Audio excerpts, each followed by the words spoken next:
significantly different from what the BLM did, other than its location. I don't see how the January 6thers wanted to overthrow the government. They wanted to preserve it from being overthrown. Okay. We'll both could make an argument. Let's just respect it. You're next. But there is no evidence they wanted to overthrow the government. So there's a couple things It's just a happening claim. here. That's There's projection. There's a couple things that are happening here. The first is that you guys are acting like an entire group of people being very upset that their communities are currently and historically over-policed and brutalized by our police and military these forces. are all gonna be really bad It's not your arguments. time to talk. Thank you. So there's a big difference between entire communities who have been historically disenfranchised and abused by this country being upset and lashing out, and those, was it 7% of BLM protests being violent, and people thinking that their president is directing them to prevent the transfer of power. When there's all kinds of footage of these people walking in, going, stop the steal. Did I just no. Beta! Yeah? We can hear you. We can keep going. Yes. Okay, there's so much footage of people walking in, saying, stop the steal, looking at the cops, calling them oath breakers. They're walking out of the building when everything is said and done with their arms raised going, we did it, we stopped the election from being certified. They're chanting, hang Mike Pence. There's footage of all of this. You can deny it and say that it didn't happen, but it's on camera. It's literally recorded.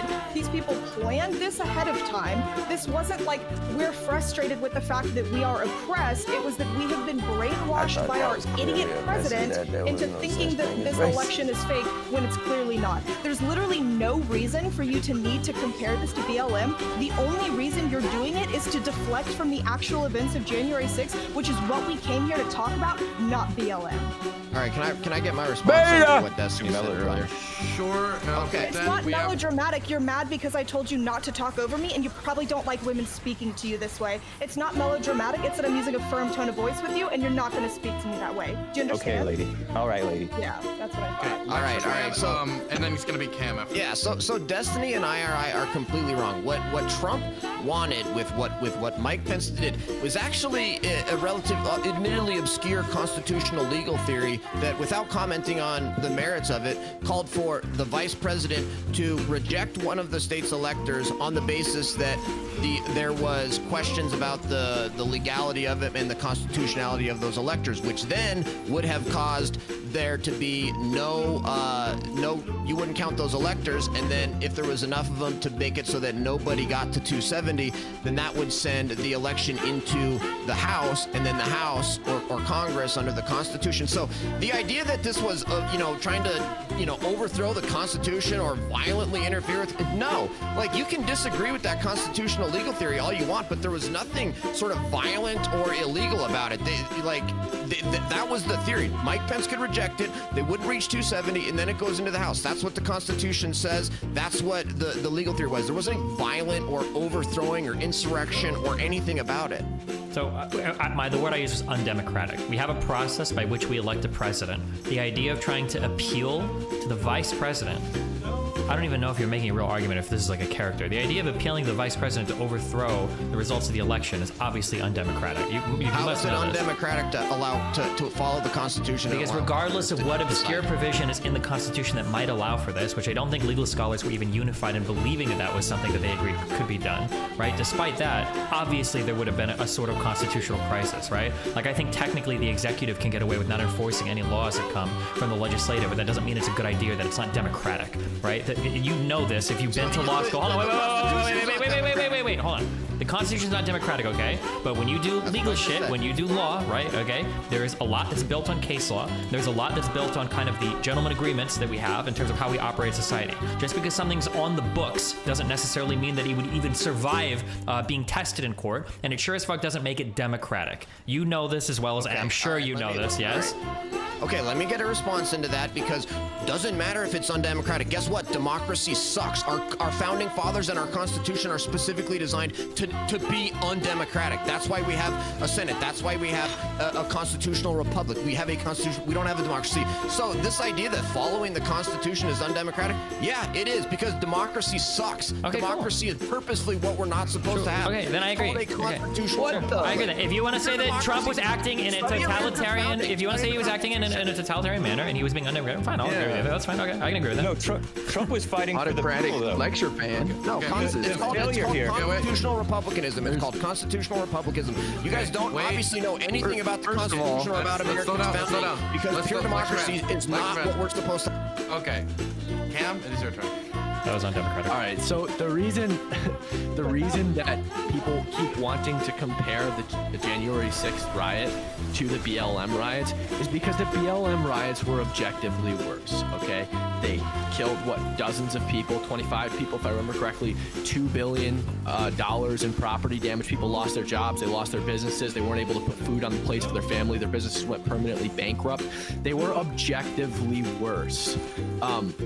And you keep saying this like, 7% of BLM riots were peaceful. Okay, 7% of flights flown on 9/11 were completely indestructible. That's a ridiculous stat, and it doesn't make any sense when you look at the raw damage inflicted by these riots. It is ridiculous. And the reason that people are infuriated by this is because there is no BLM Summer of 2020 Riot Select Committee, but there is a January 6th Select Committee. There is an in-depth FBI investigation that you're hearing about every day into these riots. Sure, there were lots of arrests, and there were some FBI investigations. We saw this with the Rittenhouse thing. There was an FBI plane, whatever. There was stuff going on, but they're not looking into it as deeply as they are at this. And the other thing, we keep acting like this is some kind of coordinated, organized insurrection to overthrow the U.S. government. It's not true. It's bullshit. It's bogus. Okay? The FBI's investigation literally found that there... I want to fight back against all these talking points, but like the people that are left of me on this podcast are so far to the left, like they are uttering shit I don't agree with either. No, please let me go. And I'll write down America. Dude, you know the investigation is still going, right? You're aware that this is the largest investigation by the FBI ever. You're claiming that it's all resolved. Are you nuts? I'm not done yet, young genius. We're gonna let IRI finish, and I'm also gonna write down. That's true. IRA's not bad. Listen, I'm going to teach you something today, okay? I don't know what they're teaching over there on TikTok, but I'm going to give you a little education lesson here, okay? First of all, I can't even imagine what they would have done if they had a couple of months to do damage like the BLM event took place. You're talking about what happened in a couple of hours compared to what happened over a couple of months. Do you see the disconnect there? Now let me move over to Lecture Fan over here to my side. Lecture Fan, I think you're talking about the Electoral Count Act, which just has the VP as simply a guy opening envelopes and announcing what happened. Even your own Republican senators disagree with you because they're now revisiting that, saying maybe we can make some changes to clarify what's going on there. Even Mike Pence disagrees with you. So what is this legal theory you're talking about that nobody seems to agree with you except that creepy dude, Alan Dershowitz, All right, whatever. so you're admitting that it's ambiguous enough that they're considering clarifying it. And I don't know if you know this, but you can have a lot of things need clarification. You can have ambiguous laws that are subject to more than one interpretation. That's literally the definition of ambiguity under law, is that it's subject to more than one interpretation. I'd really like to respond. And I don't disagree with you that like a lot of people disagree with it. And that's why I said, like, I'm not even commenting on the merits about it. I'm literally not even commenting or saying I agree with that legal theory or not. In fact, I probably don't. So I'm not but the point is that it's not some overthrow, violent, anti-constitutional thing. Sure, it's undemocratic, but the U.S. Senate's undemocratic. The Electoral College is undemocratic. That's on purpose. Okay, Can I respond? we're gonna, Cam.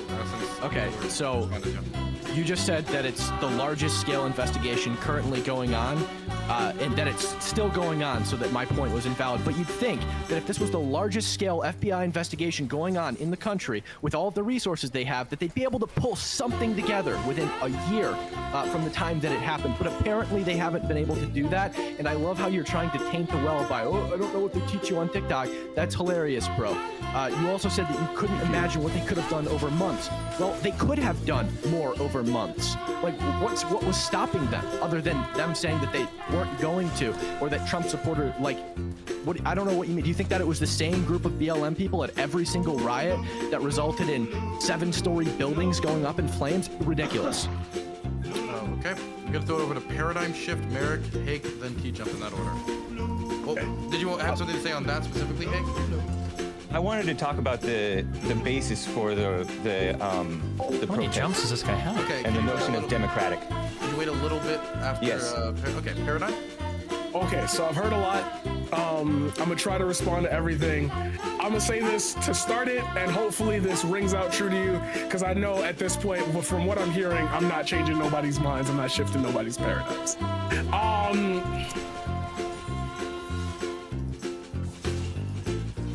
There's a lot. Okay, I understand January 6th from a Trump supporter's mind. I've talked to many Trump supporters, many close to my friends that used to be my friends who went there that day. The goal that I have gathered from everyone I've talked to seems to be all over the place.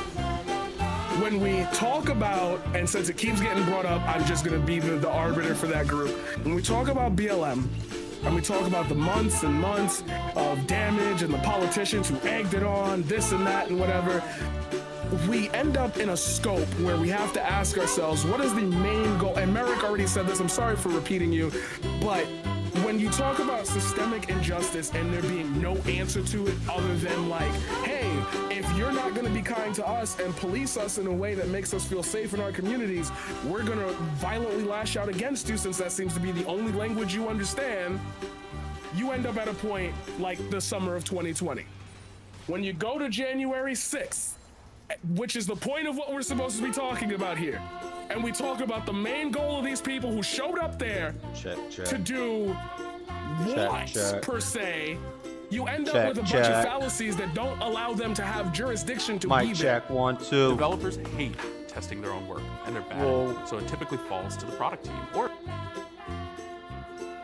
About, well, what about the response? What about this? What about that? They got away with it. Why do I have an echo in my ear? The fact that it's an ongoing investigation that they can't seem to find answers on says a lot about Operation Legend and how they were able to rat down 1,500 people and put them in jail. But the politicians were releasing bail funds for them and everything. 1,500 people went to jail over this. Barely over 60 went to jail over the insurrection. Does that mean that the insurrection is less worse?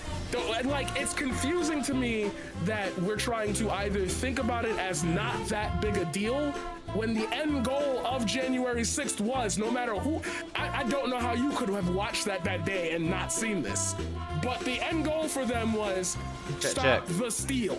Like, whatever disenfranchised votes they felt like, whatever they thought the election process was corrupt, whatever, they simply wanted the election to stop.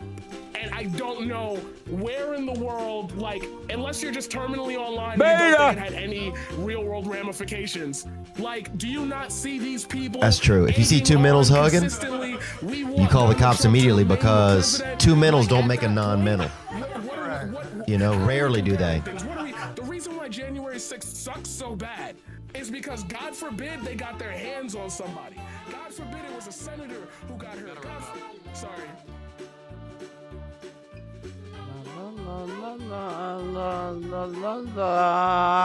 Red leather, red leather, red leather. Chat. Red leather, red leather, red leather. Alright, let's get this thing going. La la la.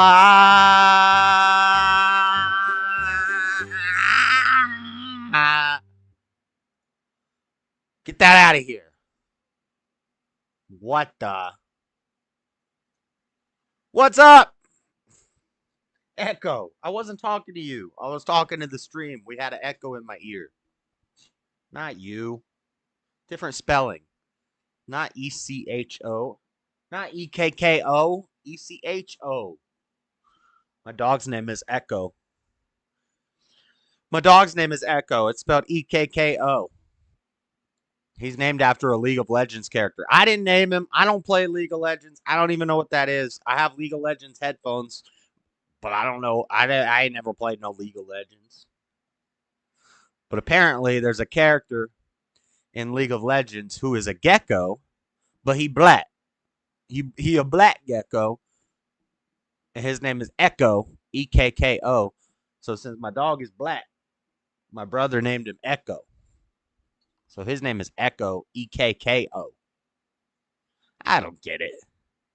I don't get it. Don't ask me. How's everybody doing tonight? Lord baby. No, 2 Ks, not 3 Ks.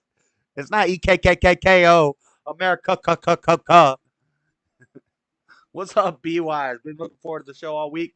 Hey, I don't know what you've been looking forward to, because I don't got a whole lot planned for tonight. We got a little show put together. We're gonna recap and summarize and finish up and put this submersible story to the side. We're gonna be done with it. We're gonna clean our hands of it. There's some conspiracy theories revolving around it. Is it a distraction? Is it okay to make jokes about it? If it's not okay to make jokes about it, then I guess I ain't right. Because we might be making some jokes. We're going to talk about that. And then look into Victor Vestavos in the deepest dive ever. The Titanic was only like 13K feet. Bro, this guy in like the 1980s went down to dang old 35K. 35,000 feet in the Marianas Trench. So what's really going on here? We'll look into we'll recap it. We'll just recap the story.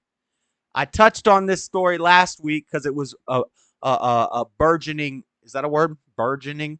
A blossoming. It was a blossoming story last week. And I promise I didn't plan to do a show talking about the depths in Agartha and Kraken and Leviathan last week. And there just so happened to be a submarine imploding in the depths. In the depths. The six of the depths. You gotta say it. You gotta make sure it's DEPTH. See, I can spell depths. The depths. So I didn't plan that. That's just how the cookie crumbled. This is how the cookie crumbled. It's okay to make jokes about anything. That's the point of the joke, says B-Wise. Facts. And sometimes in tragic times, a little levity, adding a little levity to the situation is a good thing. So we'll recap that sub situation. Then we'll talk about the new tragedy in America. We got another train wreck, Pete Buttigieg. When you got a dang transportation administrator or whatever the heck his job title is, named Pete Buttigieg, you're probably going to have a lot of train crashes and planes not flying and submersibles imploding. What about the bloop? I talked about the bloop last week. It was perfect timing, but that story wasn't big yet. The submersible story, it was in the rapid fire news. If I knew it was going to be such a big story, I would have focused more on it on Monday. I just said moron. He just said moron. I would have focused more on it Monday, but I didn't know it was going to be such a big story. It was in the rapid fire news. It was something I saw right before the show started. And I was like, oh, they lost this dang old submersible. And I talked on it. And then we went into a whole segment talking about dang old the bloop and Leviathan and Kraken. It was pretty, I don't know. It was kind of prophetic. If I believed that spiritual gifts still existed, like healing and speaking in tongues and prophecy, then I would say maybe I'm a prophet. But I would not say that, because if you're a prophet and one of your prophecies is wrong, then you're a false prophet. You're a wolf in sheep's clothing. So I would never call myself a prophet. But that was kind of prophetic. So we'll talk about this Yellowstone train crash. And then a fun story. We got some Elon news. We got a Musk date. Musk date. Like an update, but with Elon Musk. A Musk date. We got a Musk date. We'll talk about Elon Musk making some changes on Twitter. And then the bigger news, even bigger than the changes he's made in Twitter, which are pretty based. We'll talk about how Elon is calling out Musk versus Zuck in the octagon, UFC, Dana White co-signing it. We'll talk about that. And then we'll talk about this Mormon cricket invasion. No, I'm not attacking Mormons. No, I'm not going to be doing any Bible thumping tonight. I don't have any Bible thumping plan. I got my Bible right here. We're not going to be doing any Bible thumping. Well, we might do a little Bible thumping because it kind of is one of the plagues. It kind of is a plague. Interesting that it's happening in Utah and Nevada, but we got Mormon crickets. That's not, I'm not attacking the Mormons. That's what they're called. They're called Mormon crickets. And they're going crazy. And that's all we got in the main stories. We got rapid fire news. Lots of cool animal news. Critters, creepers, crawlers, animals. Basically filler. Basically, I didn't have a whole lot of news to talk about. And I don't have a whole third segment planned. So in the third, what was normally our third section, when we talk about conspiracies or theology or whatever, we'll just hang out. I'll just hang out with the chat. Depithals is a hard word for people with lisps. Lisps is a hard word for people with lisps. I like big books and I cannot lie. The sub is sus. Yes. Yes, the sub is sus. Isn't Echo the black preacher from the show Lost? I watched Lost, and I don't remember. I don't remember. I watched a movie called Plane last night with Gerard Butler. They crashed a plane in dang old Filipino islands in the Suju Sea, the JoJo Islands in the Suju Sea, and then they had to fight off a bunch of dang old a bunch of savages, a bunch of little Filipino savages. Pretty good movie. I also watched Space Odyssey 2001. I'm going on a life improvement journey. You know, we've been on this journey for years now, but I really want to crack down. Look at this. I got these things because when you buy Marlboro cigarettes, you get these things. It's a coupon. It's a coupon. You get a coupon. And I'm trying to use these coupons to get these nicotine packets to try to quit cigarettes. Cigarettes are tough, man. I got, the drinking under control. I can go a week without drinking. I can go a night without drinking. I can drink a beer or two at night. And, it's fine. And one day I'll do a whole segment on biblically explaining why alcohol is not a sin. Drinking a little bit is not a sin, and it's actually biblically okay. But being a drunkard where you're drinking every night and you have to have it, that's when it becomes a sin. I haven't smoked weed last time I smoked weed was dang when Mr. Matt made a fool out of me in my own stream. And I was like, oh man, I gotta be sharper. I gotta be on point like a dart. So I haven't smoked weed in the past 2.5, 3 weeks. I spent $10 on pothead. So that was like 2 blunts. That was like 2 blunts in the past 3 weeks. So we're doing good with that. I think I got the pot thing. I got that under control. It's not a weakness. The alcohol thing, I got it under control. It's not a weakness. But these dang cigarettes are killing me. I'm destroying my temple. So we're working on that. Anyway, how did I get onto this? Oh, I was talking about Space Odyssey. So in my pursuit of self-improvement, I figure I got to be cultured, man. We got to be cultured. So I want to try to read more. I got these 4 books on my table. All these 4 books. Usually I can't read more than 1 book at a time. But then I think internet and cell phones gave me like fake ADD. I don't believe in ADD, but you could say I have ADD because my attention span has been demolished. And so instead of just reading 1 book front to back in a week like I used to, now I got 4 books on my table and I'm like a quarter of the way through one. I'm 3/4 of the way through what the heck is going on here? So we're trying to tighten up. We're trying to tighten up. I want to read these books.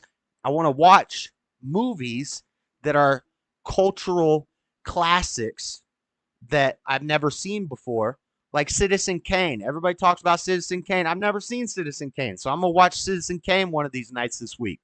I watched Space Odyssey. I looked up a list, multiple lists of the best movies of all time. And on all these lists, in the top 10 movies, they had 2001 Space Odyssey. I watched like 30 minutes of it 2 nights ago, and last night I finished the movie. It's a 2.5-hour movie. I'll give you my thoughts. And let's just say Kubrick let me down on this one. That's the preview. That movie was trash. But anyway, what else? That's all we got. Let's get into the show. Let's play a song to roll us in. We got a new Tyson. I'm not gonna play a lot of music this week because I keep getting hit with having to share my monetization, and I don't even monetize these streams. I monetize this one because I don't think I'm gonna be talking about anything too edgy tonight. So I figured maybe if you guys get an ad roll for BetterHelp or Skinny Pop Popcorn in the middle of this stream, I'm sorry. I disavow. I do not support BetterHelp or Skinny Pop Popcorn. No weed equals good dreams. Means no sleep for me. Yeah, the first like 3 days that I talked about this last week, but I went like 3 days. The first like 3 days I went with no pot. Like the second or third night, I couldn't sleep all night. I laid in bed tossing and turning all night. But now I'm over that, and I don't know. But my like neighbors smoke pot, and when I smell it, it kind of makes me crave it. And that's about it. But really, it's the cigarettes. It's the cigarettes I gotta beat. So we got these little on nicotine pouches because Tucker Carlson vouches for nicotine. Andrew Tate vouches for nicotine. You know, I don't think the problem is the nicotine. I think nicotine is about as harmful as a drug as caffeine, which are drugs. I do call them drugs, but they're not illegal narcotics, okay? And it's not something you're gonna, I mean, even coffee, if you can't go a day without coffee without being a grumpy butthole, then maybe you need to work on that. But I don't really have that problem. But nicotine, you know, it sharpens you up. You do a little nicotine, like it tightens you up a bit. So but smoking is bad. Smoking is bad. Straight up, it's destroying your temple. We're not even supposed to be inhaling campfire smoke. Even just standing at a campfire is bad for you. Granted, if the power grid goes down, we're all gonna have to breathe in a little bit of camp. You better know how to make a fire. You better know how to cook by the fire, because otherwise you gonna die. You gonna die. You ain't gonna make it. So, but even campfire smoke is bad for our lungs. Our body has a natural reaction to smoke. We're not supposed to breathe it in. It's like a biological thing. If you're sleeping and your house catches on fire, you smell smoke, you're supposed to wake up and say, oh crap, I gotta get my family out of the house and save their lives. But we've kind of taken that, like, what happens if my house catches on fire and I'm a damn cigarette smoker? I'm gonna die. I'm not gonna smell the smoke and wake up, because I'm always smelling smoke. So we're trying to get over the cigarettes. I disavow Skinny Pop. That's right. Be wise. But these nicotine pouches, I mean, it could be the same as like vapes. It could be the same as cigarettes, where everybody smoked cigarettes in like the 60s or 70s or whatever. And 20 years later, I find out that this is going to like make my face turn inside out or something. I don't know. But for now, it's better than a cigarette. So pop one of these in. It's the end of Pride Month. We got one last Pride Month song. Tyson James, of course. I was watching his stream the other day. He said he wanted people to react to his videos. I'm not a video reaction channel, but I do, you know, I like hip hop music, and I've studied, you know, I used to want to be like Eminem when I was a kid. So I understand lyricism and lyrics and complex lyrics and things like this and beats and all that stuff. So we're kind of going to do like a reaction to this. Shout out Tyson James. Let him know. It's not a reaction channel, but we always react to the new Tyson James music. Parents are Play it. feeling very divided about this Pride assembly that's happening today. Some parents believe I already that like the Pride beat. and LGBTQ plus topics should Demon! not be taught in schools, while other parents don't mind. I don't Leave rock with our Demon kids Month. alone. You're not gay, it's the demon that's inside of you. You weren't born that way, don't let it try to lie to you. This is ASAP Preach. I've never heard of him before. Off the rip, I don't know. Not a huge fan of the flow off the rip, and I have heard this song and just his style. It's not bad. I'm just saying it's not my flavor. I'ma tell the truth, don't act like I do not care. Plus, he's got a face tat. Cause it is hot there. I wanna live the way I want. Man, that's not. All right, pause. Hold up. Pause. Hold up. I don't care if it's for a music video. I don't care if you're trying to convey some sort of message with this. If you put on lipstick and a rainbow wig for any purpose, that's kind of gay. I'm just saying. I'm sorry. Get at me, dog. Get at me, dog. That's some Illuminati mess right there. That's some, you can't be. I don't care. I never seen Tyson dress up in. I saw another video Tyson and Bryson did where there's this random guy wearing a pink wig and lipstick, and I said the same thing then. I was like, "Who's this guy?" Come on now, you're taking the joke too far. You can't rap your verse. I don't even think that's him because I don't see the face tattoo. This is the same guy from the other video with the wig and the lipstick on. Take that off. But if you go to hell, the love you seek is not there. Even Christian rappers acting sus to see yourself. Not tell the truth. Did God say to paint your fingernails? Oh, I sound legalistic. Cause I don't want my son to ever put on lipstick. I make that post, brother, you should go to him. Pull that 66 cannon out and blow a hole through him. Oh, I suck cause I like the lyrics. It's just the way his voice sounds. I don't know. It's not my thing, but it's good. Good lyrics. Good lyrics so far. And I don't think that was this guy, ASAP Preach. I don't think that this guy is the one wearing the wig and the lipstick. I don't know who this guy that they keep getting to come into the videos to put on a wig and lipstick is, but somebody needs to talk to that man. Come on now. don't rock with Pride Month. Disney Plus trying to turn my daughter into my son. God is coming, gotta have my Bible stay close. But until then, we are taking back the rainbow. Straight pride. I don't rock with Demon Month. Alright, it wasn't bad. I like it. You gon' see the sun. You cross the line with the kids and I don't need a gun. Jesus coming, you gon' see that he don't rock with Demon Month. Hey, I don't rock with Demon Month. Nah, real men of God don't rock with Demon Month. Let's boycott the devil, I don't need a gun. Jesus coming, you gon' see that he don't rock with Demon Month. I need a gun. Jesus coming back for blood and I don't need to run. I'm storing up my treasures, you can have your demon fun.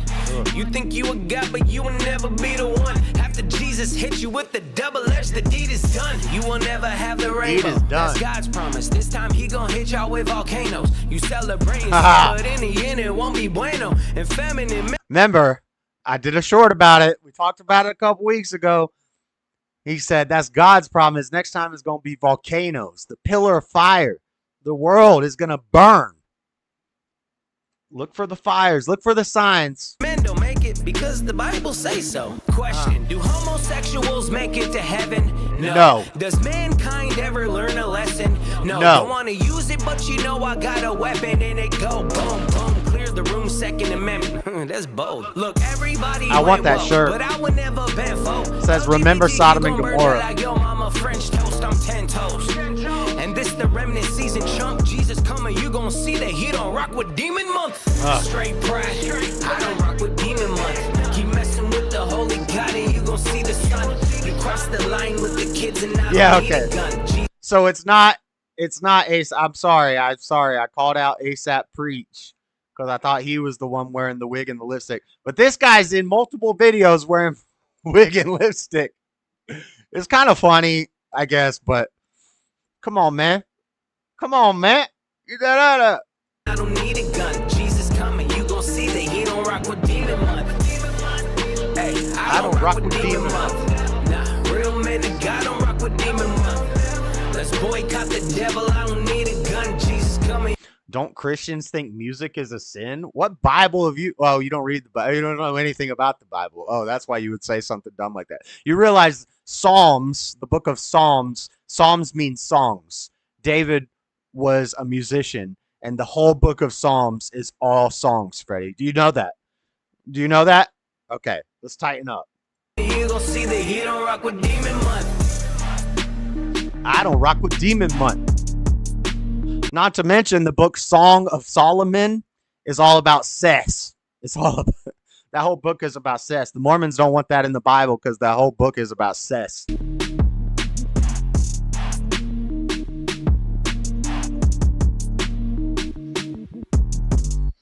You think God said sing praises in my name because Christians think that that's it. That's the song. Good song. I like it. I like it. Hey, all right. I was kind of harsh at the beginning on the ASAP Preach guy. I thought that was him wearing the wig and lipstick. It's not. I take it back. I take it back. His rhymes were all right. His rhymes were all right. I'm not mad at him. I like it. Tyson killing it as usual. There's my reaction. We have a music reaction channel now. Let's go. Why would you think that? I know Hake says all musicians are liberal, which is nowadays it's kind of true. Artistic people. But you still got not all, but most. You still got the exceptions to the rule. Because I consider myself an artistic person. But I'm far from a liberal. I'm far from a liberal. Most lead singers look like Jesus Christ. That's true. That's true. They got long hair and dreadlock like corn. Jesus Christ had dreads, so shake them. What do you guys think about me cutting off the dreads? What do you think? What do you think? You think I was thinking 5,000 subs. We do a video cutting off 10-year-old dreads. Because I think I'm at like 9 years right now. By the time I hit 5,000 subs, I should be at about 10 years of the dreads. And it's getting to the point where I think it's time. I think it's time to let them go. I jokingly said when I first started the dreads, I'm not going to cut them until I'm perfect.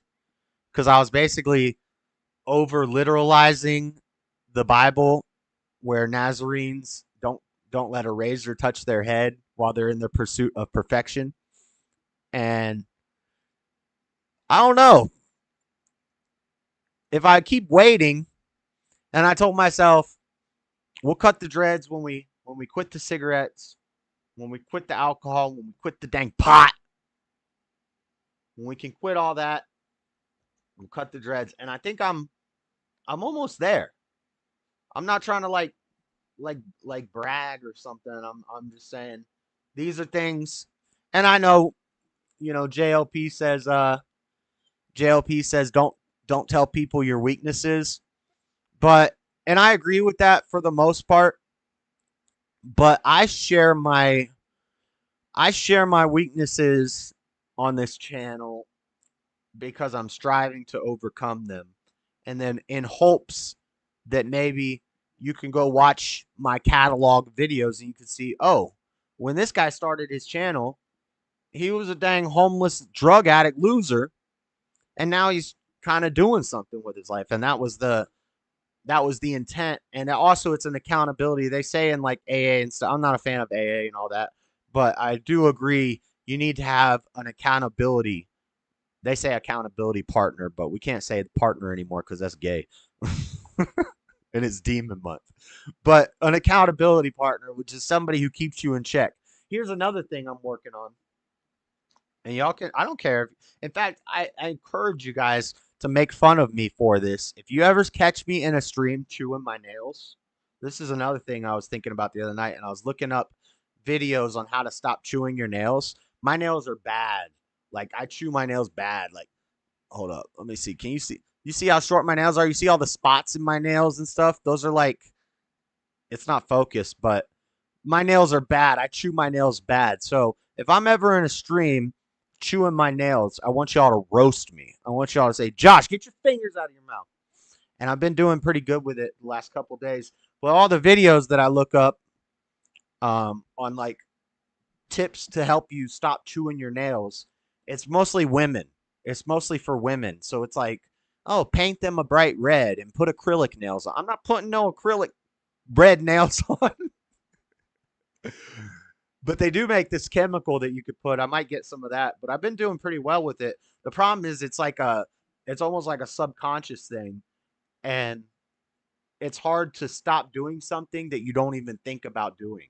I just do it. And so, but I've been good the last couple days. Whenever I catch myself doing it, I'm like, stop. And I've been focusing on not doing it. He's going to be bumping on his forehead on his screen because his head is going to be so light without dreads. You are not weak, so having a weakness will not stop it. You arrive above it. Hey, thank you, B-Wise. That's what's up. Yeah. And the thing I love is when people try to use my past. I thought the dreads is what makes you smoke pot. No, I think smoking pot is what made me got the dreads.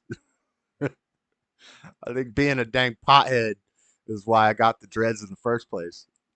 It's funny when people are like, it's a stereotype that people with dreads smoke pot. And I'm like, yeah, but it's kind of true. Stereotypes are stereotypes for a reason because they're usually true in most cases. But then I found that I liked it. I liked having the dreads because it threw people off. When I have the Dreaded Conservative show, like liberals will come into the chat and they'll say, I look homeless because I have dreads. Meanwhile, they love the dang hippies with dreads. And they'll say, and then they're like anti-racist, right? But then they'll make a racist comment like white guys can't have dreads. That's racist. If you believe in racism, that's racist. And they'll say it. But then they'll be friends with the hippie wearing tie-dye and having dreadlocks and smoking the pot. And I thought it was good to just throw people off. I remember one time I was at the lake fishing and I had my MAGA hat on. I was at Liberty Park, which is where they do drum circle. I always go to Liberty Park on Sunday and they have drum circle there. And I don't have nothing against those people, but I can't be around that. It's too much. They're burning sage and they're all dancing to the drums and they're all like, there's always some like titties popping out. I say popping out, but like these girls are like dancing topless and they got full armpit hair and they're at like the drum circle, like, ooh la la la, bum ba da bum ba ba bum ba ba bum. And I go there and they welcome me. They see me and they're like, oh, he's one of us. Look at those dreadlocks. Look at that luscious lion's mane of dreadlocks. But I got a fishing pole in my hand and a Bible in my backpack. And I'm like, nah, I don't rock with Demon Month. And I walk away and I go to the lake and I fish by myself. But anyway, I was fishing on the dock and I had a MAGA hat on. And this guy walked up and he's walking from behind. So all he sees is the back of my head. He sees the dreadlocks down my back. He sees me fishing with my dog. And he just sees a red hat. And he walks up and he starts up a conversation with me. Hey, man, you catch anything? That's a beautiful dog, blah, blah, blah. And I turn around and look at him. And he almost like recoiled. He like recoiled in fear. He was like, what? Huh? And he saw my hat, Make America Great Again. And I'm talking to him like, hey, man, how you doing? Yeah, I catch carp and catfish out here. Nothing big. It's just I kind of just like to chill and relax and, do my little my prayer. Not meditation, but I sit quietly and I just take in the sounds and the sights and I relax and blah, blah, blah. And I start talking to this guy. I'm being friendly with him. And he says, you're kind of throwing me off right now. And I was like, why? And he says, well, you have dreadlocks, but you have a MAGA hat on. That I've never seen anything like this before. And I was like, yeah, that's why I do it, because it kind of throws people off. They think I'm like a liberal hippie. And then they start talking to me. They see my MAGA hat and they hate me. It's so cool. You lost me an armpit hair, buddy. Yeah, you find a lot of that at a drum circle. Facts. And non-shaved legs. Anyway, let's get on with the show. I said it's gonna be a laid back stream. It's gonna be a chill stream. We're just gonna kick it. Make MAGA great again. But also the other thing is with dreadlocks, I can't really wear a hat good. Like this hat signed by Tyson James. A little dusty. It's a little dusty. Dang. I need to get my dang lint remover. Look.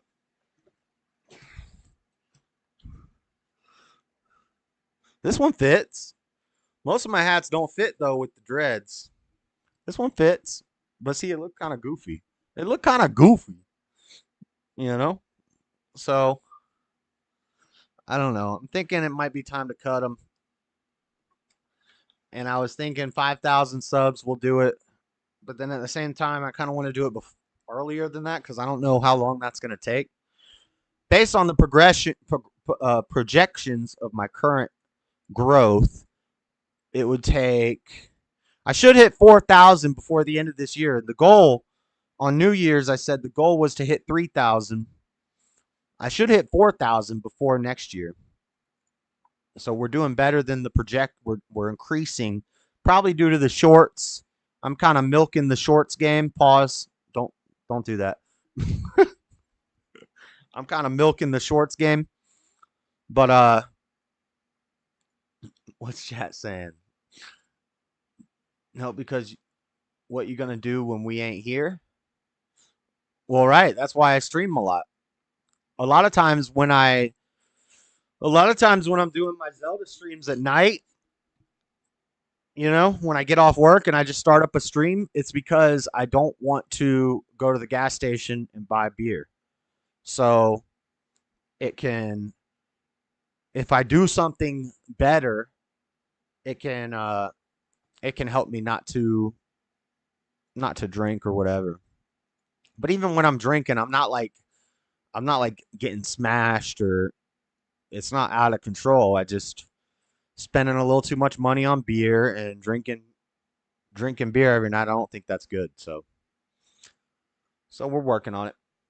What haircut would you get? Let me see if I got any pictures. How do I look at my pictures on my Facebook? I know they made some changes and now you can't, it's harder to find your pictures. Hold up. So look, I liked my hair like this. Look at me. Look at Catman. Look at Catman here. I liked my hair long like this.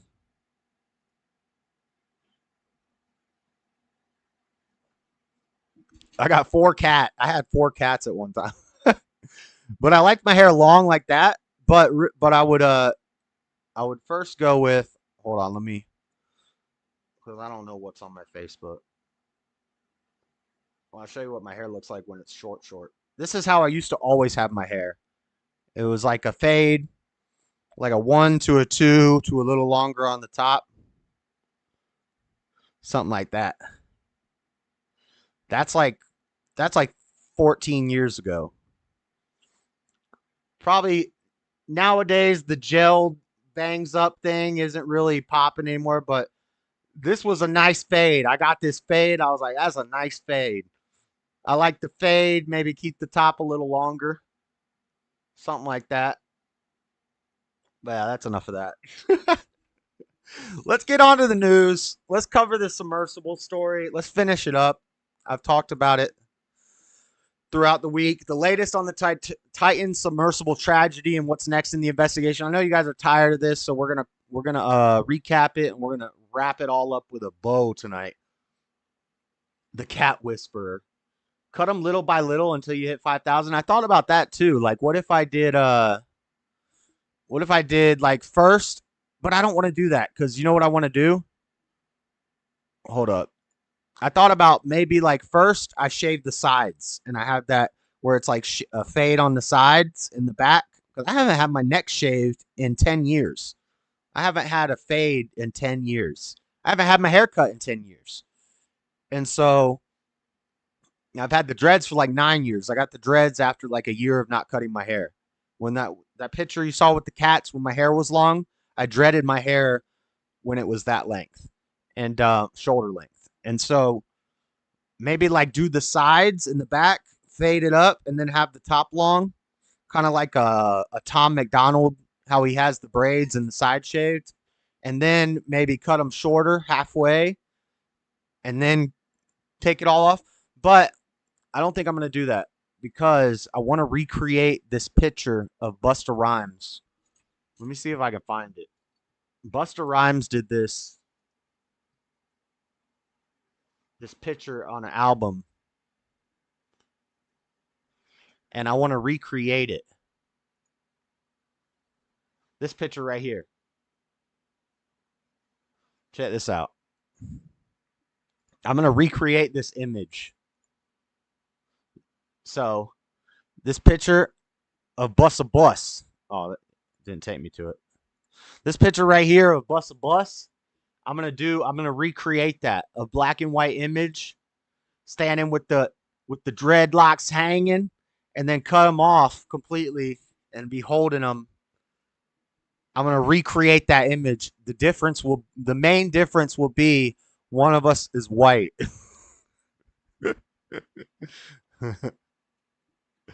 What do you guys think of that?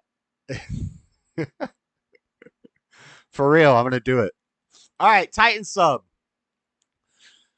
I know you're tired of it. The around-the-clock search for the missing Titan submersible engrossed the world for days, but after news of the catastrophic implosion that killed the pilot and his 4 passengers near the Titanic shipwreck, investigators are focused on how it happened and if it could have been prevented. Yeah, it could have been prevented. Deep-sea robots will continue searching the North Atlantic seafloor for clues. Investigators in Canada are looking at the Titan's Canadian flag. I didn't even know that the Titanic crashed off the coast of Canada. I didn't know that. Why did I guess they were going to New York, huh? They were going from where? From like France? From France or England? Somewhere in Europe to New York. So I guess it makes sense that they would go off the coast of Newfoundland or whatever country, off of Canada to get down to it. But they were pretty close. They're pretty close. Deep sea robots are looking for it. The Titan was owned by undersea exploration company Oceangate. Expeditions have been chronicling Titanic's decay and underwater ecosystems around the sunken ocean. That's just like something they could say so that they could say it's for scientific purposes. It's really just for ego purposes. They wanted to see the Titanic. They wanted to be able to say, hey, I saw the Titanic. One of y'all have muscles and it ain't you. Psh, psh, bruh. What are you talking about? What are you talking about? Don't make me flex on them. Don't make me flex on them.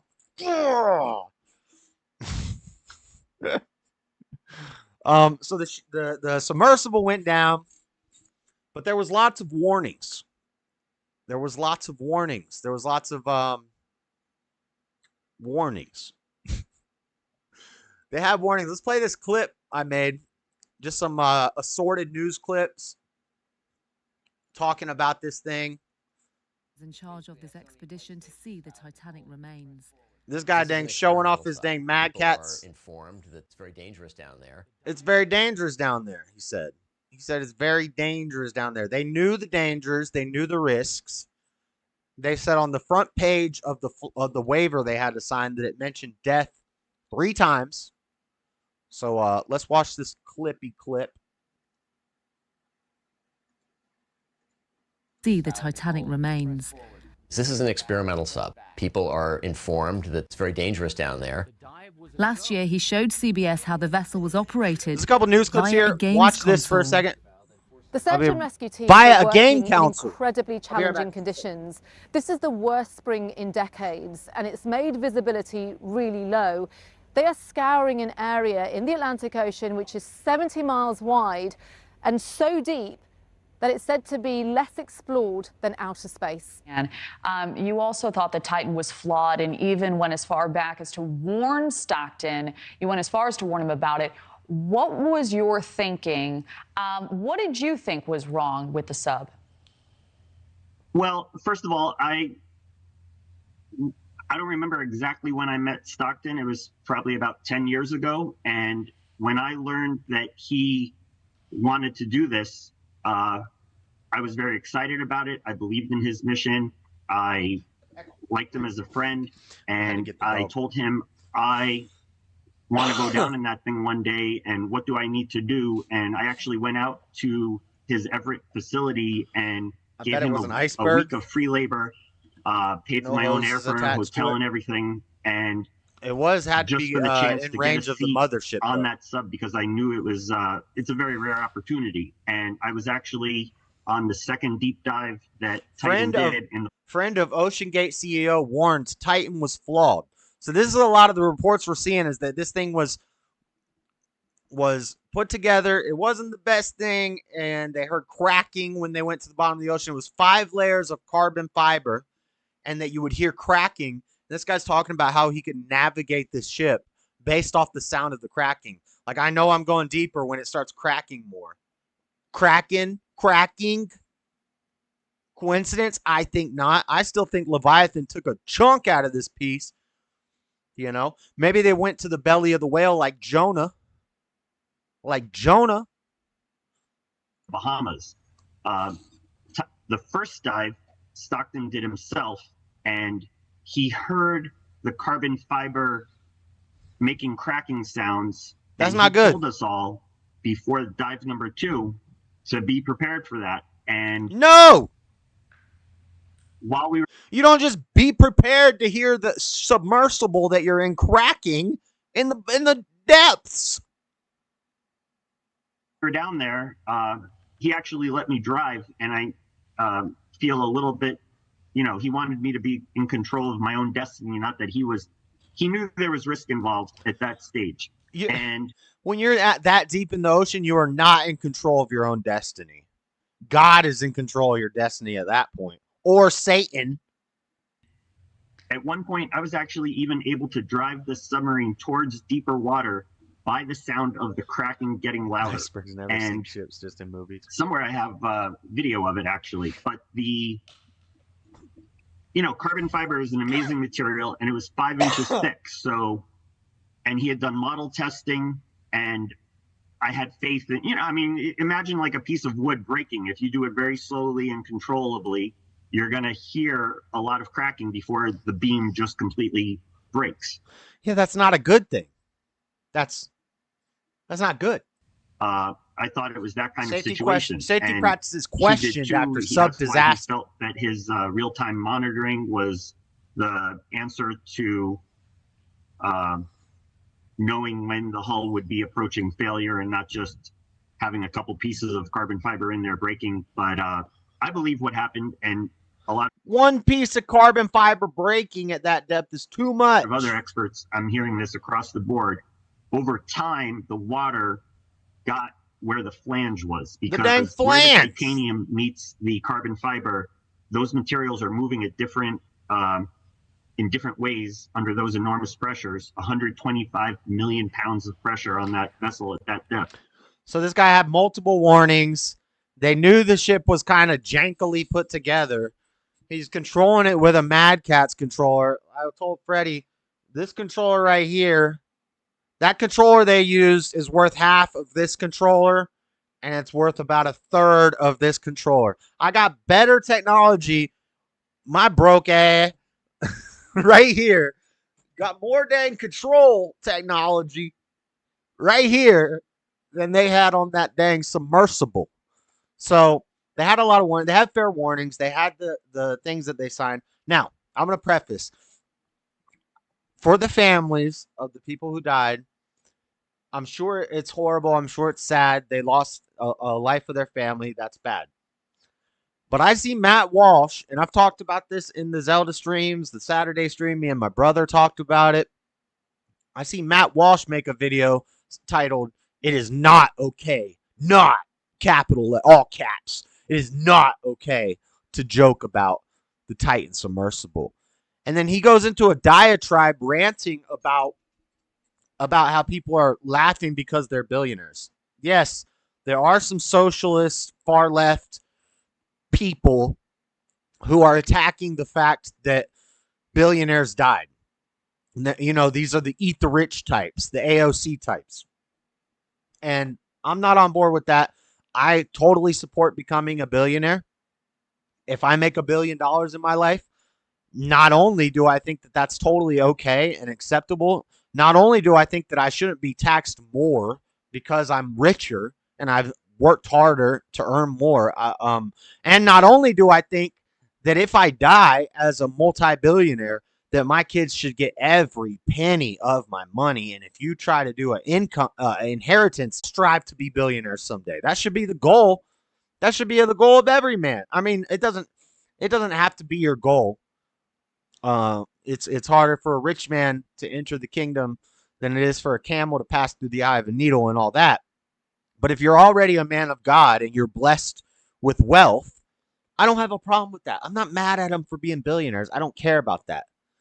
What I think is funny is that they had billions and billions of dollars, but they got in this janky, rickety ship that was thrown together, obviously not up to par, not up to standards, just to fuel their ego of going down to the sea, the Titanic. Now, if they had survived, yeah, that's pretty cool.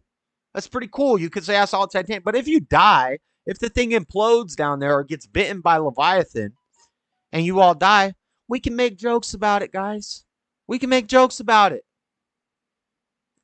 Matt Walsh telling us don't make jokes. I'm going to make jokes. Matt, quit virtue signaling, bruh. Quit virtue signaling. Telling me don't make jokes. What are you talking about? So, yeah, it's definitely an ironic situation. If you don't see the irony, then you just don't have a sense of humor. It's like if, and I think it's funny that Matt Walsh said that, and then in his video, he mentions that they were in a trash can controlled by a Mad Catz controller. So he made the joke in his video.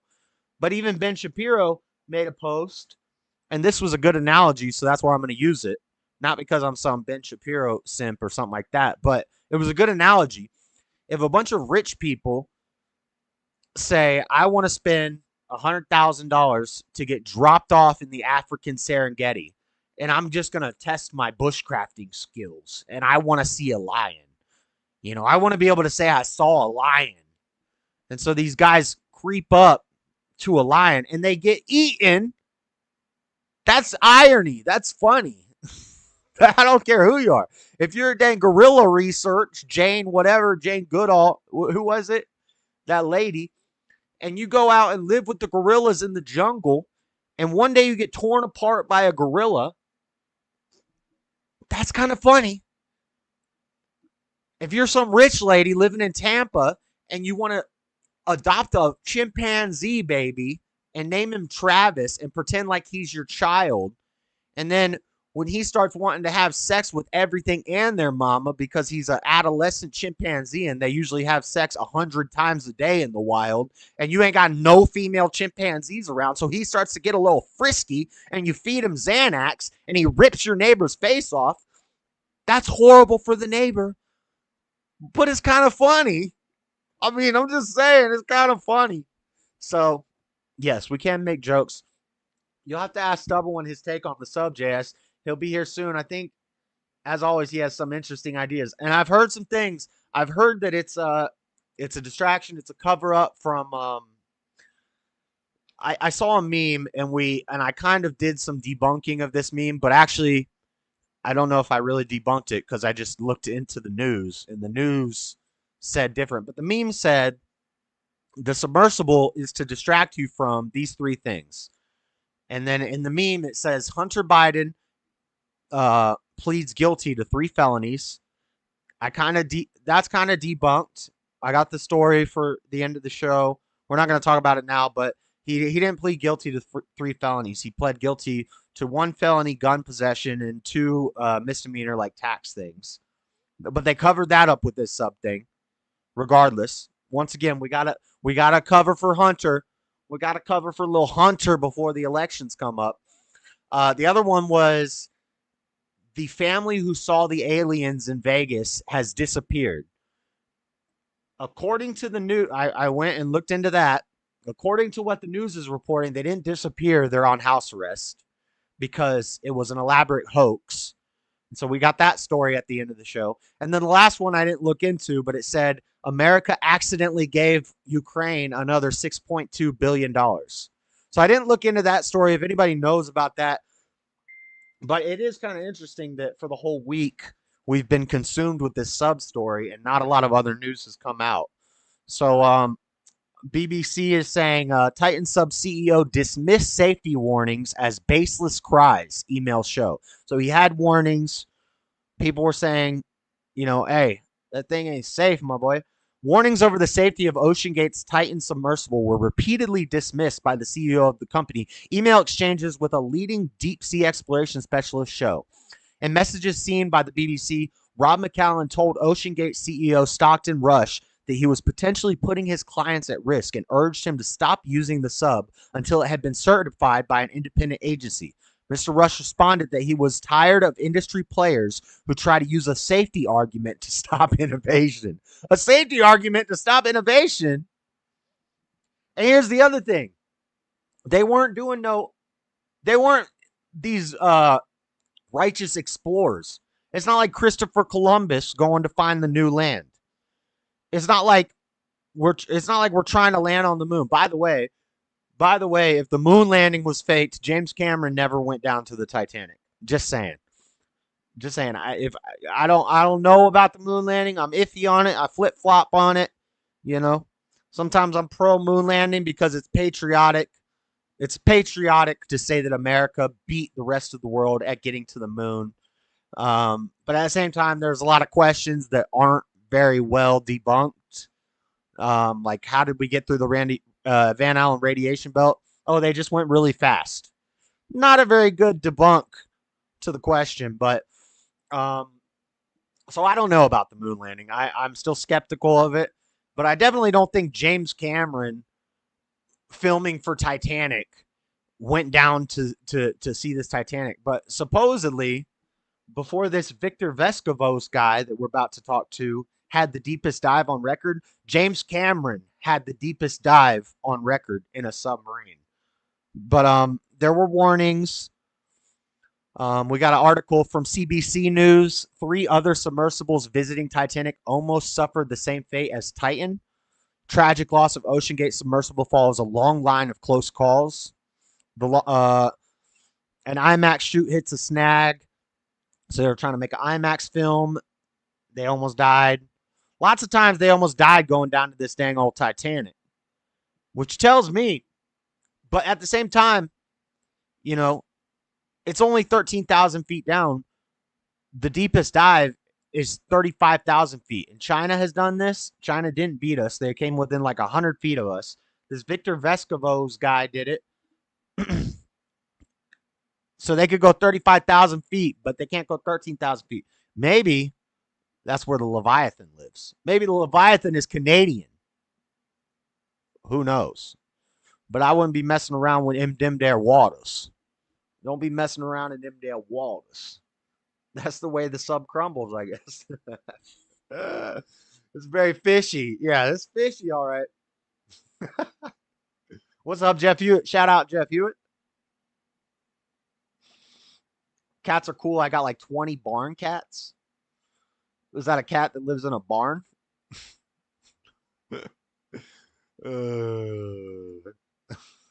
That thing is cursed or something. Yeah, you don't want to be going around there. And it's also morbid. Like, you're trying to see. I saw one good take on it. It was like, that is a tomb. That's essentially a graveyard. Why are you trying to go make a spectator sport out of a graveyard? Let those people rest in peace. Maybe the Titanic ghosts got them. But yeah, so this got me looking into submersible excursions. So we got an article here from BBC. Mariana Trench, the deepest ever subdive, finds a plastic bag. They find a dang litter in the dang thing. Yeah, of course they are. You know why? Because recycling is a scam. Recycling is fake. All we do is China makes money off of our recycling of our plastic bottles. All those things do is they get shipped to a plastic bottle island in China, in the Chinese Sea. So we use big freighters that are burning all sorts of fuel. This is going green. This is how you go green. You get a bunch of big freighters to ship all the plastic bottles and put them in the ocean in China. And China's banking off of it. And people think that they're being virtuous by recycling. Recycling is a scam. Anyway, an American explorer has found plastic waste on the seafloor while breaking the record for the deepest dive ever. Victor Vescovo descended nearly 11 kilometers. Listen, we don't speak that crap in America. He's American. 7 miles to the deepest place in the ocean, the Pacific Ocean's Mariana Trench. He spent 4 hours exploring the bottom of the trench in his submersible, built to withstand the immense pressure of the deep. He found a sea creature. He found sea creatures, but also found a plastic bag and sweet wrappers. He found some dang nutrageous. He found some dang Snicker bars in the bottom of the ocean. If you find a Snicker bar on your pillow, don't eat it. Don't eat the Snicker bar that you find on your pillow. If you find a Snicker wrapper in the bottom of the ocean, leave it there. How do we know that those weren't deep sea creatures? Maybe they are camouflaged to look like candy bar wrappers in plastic bags. I'm just saying. Look at this litter. This dude finding litter. First dive at the bottom. Audio cut out for a second. 1960. Navy Lieutenant Don Walsh and Swiss engineer Jacques Picard. Captain Picard? Star Trek in the ocean? In a vessel called the Bathyscaphe Trieste. Movie director James Cameron made a solo plunge half a century later in 2012 in his bright green sub. So in 1960s, we went 30,000 feet down, and they're all right.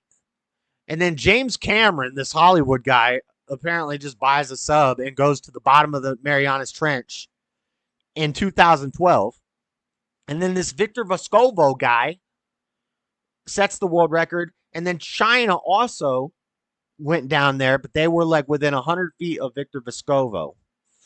The latest descent, which reached, I don't believe in this. I don't believe in this meters and kilometers crap. This is some French Revolution bull crap meant to push globalism on us. Don't use the metric system. We speak American here. 35,849 feet beneath the waves is now the deepest by 11 meters, making Victor Vescovo the new record holder. In total, Mr. Vescovo and his team made 5 dives to the bottom of the trench during the expedition. Robotic landers were also deployed to explore the remote terrain.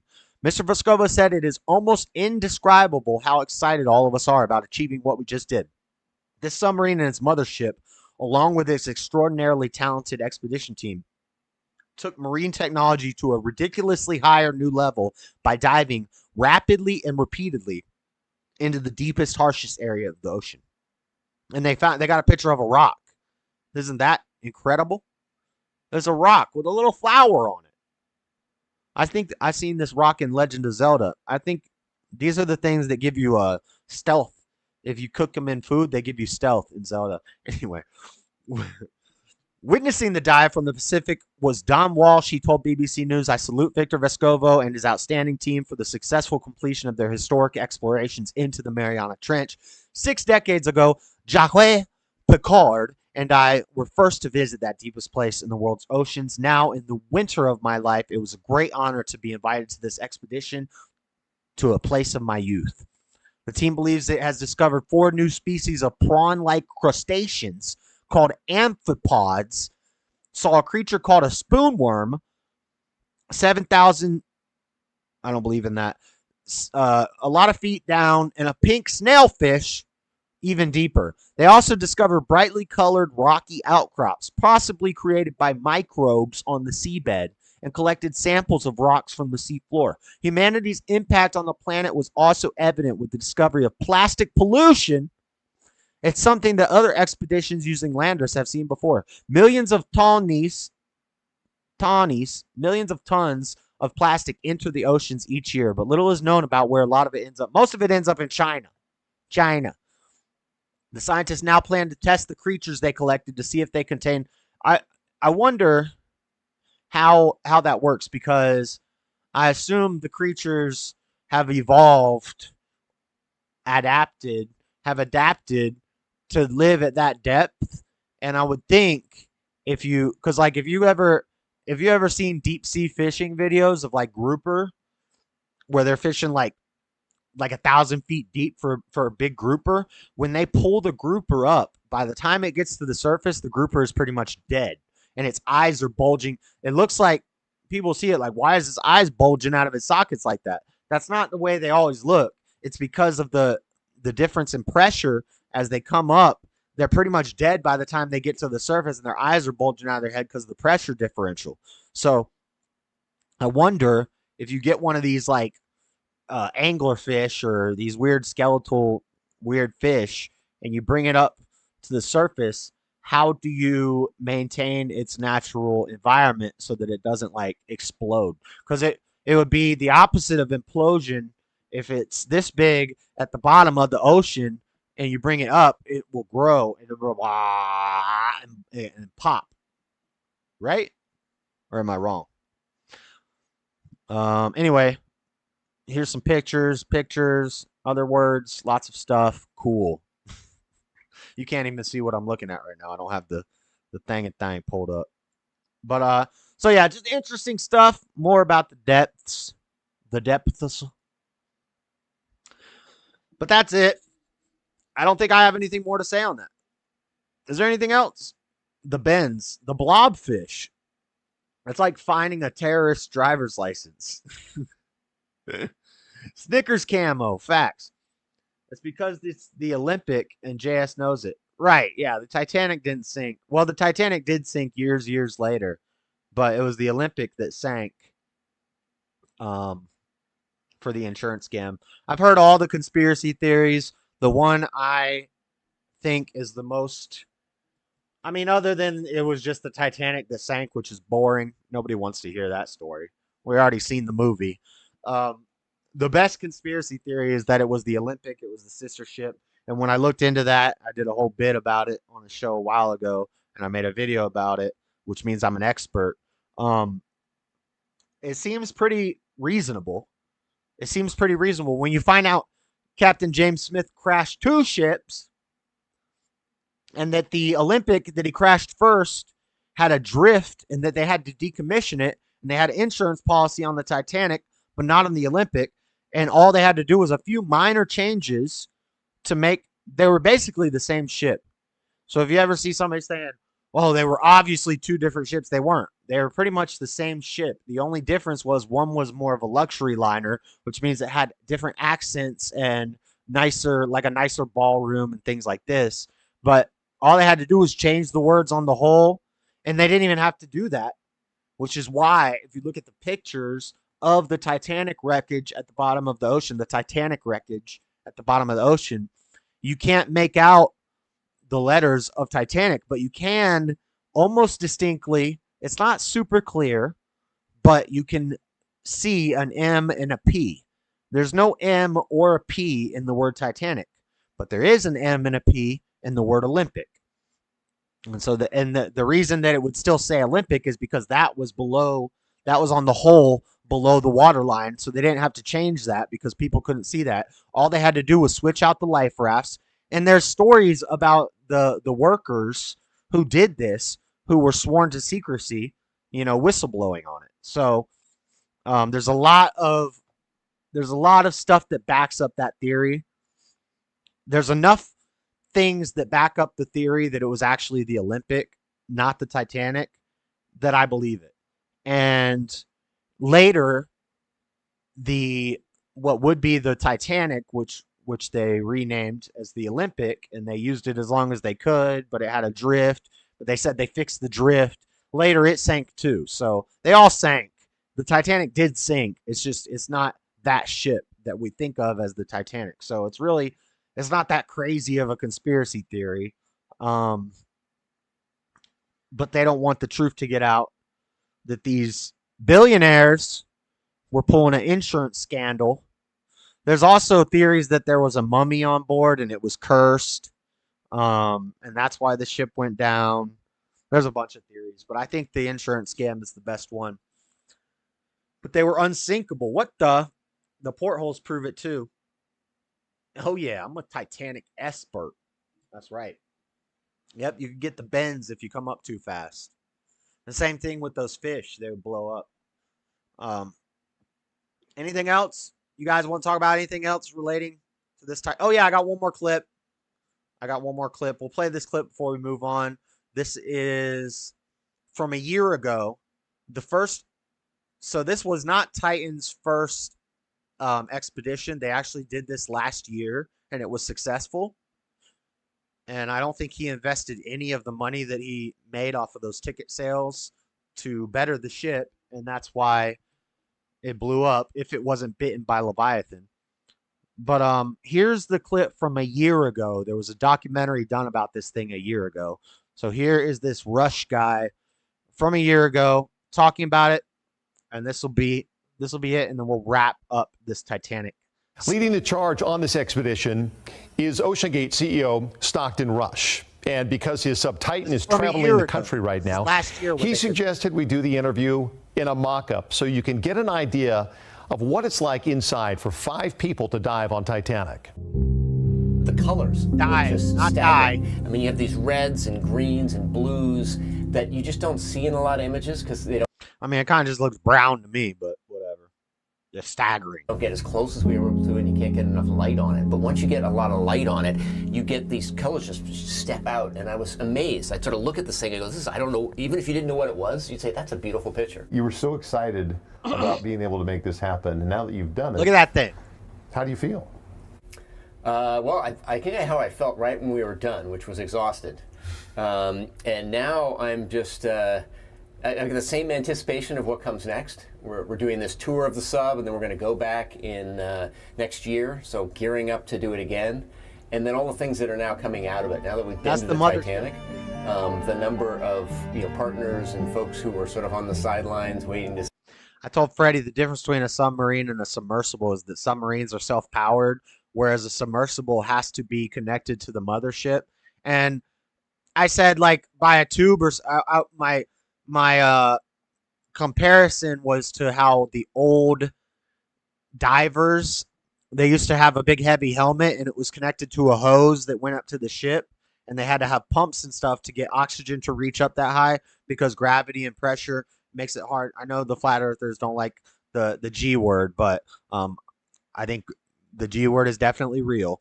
But because of the G word and the pressure, they had to have tubes connected.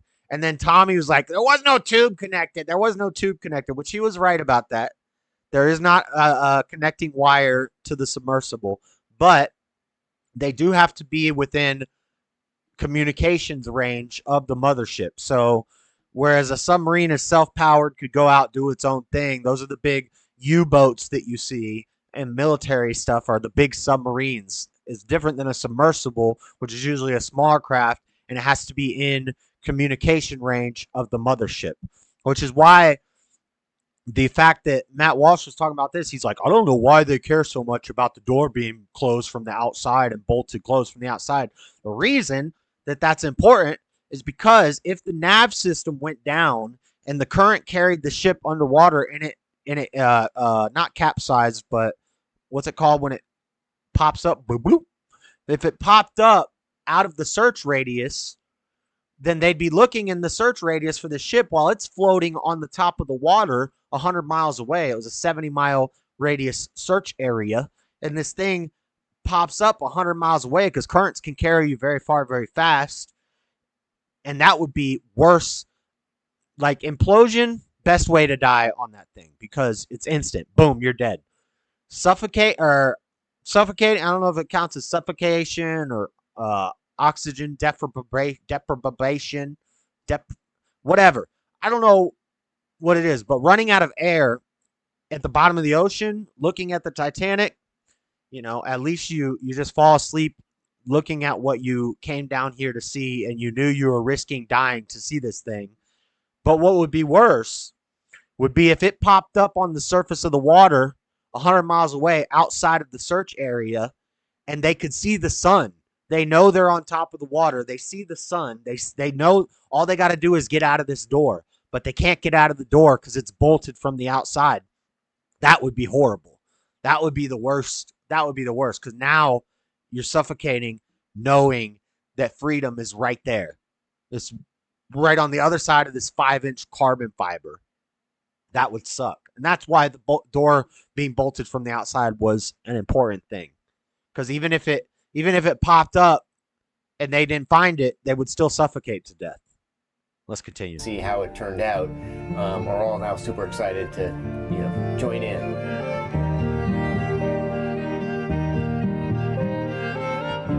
When we got to the wreck, I think what I found the most surprising, it looks like it does in the...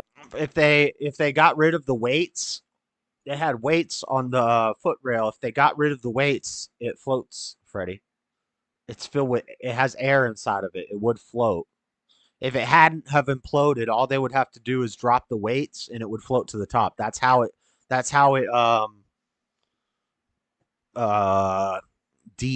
what's the word I'm looking for, man? I don't know words. I suck with words. Sinks. Floats. That's how it works. They drop the weights and it rises up. Duh. The movie Titanic. You get to the bow and there's that moment of awe when you're looking at the bow and saying, well, this is what I've seen so many times. The shot everybody knows. The shot everybody knows. And as you can see, very little current, so we're just...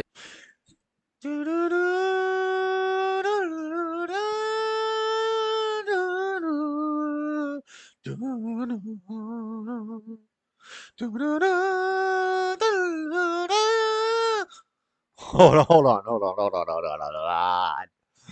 on. Where is it? Where do I save that stuff? I don't know where I saved that stuff.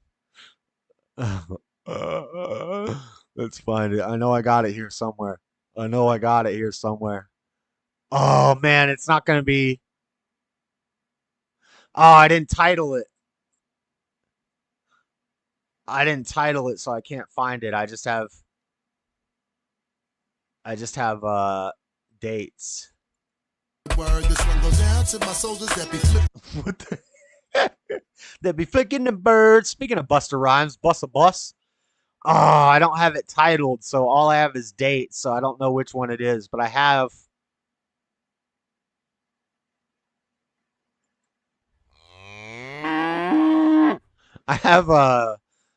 the flute. I have the flute playing the Celine Dion song, but I don't have it titled. Dang. So I'm not going to be able to find it. I'd have to go through all these, and it's one of these, but I would probably... Where's my Audacity stuff? Hold on, we're distracted. Audacity. Where would I have saved it? Oh, here we go. In this folder.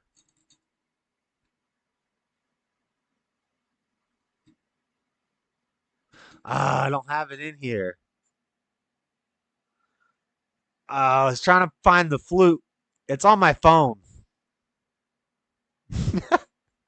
Okay, we're getting sidetracked here. I know it's on my phone.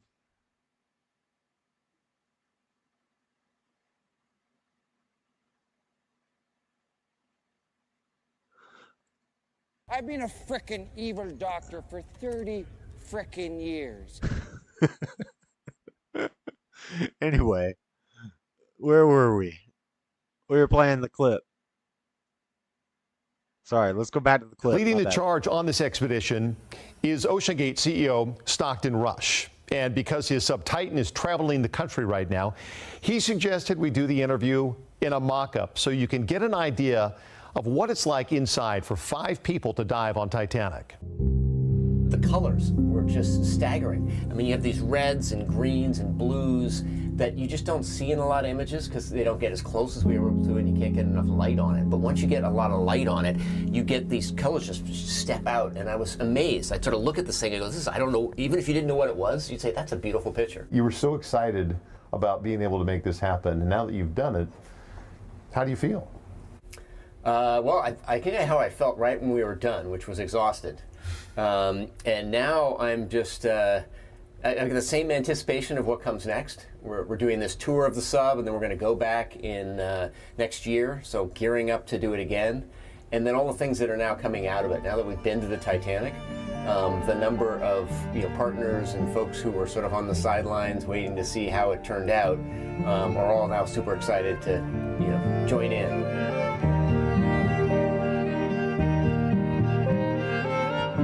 When we got to the wreck, I think what I found the most surprising, it looks like it does in the movie Titanic. You get to the bow, and there's that moment of awe when you're looking at the bow and saying, "Well, this is what I've seen so many times." The shot everybody knows. The shot everybody knows. And as you can see, very little current, so we're just able to cruise along here. So this is just debris from the wreck. There's a saucer, probably a teacup. This is some of concrete, probably from the walls. It's the top of the officers' quarters. You can see it's collapsed in. So as we're coming down here, this is one of the anchors, and the anchor was 60 feet above the keel of the wreck. And you'll see it right now, it's just above the dirt and the mud. So the bow of the Titanic is about 60 feet buried. And it'll be very interesting when it does start to decay, how that changes, this part that's been exposed and then the part that's buried in the mud. Is there going to be a difference there? And what's going to be exposed when that happens? So this should be 60 feet, and instead it's a couple of feet. That's about I think it's 10 feet. Pretty large anchor. Someday we'll go down there, and the bow may not be recognizable. Maybe that'll collapse, or other pieces that have started to come down. So you really don't know, and no one's been inside the wreck in a long time. So we don't know how much decay is actually in the structure. Someday I'll go down there and it won't look the same. But I think it's in pretty good shape for a few more years. But that's okay. Enough of that. The point of this entire expedition is to be able to document not just here's what it is now, but how it's changing throughout the years. Yes, I don't believe there's been a period where you've had back-to-back expeditions. It typically has been at least a 2-year gap, and so us going back next year will be great. A 2-year gap. Every year that we go, we're going to get that very steady drumbeat of what is the process. For me, the whole mission is how do we get access to the deep ocean that isn't limited by government research dollars or billionaires' yachts. And so the Titanic. Billionaires' yachts? No, just billionaires' ticket money. Yeah, we're just gonna let billionaires on the boat because the ticket costs $250K. You gotta spend a lot of money. All right, let's move on. We got a train derailment. Pete Buttigieg, our transportation advisor. We've seen lots of trains going down. Train derails into Montana's Yellowstone River. There's no footage of this thing crashing, but there is footage of it after the fact, and it looks kind of like this. Looks kind of like this picture right, y'all. Several train cars are immersed in the Yellowstone River after a bridge collapsed near Columbus, Montana on Saturday, June 24th. The bridge collapsed overnight, causing a train that was traveling over it to plunge. What about all this money that Biden's spending on infrastructure? Didn't we sign some multi-trillion-dollar infrastructure bill? We got highways collapsing in Philadelphia. We got Ohio trains making chemical explosions that look oddly similar to mushroom clouds brought on by nuclear weapons. And now we got this thing crashing into the river in Yellowstone, leaking fuel into the river, authorities say. Governor Greg Gianforte says, "I'm monitoring the train derailment in Stillwater County, and the state is standing by to support as Montana Rail Link and county officials assess their needs." Currently, Stillwater County Emergency Services, Sheriff's Office, Commissioners, Columbus Fire and Rescue are on scene with Montana Rail Link and other state agencies. Additionally, Stillwater County and Montana Rail Link are coordinating with federal response agencies. We have formally established a unified command and are using the Incident Command System. A statement attributed to Stillwater County Disaster Emergency Services reads. So this thing crashed. When I first saw it, I think we watched a report on it during one of the streams recently. I'm going to have to close my window because I got odd lighting right now. The sun is like right in my eyes. We just thought this train crashed. But similar to the Ohio train that crashed, come to find out there's harmful chemicals on this train. From ABC News, cleanup continues after train carrying potential contaminants derails into Yellowstone River in Montana. So they're cleaning it up. Is the water going to be tainted? Is the water going to be damaged? We got farmlands burning. We got BlackRock and Vanguard buying up all the farmland, and China buying up all of our American farmland, and Bill Gates doing cloud seeding technology. We got dang old chicken farms catching on fire everywhere for some reason. We got egg prices and chicken prices. Dang old wings prices are skyrocketing. I can't even get some dang wings. I see Mr. Matt eating some bomb-looking wings. I can't afford wings. Wings are expensive. The thighs haven't gone up in price. The breasts haven't gone up in price.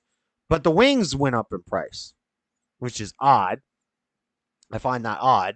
And we got chicken farms catching on fire. Now we got trains. We got all this money going to infrastructure bills, but yet we got trains with toxic chemicals crashing all over the country. The skies are on fire in Canada. The world is burning. The incident left multiple tankers in the Yellowstone River and decimated the railroad portion of the Yellowstone Twin River bridges in Stillwater County, Montana. Officials have not indicated whether the derailment caused the bridge to collapse or whether the collapse precipitated the derailment. 3 of the rail cars that derailed were carrying hot asphalt, and 4 were carrying molten sulfur. Molten sulfur. Casey Williams, the director of emergency management for Yellowstone County, told ABC News. 2 impacted rail cars were also carrying sodium hydrosulfate, a corrosive substance. But those substances did not enter the river. Yeah, okay, we believe that. We believe that until these people start turning into mutant Snicker bar fish in a couple months. The site work and remediation that began Saturday evening continued into Sunday. Montana Rail Link Public Information Officer Annie Garland said in a statement, track repairs have been made, enabling access to begin cleanup of the affected cars, Garland said. Transloading of the sodium hydrosulfide car closest to the river was underway on Sunday morning, Garland said. The car remains safely out of the water, and there has been no release involving this material. We continue to closely monitor all releases involving molten sulfur and asphalt and mitigating any impacts to the site surrounding area, Garland said. Both of these substances harden and solidify quickly when interacting with water and modeling. Modeling. Water and modeling. Wait, what? Both of these substances harden and solidify quickly when interacting with water and modeling. You know what else solidifies and hardens quickly? Okay, stop. Pause. Suggests that significant downstream movement of material is unlikely. Montana Rail said, meth and ingredients to make fentanyl. Oh, you could be onto something. Some junkies emptied the tank like Breaking Bad. You could be onto something, Freddie. We got some dang Montana tweakers hijacking the train for the ammonia and the sulfur. Ammonia and sulfur makes a stink bomb. Little anarchist cookbook for you. I disavow YouTube. Little anarchist cookbook for you. Sulfur and ammonia. Pea and matchstick heads. Burnt matchstick heads. You just strike the matchstick head. You got sulfur. You got ammonia in your pea. You mix them. It makes a stink bomb. You can also use sulfur and ammonia to make meth. Don't do that. You're going to need some ephedrine. You could get that from Sudafed. You're going to have a limit to how much Sudafed you could buy. I need to stop. What am I doing?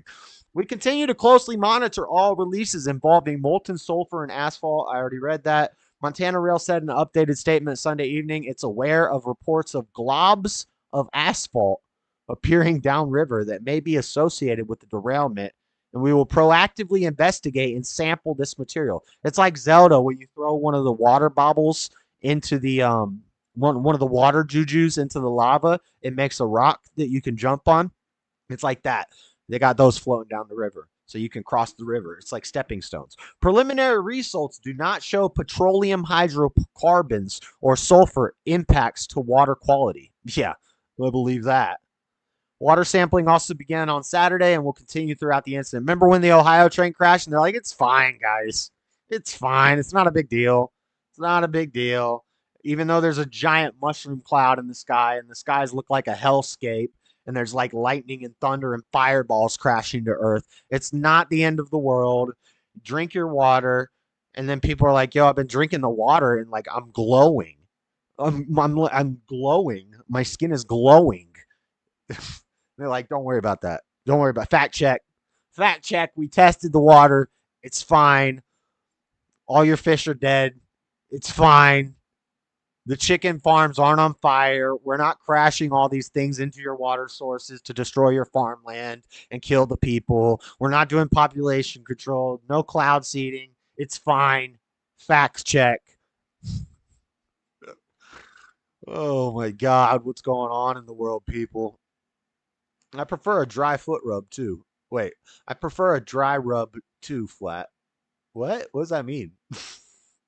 Wait, Flat said, I prefers a dry rub, but they did look good as a mug. What are we talking about? Oh, the wings. Oh, the wings. A dry rub? Nah, I prefer a marinade. I prefer a marinade, and then you bake them. And then about halfway through, or air fry, and then about halfway through, you're going to coat them pieces in some buffalo sauce, some Frank's Red Hot, or you can make your homemade blend. Your homemade blend, what I like to do is some of my homemade hot sauce mixed with ranch dressing. And you need to have enough hot sauce to ranch dressing mixture to make it more liquidy, more viscous. You don't want it thick like ranch. You want it viscous. Is that a word? You want it more liquidy. And then you coat that piece and then you bake them the rest of the time. And then at the end, you coat them again. That's what you do. Or you could toss them. You could toss them. You could throw them in a bowl, drench that piece, and then just toss them. Oh, gotta have my wings fried in oil. Fried in oil. That's right. That too. That's good too. We've had weird weather here for sure. Every time it's right after a bunch of planes fly over us. Oh, y'all guys are getting chemtrailed. Y'all guys are getting chemtrailed. You can thank Pete Buttigieg for that. He's probably getting kickbacks from Bill Gates for seeding the clouds. I actually don't believe in the chemtrail stuff. To some extent, like, I don't believe every plane you see flying over your head that has a trail behind it is a chemtrail. A passenger plane, I don't think passenger planes are putting ammonium whatever into the sky that's killing us. I think a lot of that's just water vapor. If you know how a jet engine works, there's going to be a steam trail behind it or a vapor trail. But there could be, I do believe in cloud seeding and HARP and all that stuff. So I think they do have the ability to put chemicals in planes to affect the weather and to change weather. You know, that's why we sometimes we'll see strange hurricanes, strange weather events at weird times when they shouldn't be happening. And you know, they say the globe's heating up. We got global warming, so we got to cool it down. We're going to have dang old Snowpiercer. That's what Snowpiercer was about. The world was getting too hot, so they did cloud seeding to cool the globe down, but it worked too good, and it pretty much froze the whole planet, and the only people who survived were the ones who were on Snowpiercer, which is a perpetual running, self-perpetuating engine in a train that could run forever on a never-ending track. And so basically, the only survivors were on this train. Good movie if you haven't seen Snowpiercer. Way better than 2001: A Space Odyssey. I would not recommend that movie if you haven't seen it yet. But yeah, I don't think every trail of vapors that you see in the sky is a chemtrail. I don't believe that. I think there's some, but it's used for specific reasons. But I don't know. I could be wrong. NASA can make it rain. Hey, you know who else can make it rain? A rapper in a strip club. What's up, Lord Spike Protein? Shout out, Lord Spike Protein. Finishing sauce. Yeah, a little finishing sauce on them wings, baby. Y'all making me hungry, and wings are expensive. And that's by design. That's by design. This food shortage and this inflation is all done on purpose. They're crashing our economy on purpose. Okay? Just make sure you know that. So yeah, Lord Spike, are you in Montana? No, that's Lord Colin B. I don't think he likes me anymore. But it'd be interesting to see his take on if he's seeing any glowing people now that this Montana train wreck has happened. It's not the normal planes that do it. It's always right after a grid pattern of flip. Yeah, okay. Yeah, then you could be right about that. Yeah, you could be right about that. Yeah, my point is just that every plane you see flying through the sky with a trail behind it is not a chemtrail. I don't think. All right. Do we have anything else on this train story? We got an article from the Independent here. A train that plunged into Montana's Yellowstone River was carrying hot asphalt and molten sulfur. We already read that. Let's watch this. Let's see if we get an ad. No one was injured in a train derailment no in ad. Montana Let's watch this this morning. Officials say it happened over the Yellowstone River near the town of Columbus when a bridge this reporter's just copying everything I say. He's been watching my show live, and he's just copying everything I say. collapsed as the train was going over it. The train was carrying asphalt and sulfur, according to the area's emergency services. Drinking water intakes have been shut down for places downstream of. Interesting. So wait, I thought the water was fine. It's just a little hydroammonium sulfate meth water with asphalt, molten hot liquid magma floating in the river. It's fine. It's fine. We just read 3 articles that said no big deal. But apparently the drinking water facility is downstream and it's shut down. Of the derailment until the water is checked for safety. This is what's left of a part of a motorway bridge in Germany. Dang, so America, this is a different story. Apparently America's not the only one with infrastructure problems. The roads in the industrial society and its future is collapsing all around us. Inevitably. That's what happens when you try to play God a little too much. Try playing God a little too much. Human beings are not meant to travel at 80 miles per hour. This is not natural. If we were, God would have given us wings and talons like a peregrine falcon. But he didn't. Even Usain Bolt was probably on steroids. Shout out Nick Stream. We're not supposed to be running a dang old 8-second 100-meter dash. What the? Speaking of economies, do any of y'all listen to The Uneducated Economist? I do not. Is it a listen? Is it like a radio show? No, I haven't seen it. I hope I'm not right. You're in SoCal with Rika? Oh, snap. Oh, snap, y'all. Rika thinks he's tough.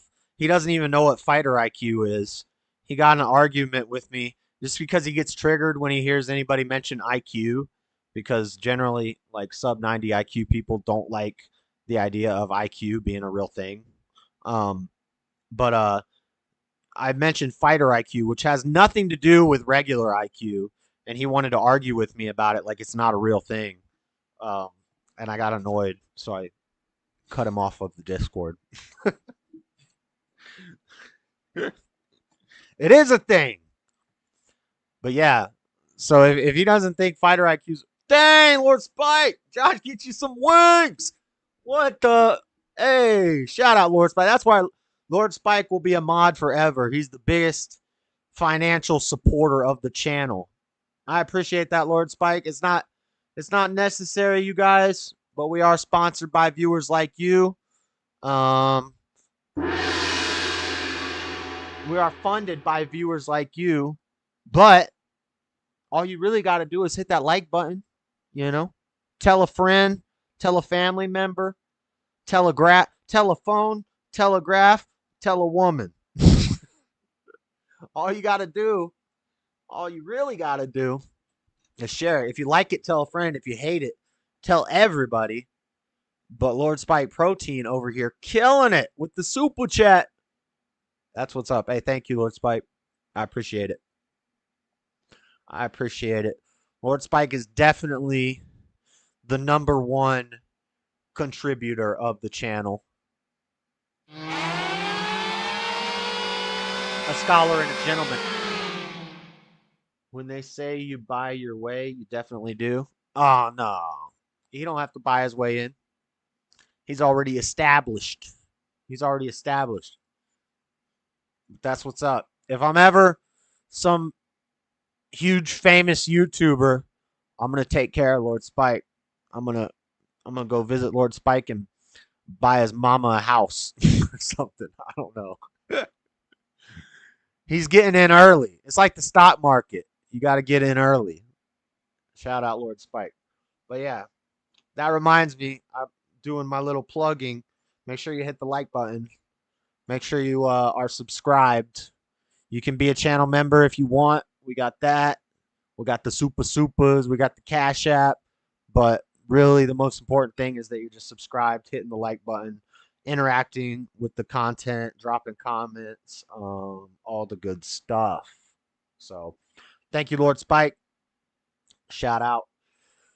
What's the next? All right, now we got a fun story. Jay is gonna be broke fast.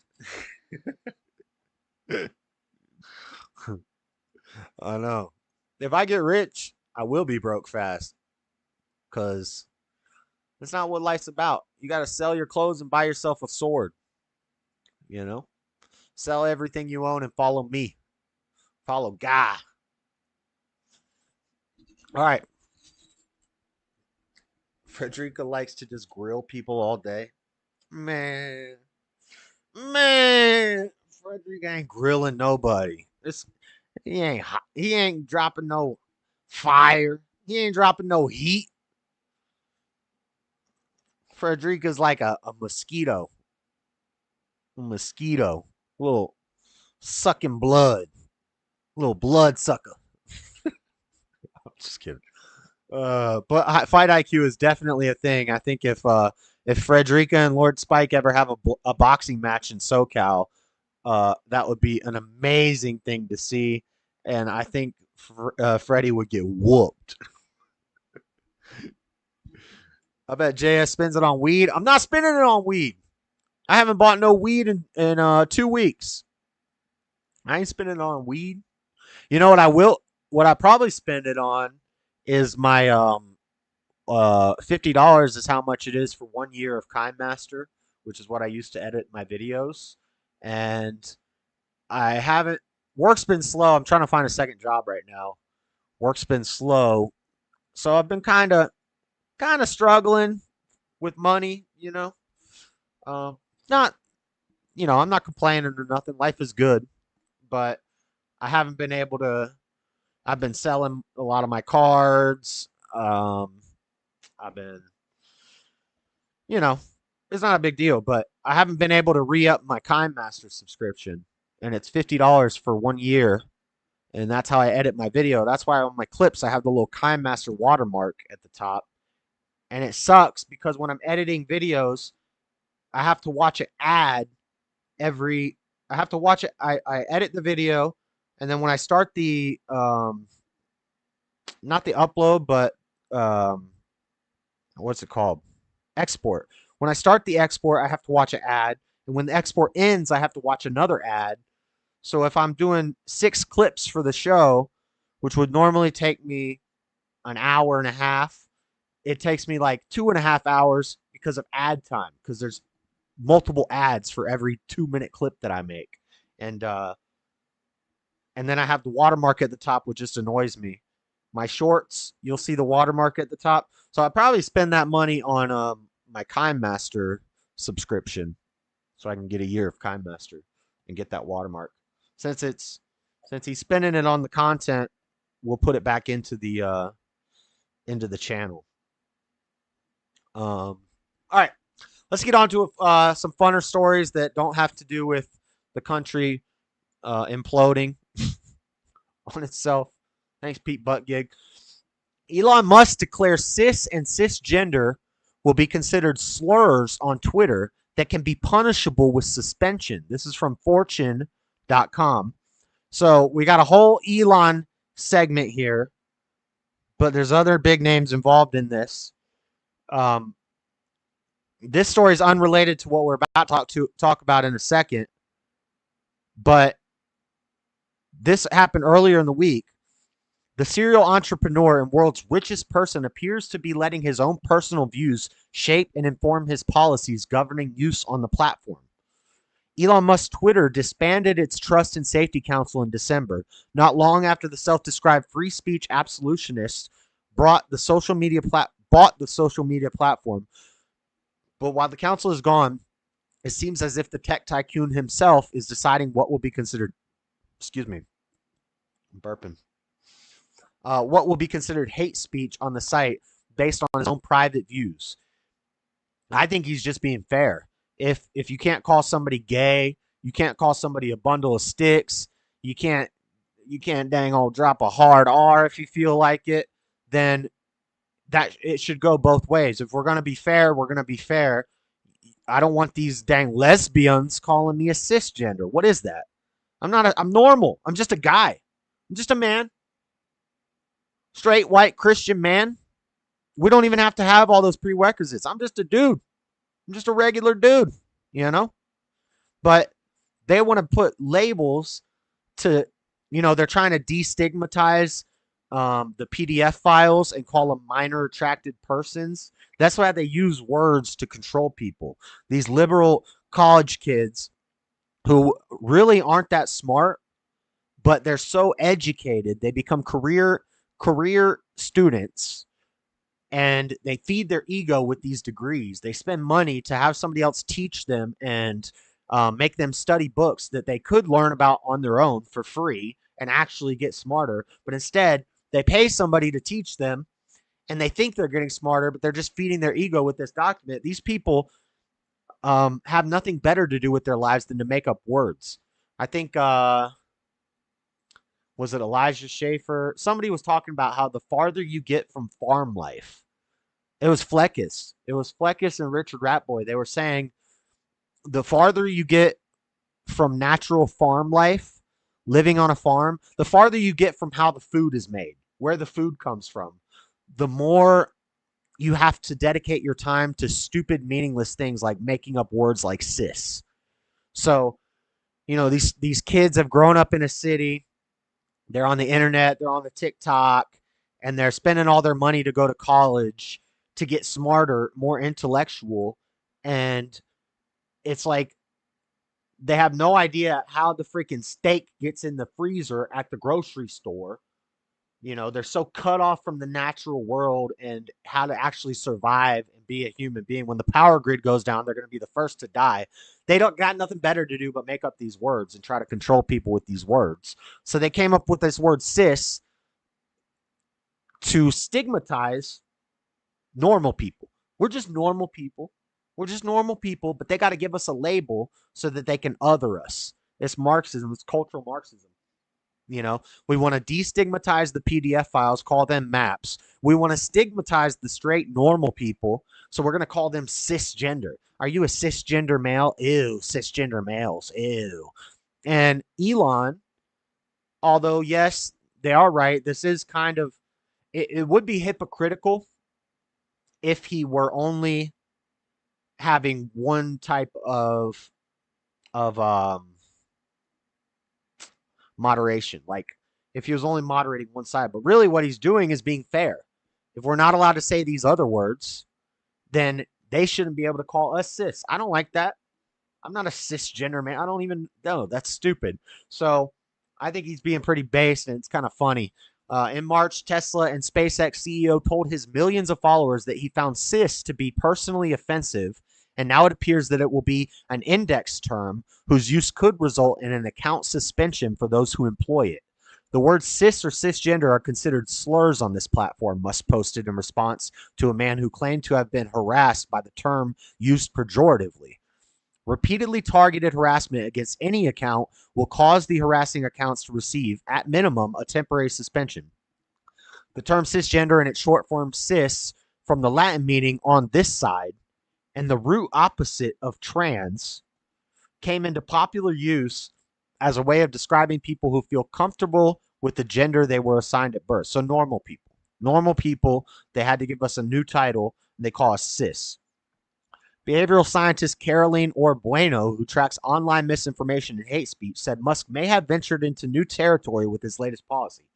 As far as I'm aware, this is the first time a social media platform has designated the term cis as a slur, she wrote. It is a slur. It is a slur. They use it pejoratively. PDF files. Got a P.O. box, don't have Cash App and all that fancy stuff.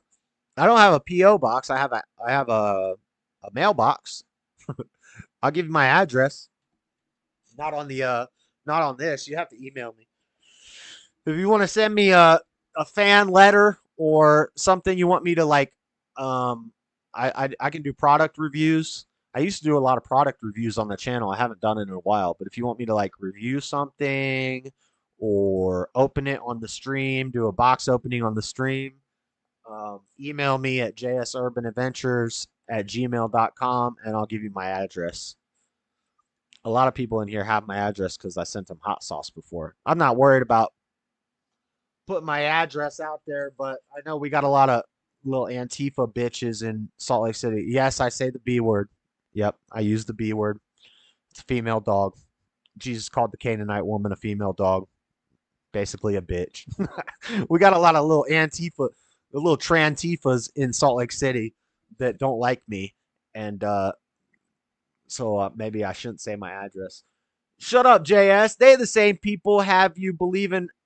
What kind of English is this? They the same people have you believe. Hold on, let me talk in Freddie voice. Shut up, JS. They the same people have you believing in IQ score. And IQ and fighting when in reality, it just comes down to who's better. What? I prefer the donos are spent on the channel. Do what you want. And thank you, Lord Spike. You're going to have a watch party for Elon versus Zuckerberg fight? That's what we're about to get to next. So that's the first Elon story. The problem is I don't think I'll be able to show it on stream. Or maybe I'll be able to show it, but I have to take the stream, or the stream will get taken down after it's live, it'll get taken down. So I'm wondering if there's a way I could do it. Where when I'm live, I'm showing the fight. And then afterwards, I can like edit, like zoom it in so that you can't see the fight. But the audio is going to be on the same track as the desktop. So I wouldn't be able to remove the audio and have just my voice. Huh. Maybe I can figure something out. But yeah, that's the next story, the fight. So Elon being based with the cis thing. But here's the bigger news. Here's the bigger news. We got a dang old UFC fight. Oh, Lord. Twitter's Elon Musk calls out Facebook's Mark Zuckerberg for an MMA fight. Hold on, okay, cool. We're good. Oh, we gotta move a little quicker. I'm chilling a little too much.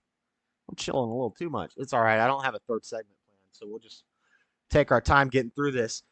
Twitter's Elon Musk calls out Facebook's Mark Zuckerberg for an MMA fight. UFC fans laugh. Listen, I'm a UFC fan, and I'm not laughing. I'm ready. I'm hyped. This is going to be lit. Are the social media titans due for a crash? No. I saw Titan, and I immediately thought crash. That would be bad if it said, are the social media titans due for an implosion? Yeah. Elon Musk and Mark Zuckerberg may be headed for a collision course. Musk is known to have some fun on social media. The Twitter chairman is never shy to post memes, polls, and entertain his detractors from time to time. This go around, he's got people talking about a possible clash with Facebook founder Mark Zuckerberg.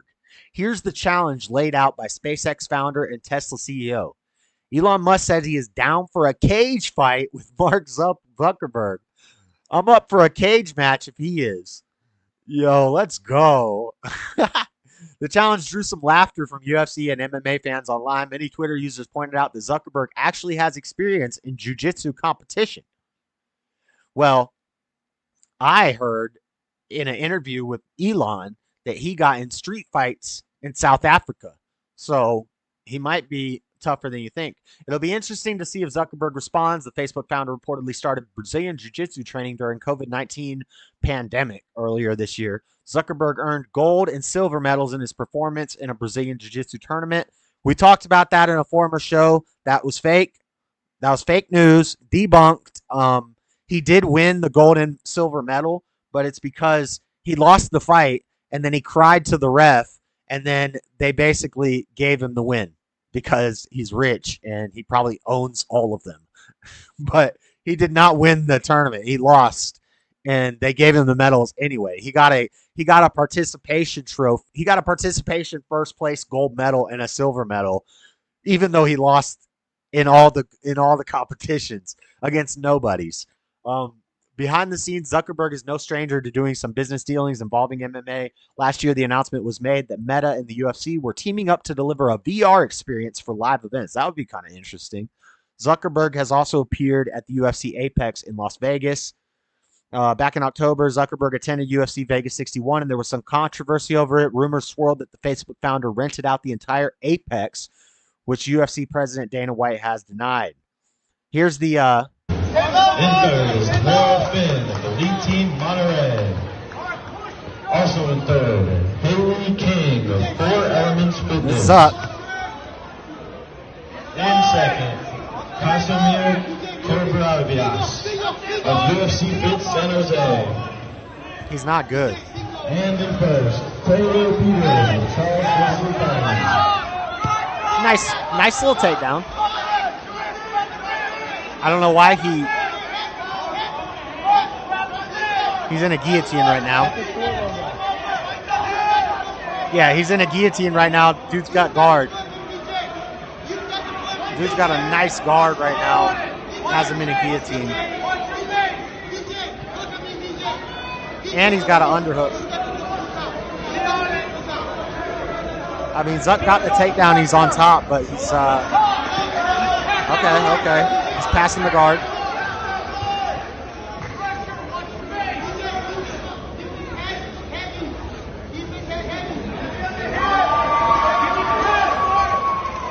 But now you got to do this while you're getting punched in the face by a dang old Elon. He's posting up.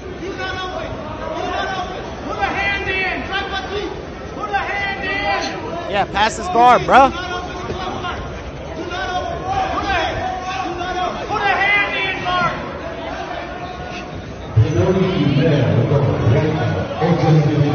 Control his wrist.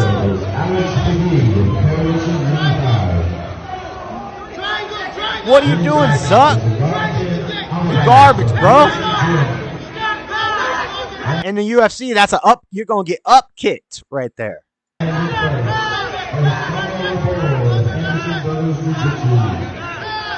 Armbar coming.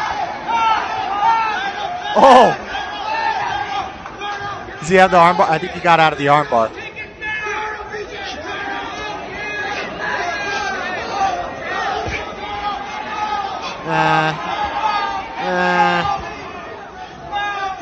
Not bad, not great.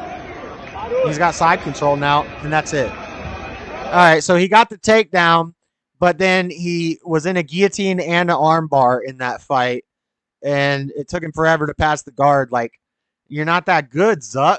That's not a gold medal performance. They just gave you a gold medal because you're Mark Zuckerberg, bro. So Mark Zuckerberg said, and so that was first. First, Elon calls him out on Twitter. Zuck responds with a picture of him in a bulletproof military vest. Dang old stolen valor. Mark Zuckerberg trying to look tough. Mark Zuckerberg is ready to fight Elon Musk in a cage match from The Verge. Let's see. Penny 2 said, I love you, Elon, but you better start training. I mean, why? It's Mark Zuckerberg. And he said, Elon said, I have this great move called the walrus where I just lie on top of my opponent and do nothing. Okay, that's funny, but that's not going to work, Elon. That's not going to work. The backstory here, since I recently reported more details about Meta forthcoming Twitter competitor, Musk has been taunting Zuckerberg on Twitter with zingers like "Zuck my tongue." Zuck my tongue? What is that? Zuck my tongue? What the? That's kind of gay. During an internal all-hands meeting at Meta last week, Chief Product Officer Chris Cox told employees that the company thinks creators want a version of Twitter that is sanely run, drawing cheers. I've always thought that Twitter should have a billion people using it, Zuckerberg said during a recent podcast interview. In terms of, I mean, how's Meta doing there, Zuck? My Meta stocks crashed. I bought into Meta because I thought you were going to put all these people in pods, all these gullible zombies. I thought you were going to have them all wearing headsets and living in pods by this time. So I bought into Meta stock, and Facebook crashed. But we'll blame Biden for that. I don't think that's Zuck's fault. I think that's Biden's fault. When he was going up south,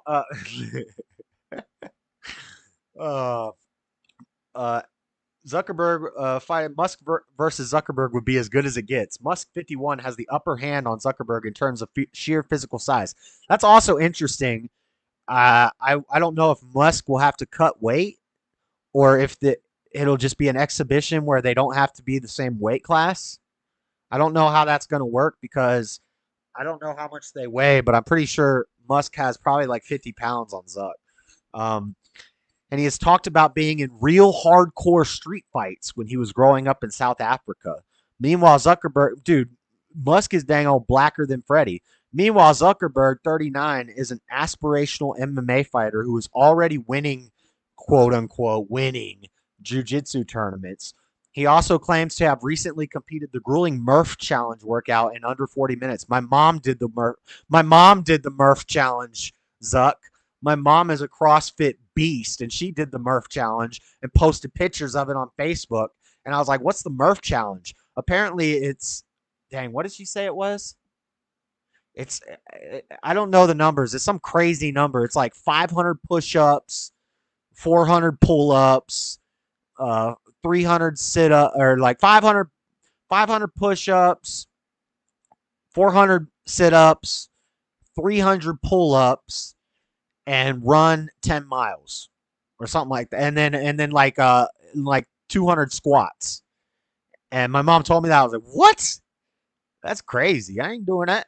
No, I could do it, but you'd have to put in some training for it. But he did the Murph Challenge in just under 40 minutes. I think my mom did it in an hour. My mom's a woman. So, I mean, I'm not super impressed by that. Regardless of who would win, I think we can all agree that a Musk versus Zuckerberg match would be one of the most entertaining fights of all time. It needs to happen. Don't back down now, Musk. And so Elon called him out. Zuck responded. And then people were laughing, thinking it was all a joke until our boy Dana White stepped in from Daily Mail Online. Hold on. Let me see what chat's saying. I got Zuckerberg. He has more anger. Yeah, that's probably true. Flat Sabbath got his money on the robot, which, I mean, they're both pretty robotic. Hold on, what does it say? I got to scroll up a little bit in chat. Don't nobody want to watch them fight? I want to watch them fight. Figure it out. I will chip in on Cashapp. Wait, what are we saying? This is just another nail in the first casket. K9B. Well, I don't need money to watch the fight, Lord Spike. I can bootleg it. The problem is that the stream, I could probably stream it when it happens, but as soon as the stream ends, within like 24 hours, they'll take the stream down. Because that's what happened when I streamed the Super Bowl. we watched the Super Bowl halftime show and the Super Bowl live, and that stream got taken down. And there was a Battle of the Minds in that stream, which kind of sucks because it all got taken down. And then the same with a UFC fight. It might have been it might have been the Izzy fight or the John Jones fight. One of those two fights, because I like both those fighters. I showed the fight on the stream, and both those streams were taken down within 24 hours. And I tried to go in and edit out the parts that I showed the fights in the Super Bowl, and I couldn't do it. It wouldn't let me re-upload them. So they're gone forever. So if I stream it, it'll be live, and that'll be it. It won't happen after. Or I could stream and watch the fight and commentate on the fight, and the stream will stay up. So maybe we'll do like a poll when it gets a little closer. If it happens, we'll do a poll to see if you guys want me to stream it with the fight live, and then we lose the stream forever as soon as it's over, or stream it while I'm watching the fight on a different computer like I usually do on Saturdays and just talking about the fight. I think it'd be better if you guys could watch it with me, but I don't need money to buy it. I'll bootleg that crap. I ain't paying for that. This is technically scissoring. No, real Mr. Mad. It's jiu-jitsu, bro.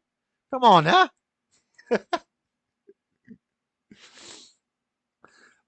is just another K9B. I don't know what that means. Trantifa.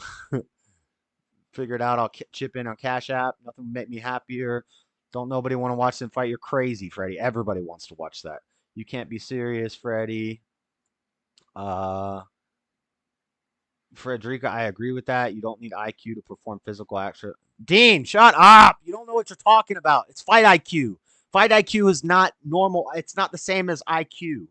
All of the fighters in the UFC in each weight class, they're on the same plateau of skill and strength. Like you're not going to see two guys in the 180-pound weight class. One of them benches 350 and one of them benches 150. That's never going to happen because the dude who benches 350 is going to be too jacked and too slow, and he's going to be up in a higher weight class because muscle is weight. So all the guys in each weight class are the same general strength and the same general skill level. So what it comes down to is fight IQ, which is your ability to make decisions, the right decisions in a fight, and to know when to do what. So like Mark Zuckerberg in that jiu-jitsu competition didn't have very good high fight IQ. If he had higher fight IQ, he would have known how to pass the guard and get out of that rubber guard, and he would have gotten out of the arm bar, and he would have submitted the dude quicker. He didn't submit the dude.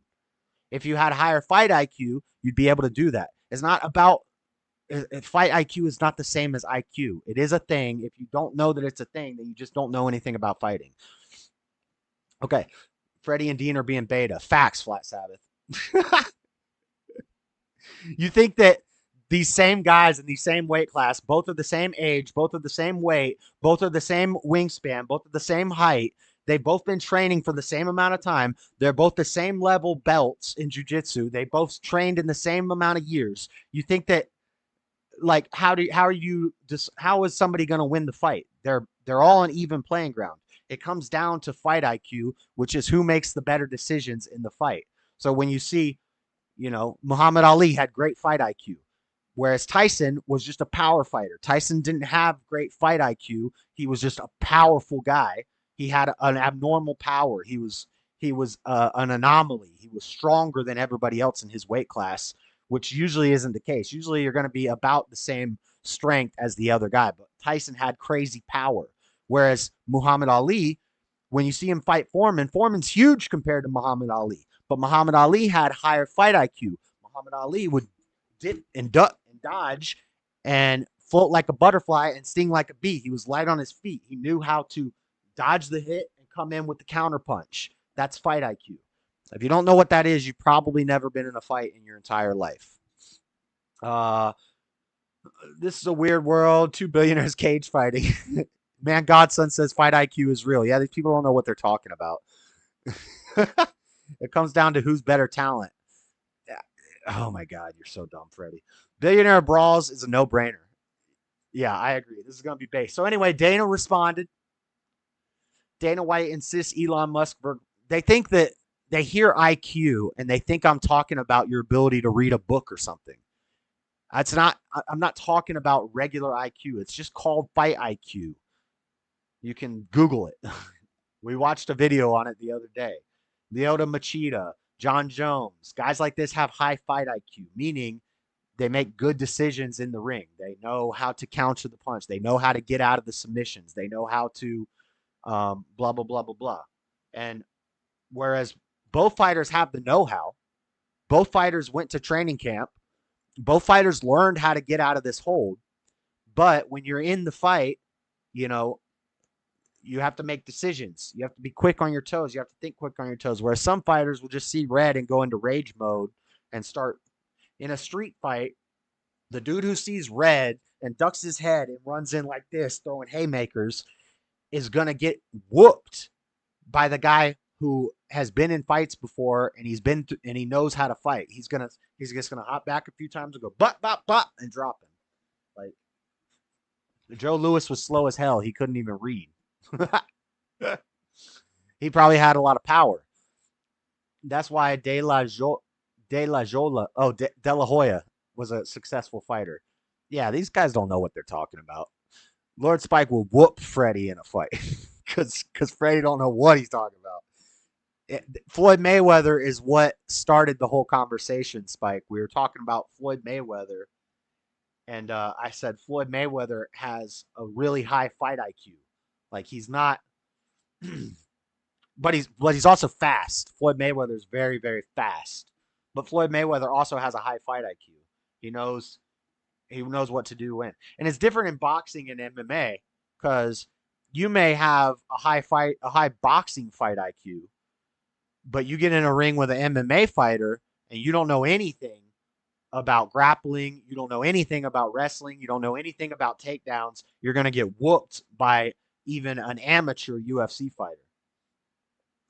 Or if you're a UFC fighter and you get in the ring with a boxer, you're probably going to get whooped too. Like Nate Diaz and Jake Paul are going to fight. The betting odds are saying Jake Paul is going to crush Nate Diaz. But in a street fight, Nate Diaz wins 10 times out of 10.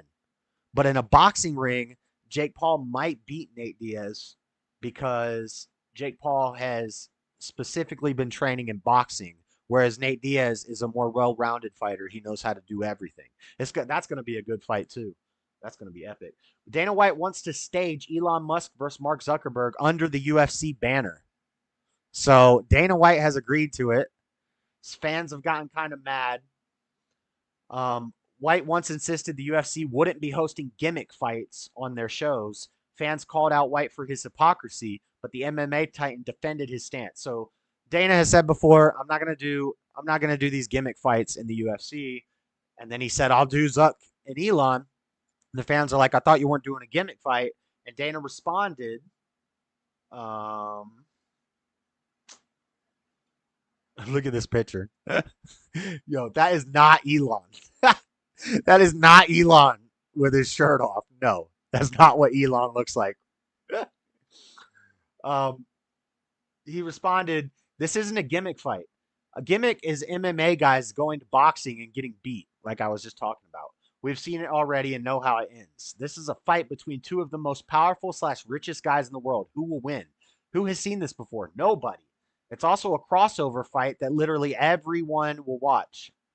He's saying that it's going to sell triple the tickets of the McGregor versus Mayweather fight. Or was it? Yeah, it was McGregor versus Mayweather. Mark Zuckerberg's MMA trainer says he's not sure how a cage fight would play out between the Meta CEO and Elon Musk. Elon Musk this week challenged, blah, blah, blah. Mark Zuckerberg says, send me the location. Elon said an octagon in Vegas. And then Zuckerberg's MMA trainer says he's not sure how the fight will play out. And apparently Elon has had training when he was younger, so it's going to be interesting. Mark Zuckerberg's mixed martial arts trainer is far from certain that the Meta CEO would win in a fight with Elon Musk. The tech mogul told the Joe Rogan Experience podcast last year that he took up MMA because it required constant focus, which is fight IQ. Zuckerberg's been training with pro MMA fighter Kai the Shadow Wu since September of last year. Weighing in on the planned showdown with Tesla CEO Wu told Forbes, "I just go and train. I can only speak on how hard he works. He works really hard. He's a really nice guy to be honest with. I'm not sure how the fight will play out, so I don't want to speculate. But I'm like you. I'm like, how crazy is this?" So it's going to be interesting. It's going to be hype for sure. And we'll figure out. I'll definitely be streaming during it. I don't know if I'll show it on the stream, but we will see. Floyd is the most elusive fighter ever. Assuming it's ran under the Vegas Fighting Commission, which it will be if it's in the UFC in Vegas, it won't be a choreographed fight. They're very stringent on that stuff because they have betting odds with it. And if anything got found out like that, then they would be sued and they would lose a lot of money. So it's not going to be a choreographed fight. This isn't the WWF. This is the UFC, Freddie. I know you don't understand how this stuff works because the only fighting you've ever done is in like Mortal Kombat. But no, you're probably wrong. Next fight card is Trump versus Biden. Let's go. That'd be a 10-second fight. Somebody is having a heart attack.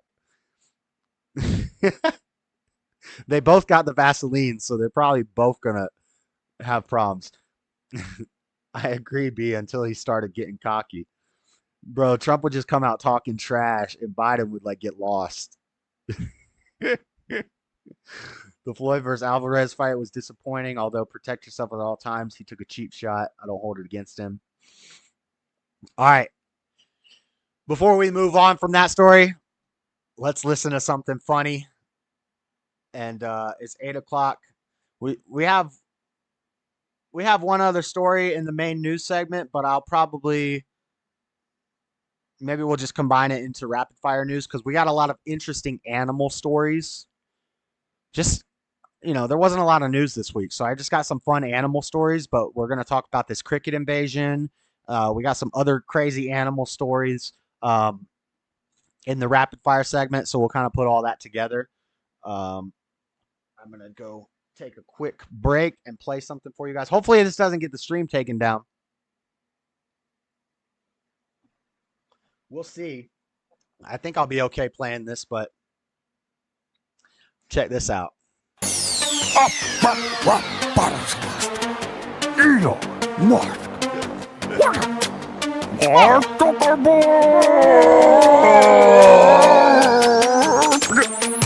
me Musk.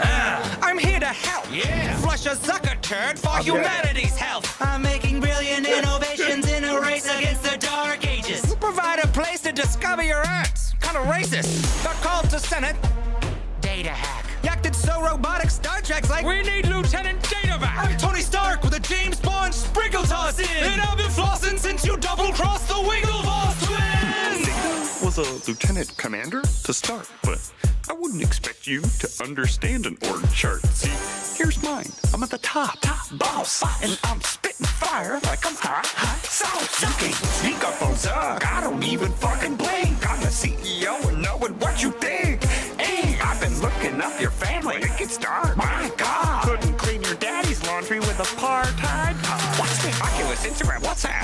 I'm cleaning up like a wet ass. I drive around in a hatchback. Beep beep. I like your story like Snapchat. Elon, you're nothing but an attention-seeking outcast, and your star is faded like you on a podcast. Don't smoking with Joe Rogan, don't slow motion my pace, man. When I'm conquering my space, it's actual space, man. I got a loan from the White House. Boom! Said that shit straight to the moon. Now I'm taking mankind to Mars, but for your kind, man, I ain't got room. Your platform only launches depression. Who put the elf with no friends in charge of human connection? Hey, you claim to be some kind of saint, but you ain't. Why don't you lean in and face mash my musky Dutch tank?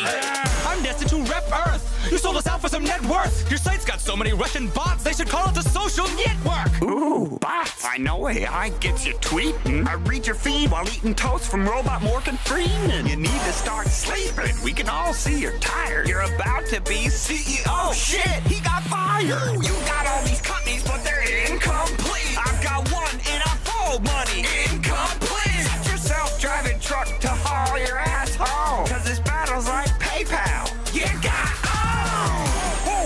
Who won?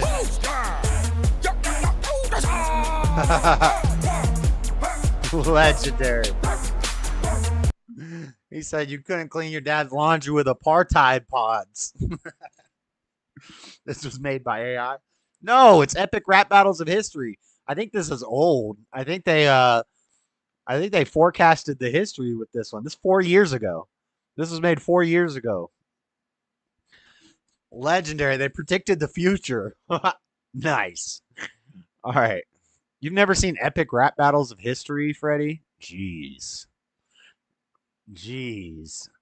No class. No class. All right. Should we do memes or should we do this cricket story? Oh, what's wrong with this? Reload. Oh, cool. We're back. Should we do memes or the cricket story first? I've been talking for a while. He doesn't blink. Let's do this cricket story. And then we'll do memes. Blood red crickets invade Nevada town. Residents fight back with brooms, leaf blowers, and snow plows. Elko, Nevada. Dana Dolan was driving through her small Nevada hometown when she thought she had come upon a gory crash. The ground surrounding Elko's stretch of Interstate 80 looked as if it had been covered in blood. As the red color shifted and moved, she realized instead it was an inflation of crickets, some bigger than her thumb. It's almost like a biblical plague. It is like a biblical plague. It's not almost. I mean, that happened. Dolan told the Associated Press last week, laughing at the absurdity of the situation that is playing out in Elko, where he's lived for years. Elko. I'm not talking to you. Calm down. Let's watch this clip I made. AI has a soul? I don't know if they got a soul yet. Let's watch this clip of the cricket invasion of Elko, Nevada. This is wild. If I lived here, I would be freaking out. Millions of flightless this is nasty. Known as Mormon crickets have now descended on swaths of Nevada, taking over homes in the city of Elko, Nevada, blanketing roads, even the local hospital. Some homeowners are using vacuums and power washers to clear out the crickets. Bro, where are you going to empty the vacuum? Where are you going to dump them at? You're just going to put them back out? What are you going to light them all on fire? What? You could have a bonfire and unload your shop vac filled with crickets. Look at these things. This is crazy. Killing the 2-inch long plump crickets can lead to a smell described as burning flesh. The sheer quantity of insects on the streets now forcing the Nevada Department of Transportation to use plows and warn of slick roads due to the squashed bugs. It's almost like an oil slick. I actually, at this intersection, was coming home, and as I came around the corner, I came around a little too fast, and I about ended up in the ditch full of water. It was pretty intense. In the ditch full of water. It was pretty intense. Outbreaks of Mormon crickets have been recorded throughout history across the West in Nevada, Idaho, Utah, Montana, and Oregon, causing widespread damage to crops and other vegetation. Experts say the crickets have a 4 to 6 year cycle and then go dormant. For people in Elko, relief can't come soon enough. They just eat, because they eat everything. Anything in their path, they'll eat, including each other. Look at those things. That's crazy. Heard or seen reports No. of an invasion of sorts happening in Nevada. No. Makes my skin crawl just looking at this. Turns That's out horrible. Oh, I would hate it. Now, we're not talking about aliens here, but a bad Mormon cricket infestation covering towns like Elko. Some places in Elko are worse than others, and these And it's insects reaching as travel. far as So Utah, what's bad some today places may in not be Oregon. as bad tomorrow. Right now, we're in front of one house covered with Mormon crickets. And they're migratory, Residents so around they're town gonna say move. They've been dealing with these for weeks, and they are tired of it. It is a creepy, crawling, Look at nasty, that. disturbing sight. It's bugging me. Oh, it's bugging me. Parts Oh, of nice Elko pun, are lady. covered in You look like the swarming type of lady that would and make migrating that pun. Mormon crickets. They're on the roads. You can see that they're moving and crawling, and the whole road's They're crawling, crickets. and it just makes your skin crawl. It's just so Another gross. nice pun. Millions Makes your of skin flightless- crawl, bugging out. I wonder if the news station gave them that script. Did you guys see the one guy, though? Insects known as Mormon cricket taking over Elko, hitting roads, Hold on. even the local hospital.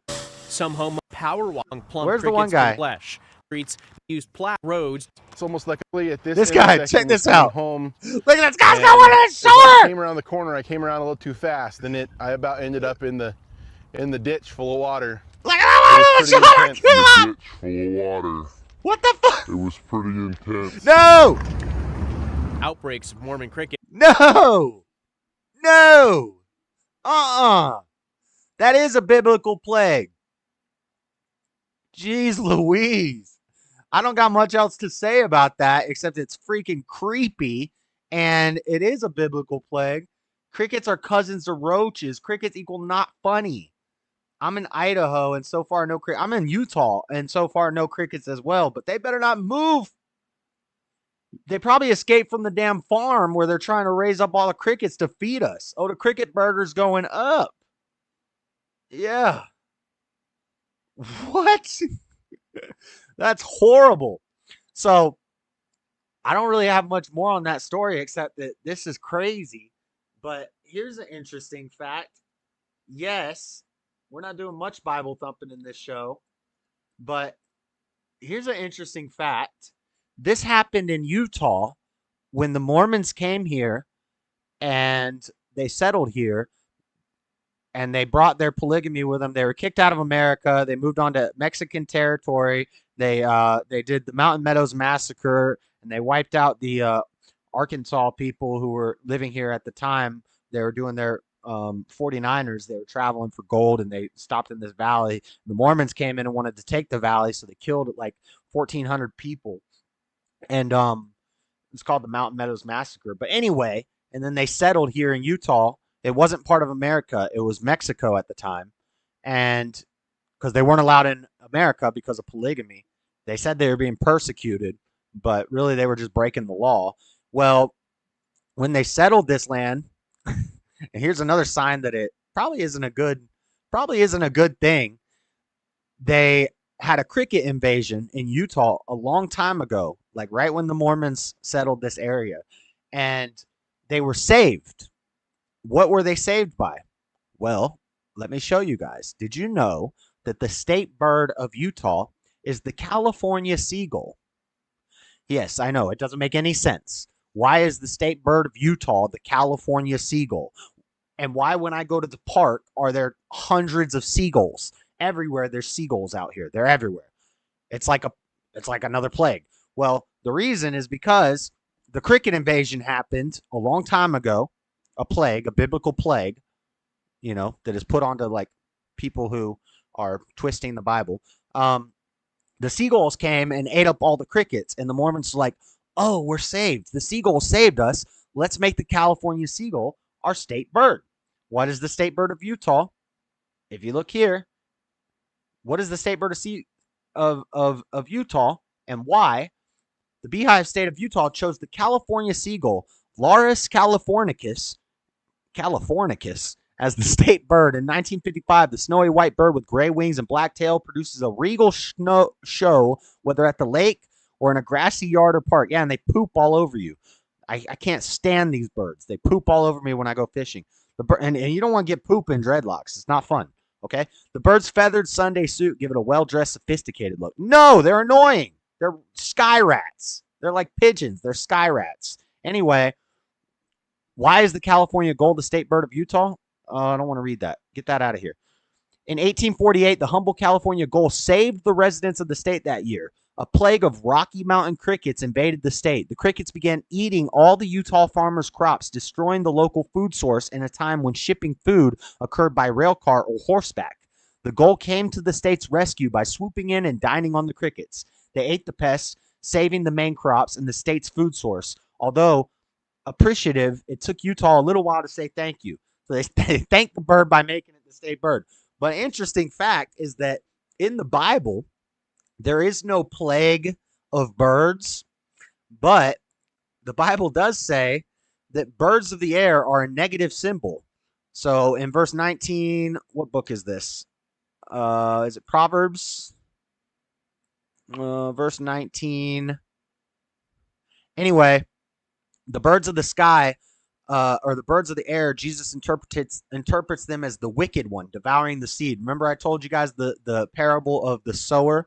The parable of the sower, and when you sow your seeds on the path, the birds of the sky come down and swoop up and eat the seeds. And the birds of the sky represented the evil people who, when you're preaching and you're giving the message, other people will come in and whisper in their ear and say, that person's crazy. Don't listen to them. Just do what you want to do. Blah, blah, blah, blah, blah. Ignore all that.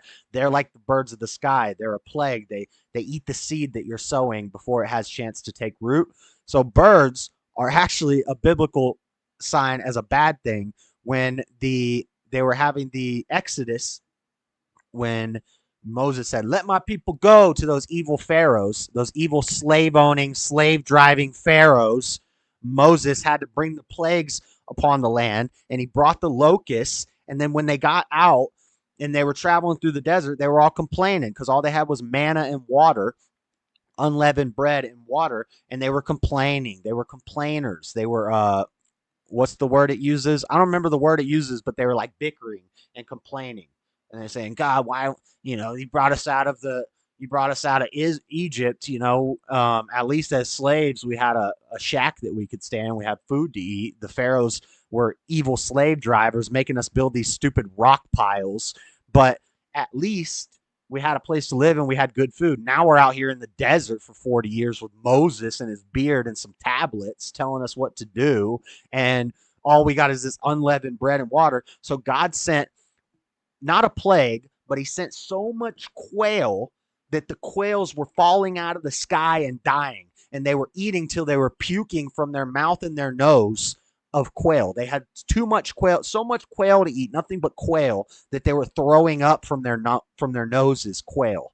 And so I find it interesting that Utah had a plague of crickets, and then they got saved by a plague of birds. So it was not like they weren't actually saved. It was just another plague of seagulls. California seagulls, damn liberal seagulls. We got some dang old liberal California blue seagulls flying around pooping in my dreadlocks when I go fishing at the park. And they think, oh, it's great. They saved us from the evil cricket infestation. No, it's just another plague. It's just another plague. These are sky rats. These are not good birds. That's all I got to say about that. Fun stories. All right, what's chat saying? We'll get into the meme review. Is the bird poo the real reason for wanting to cut your hair? It could be. He's talking to you, Rick. Yes, I was. What's up, Stubborn One? Locusts do an annual migration through Egypt every year. That's called a plague, Freddie. That's called a plague. It's sad when the issues or problems in life from this thing. I don't know what you're talking about, Dean.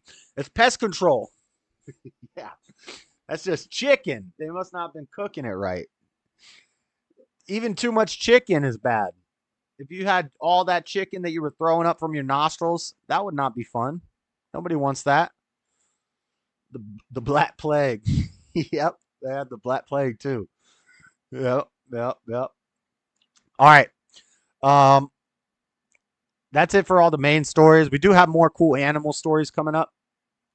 Let's go to meme review.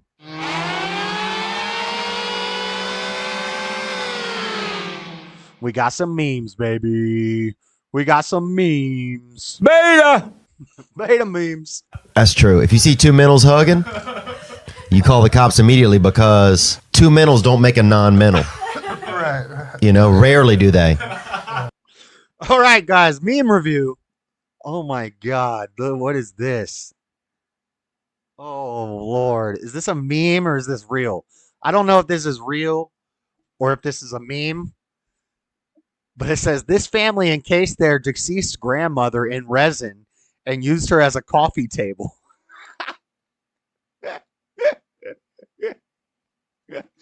Oh, my God.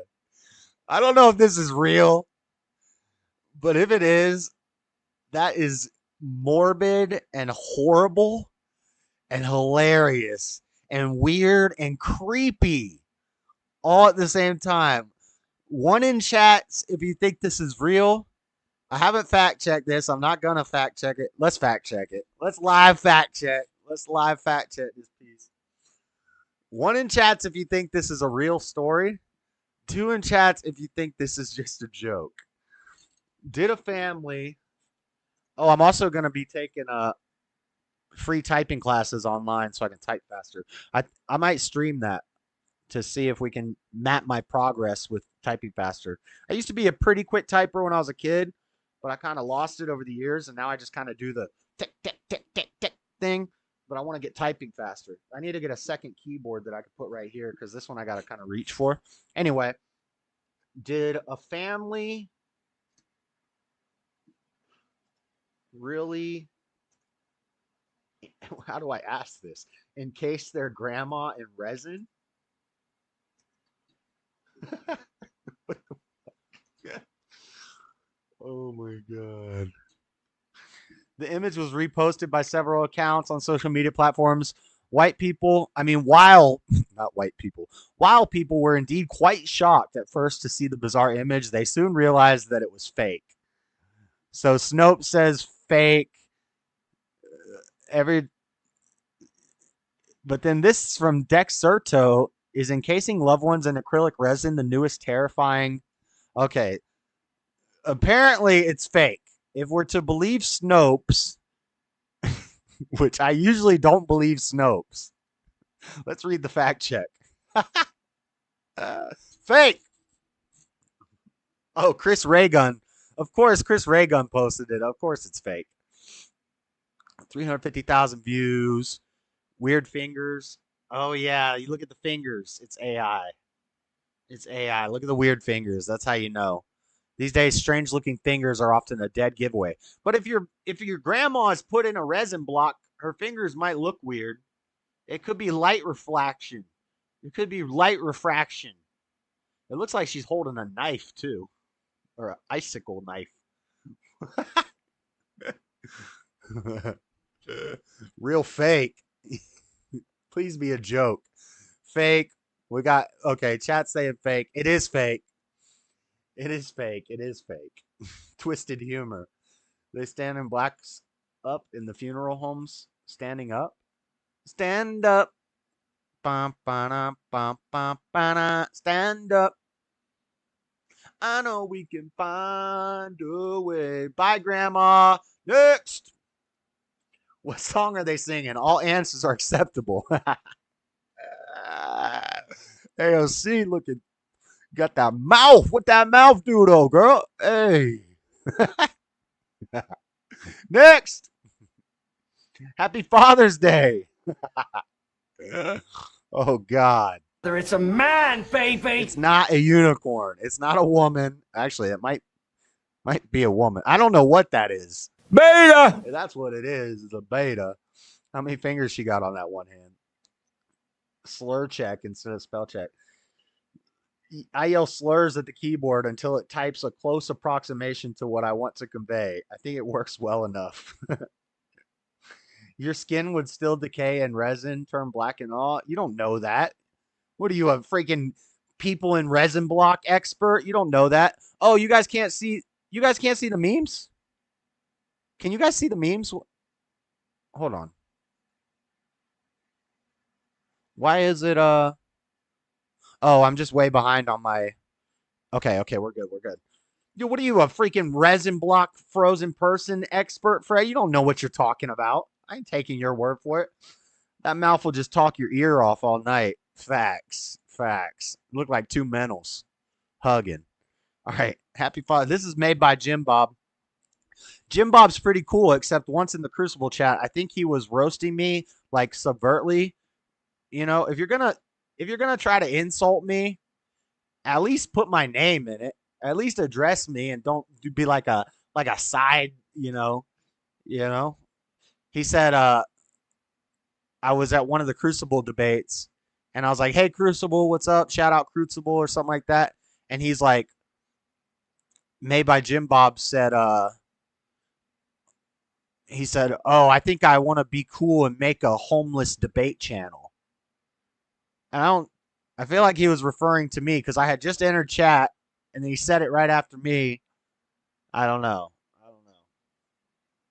But whatever, Jim Bob. I don't know if it was directed at me, but if it was, you know, put my name in the diss at least. Have some nuts. Visual is good. Next, 3-piece chicken dinner. Oh, God. With all the chicken farms on fire and the trains exploding everywhere and crickets taking over, this is going to be, you won't have wings for long. We won't have wings for long. This is going to be your 3-piece chicken dinner. Next. Oh, this is an interesting one. Not really a meme, just kind of a little fact check here. Let's see. Flu cases, 2016 to 2017, 29 million. 2018, 41 million. 2018 to 2019, 29 million. 2019 to 2020, 36 million. 2019 to 2020 was a big year for the flu. Interesting.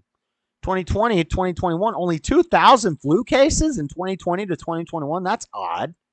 COVID cases, 2016, 0. 2017, 0. 2018, 0.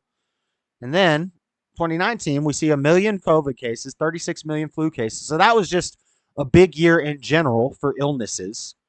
Probably a lot of liberals were getting too sick of Trump, so their immune system was breaking down because they were too busy screaming, "Wee!" Screaming and crying about Trump. They were emotionally destroyed by Trump. Orange man bad. So a lot of people, a lot of weak immune system people were getting sick that year. And then 2020, 32 million COVID cases, but only 2,000 flu cases. Huh. That's odd. That's odd there. Next. She said her kids have ADD. I said, all different daddies? Dang. That looked like Freddie. What the? I thought that was clearly a message that there was no such thing as racism. I mean, I agree, Wheezy. I agree. Next. Oh, God. Guys, there's a lot of these memes. Please reconnect to a controller. Your Xbox controller is disconnected. You see these weights on the leg board here, Freddie? All they do is remove those weights, and that's how they resubmerge. Is that the right word? Or is it just submerge? No, submerge is going down. Remerge.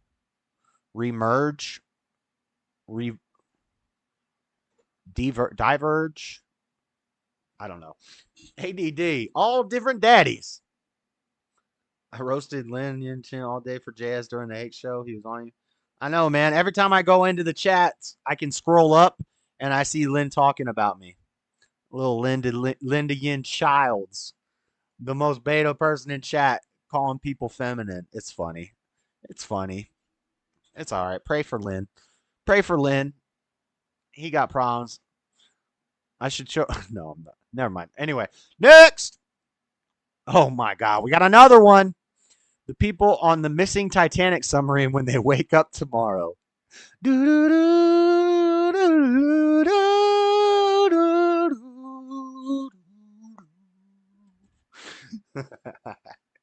That's after Leo died.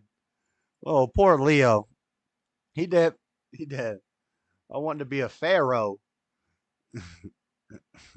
I trust Freddy. Pharaohs made mummies, so his people know that stuff. Oh, you're okay, okay. Kept doubting Fred, but I'm going to get hooked up with some chariots and a little pyramid of my own when he rises to power. Dang, Stubborn One's working that side deal just in case Freddy ever becomes the next King Tut, King Tutankhamun. Stubborn One's going to get hooked up with a dang submarine. No, don't believe it. But you might be right. You know, he's a pharaoh. He might understand preserving human flesh. So you could be right about that. Next. The plural of octopus is... What is it, guys? What is it?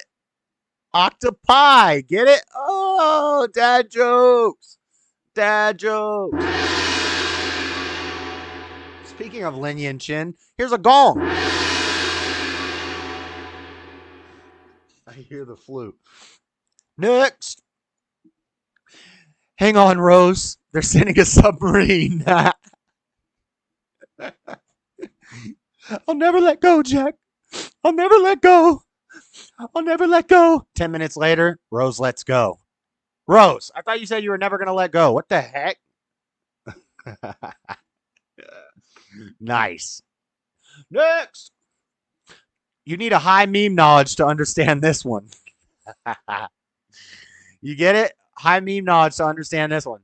We got one white cat and we got 5 black roosters. 1 white cat, 5 black roosters. Wait, what's another word for rooster? 1 white cat, 5 black cocks. Oh my Lord, that's the cop meme. Or I said in the comments of this when I saw this meme, I said, is that Carissa Avalone? I think that's Carissa Avalone right there. Getting blacked. Dang. Be safe, chat well speaking. Need a split. All right, have a good night, Dean. The dad joke will summon stubborn one. Be careful. Dang, old Carissa Avalon getting blacked down by 5 black cock. What the? Next. Gay lovers find out they are brothers. Super Smash Bros. Ultimate. Whoa. What the? Beta! That's true. If you see 2 mentals hugging, you call the cops immediately because 2 mentals don't make a non-mental. Sounds about right. You know, rarely do they. Bros. Ultimate. Next. No, I'm on my period. Wait, man and woman say no. She says, no, I'm on my period. Oh, this is horrible. 2 guys, no, I have diarrhea. It's a man, baby. Beta. Oh, God. I see 6. Whatever. Oh, God, that one's horrible. Next. What's the difference between this and this? Nothing. Both are full of dead semen. That's not very Christian joke. Oh, that's horrible. That's horrible. Oh, no. Oh, my God. Beta. Next. If someone gave you $200 because you're ugly, would you take the money? Absolutely. I'm ugly, not stupid. Facts, Xavier. That's right. Solar-powered wind chimes for sale. Welcome to America, where we got solar-powered wind chimes for sale. Now, you might think that's really stupid and that's really funny, but I hate to break it to you guys. I've talked about this before. I hate to break it to you, but wind chimes are solar-powered. Windmills are solar-powered. Wind power is solar power. Why? Because the sun controls the wind currents. Why? Because wind air rises when it's hot and it goes down when it's cold. So the equator is heated up more. So the cold air from the poles making its way to the hot equator is what causes currents in the air and wind. So the sun actually does power windmills. So wind power is solar power. Another fun fact is that most hydropower is also solar power. So wind power is solar power is solar power, and hydropower, for the most part, is solar power. Some hydropower is lunar powered. Allow me to explain. The way that hydroelectric dams work is that water flowing through the thing causes turbines to spin, which makes electricity. Well, how does water flow? Water flows downwards. How does water get up? Because if water always flows downward, whatever the source of water is, which is up high, would eventually run dry, right? If the water is always running down, water never runs up. It runs down. Eventually, the source of water up at the top would run dry. Why doesn't it? The reason it doesn't is because the sun heats up bodies of water, which causes evaporation, so the water goes up, and then once there's enough evaporation in the clouds, condensation, once enough evaporation and condensation happens, you get precipitation, which is rain or snow. The snow falls on the top of the mountains, the water fills reservoirs at the top of mountains, and then that allows the water to flow downwards again. So hydroelectric dams are also solar powered. So windmills are solar powered, hydro is solar powered is solar powered.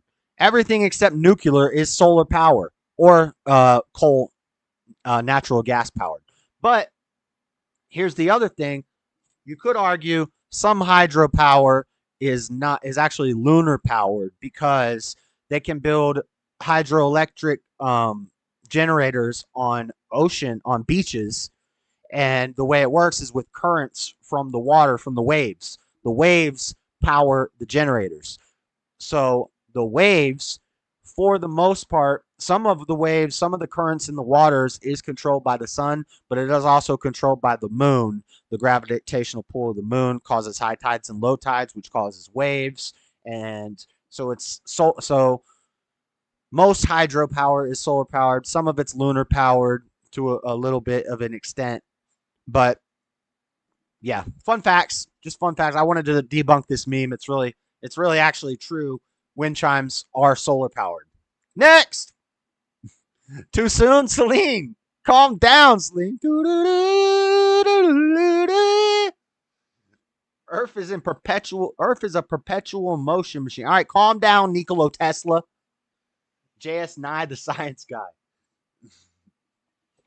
Heat defies gravity. That's right. Earth is a perpetual motion machine. I know. Electrostatic, conductor, Tesla coil, all that stuff. Calm down, Nikola Tesla. Calm down. Witsit gets it. I feel like I should have taken notes. Yeah. You learned something. Next. People are being paid to protest my rallies. I'm not even president yet, and I'm already... Hold on. People are being paid to protest my rallies. I'm not even president yet, and I'm already creating jobs. Make America great again. Russia, Russia, Russia. Ukraine, Ukraine, Ukraine. But we all know I will make America strong again. I will make America fast again. I will make America not have train crashes every 2 days and cricket invasions again. I will make America great again. Vote Trump. You guys don't know what he's talking. I always know what I'm talking about. Next. Hold on. Hold on. Zelensky voice. Hold on. I told Biden that if he didn't give me another $1 billion, that I would expose his corruption. Well, son of a bitch. He gave us another $1 billion. Sounds like old Biden there. Oh, man. Oh, man. Next. Oh, wait. Speaking of Zelensky gets a... Beta! Zelensky's almost as bad as the Clintons. Someone's murderers. Yeah. Oh, Clinton, he murdered a guy. Buy bed, free one night stand. Wait, buy bed, free one night stand? What? Let's go. I need a new bed. I'm down. I've been celibate for too long. I'm buying that bed. That thing is going to sell out fast. Next.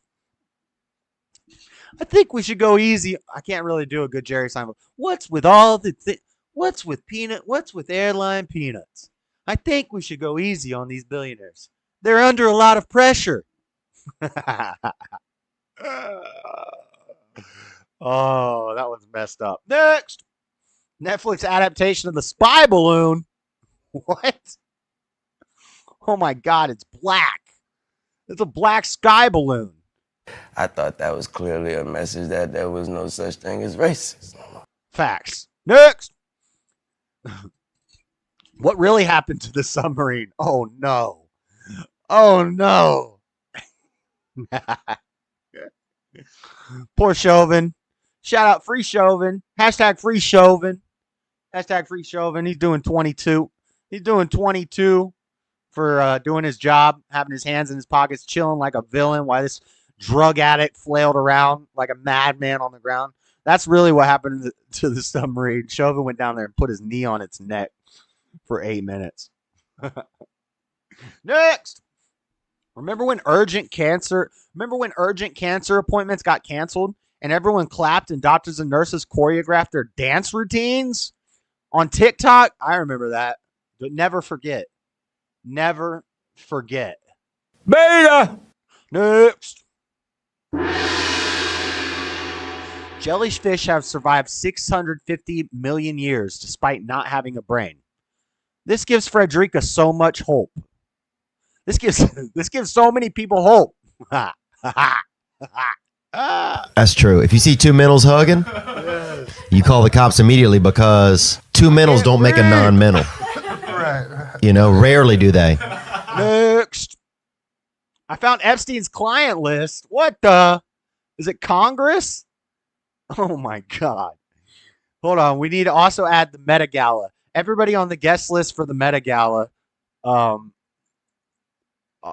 Meta Gala, the celebrities, your little Uzi Verts, your little Nasty X's, and your Nicki Minaj Tois, all those. Let's add that to this meme, and then it'll be complete. Next, helicopter tours of volcanoes, $250,000. Book yours now.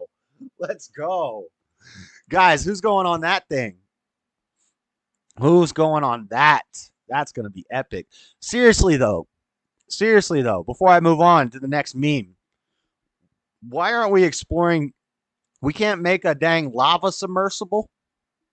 We haven't. We can go to Mars. We can go to the moon. We're working on going to Mars. Apparently, we can go to the bottom of the Mariana Trench. But y'all can't figure out some sort of non-melting metal so we could go explore a volcano. But who's riding that Fisher-Price helicopter to go explore a volcano? I can't breathe. Next. Tell her you're 8 on a scale of tell her you're an 8 on a scale of 10. Urinate on a skeleton. Wait, what? Tell her you're an 8 on a scale of 10. Urinate on a skeleton. That's awesome. Guys, urinate on a skeleton. Next.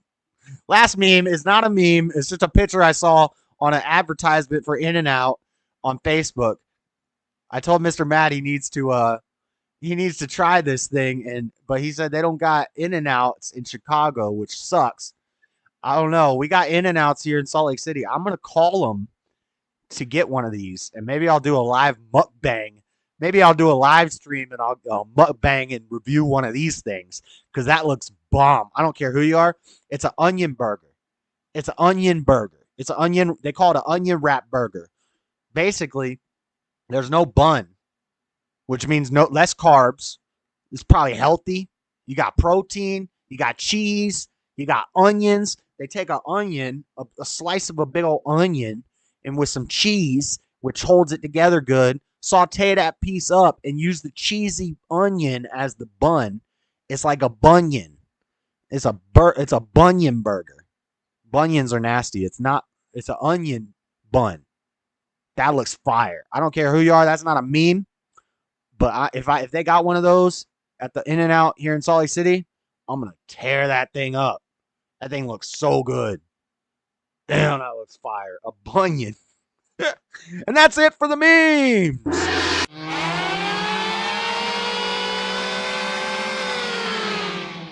All right.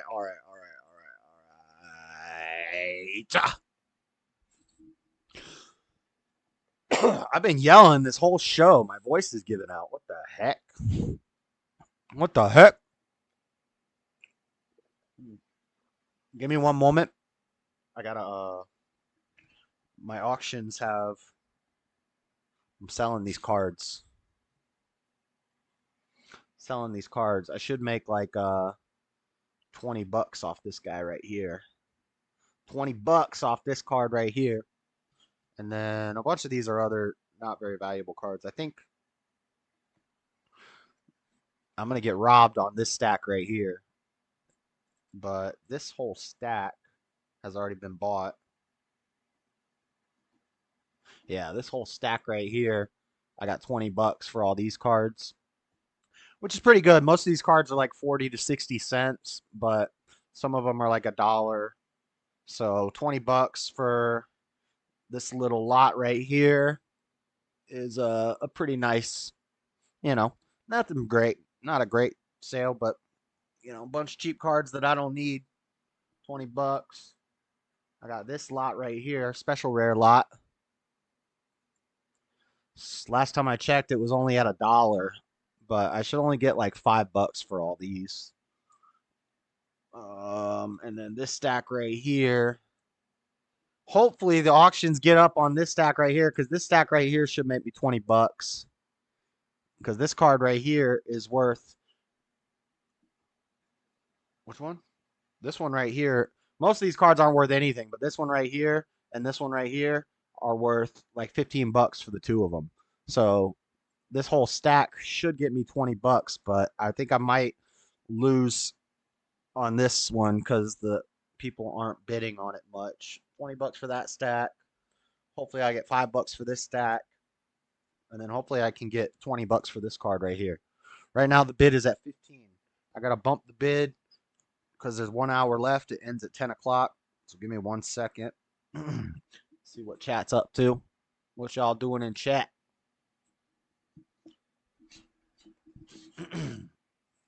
Where's the foreign policy segment? Since when do I do a foreign policy segment? Who are you talking to? What show do you think this is?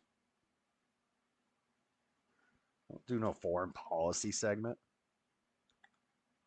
Bump! 1 hour left. Come on, people. This one's at $16. $16. I should at least get 20 for it. Okay, bump that. Bump that. Bump that. Bro, this one's only got $1. At least if this guy wins, he's got a bid on something else, and it makes it easier because I don't have to do as many packages. Bump. 1 hour left.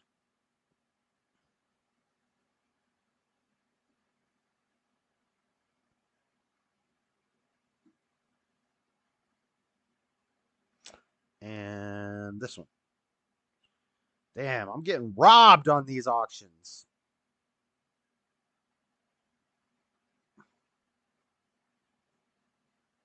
All right. These memes what to die for.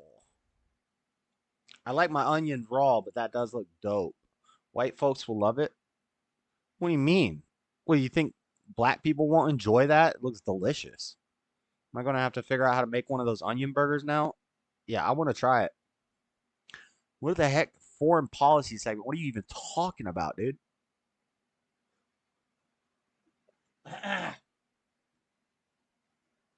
All right. Let me see. What do we got? Memes are done. What time is it? It's almost 9 o'clock. We're going to go to 10. Maybe a little later. Bookmarks. Rapid fire news. We'll go quickly through all this. A lot of cool animal stories that was just filler. Huh. This first reel is pretty funny. Freddie, you're going to like this first reel. You're the one said I talk about Ukraine once a week. Oh, yeah, we're going to talk about Russia. A little bit. But first, let's look at some of these funny reels, and then we'll get into the rapid fire news. We got Russia news in the rapid fire news. Apparently there's a mutiny going on in Russia, and they're bombing Syria. We'll talk about that. Let's watch these funny things first. All right. This is so funny. You ever seen the South Park game? Listen to this. Choose difficulty.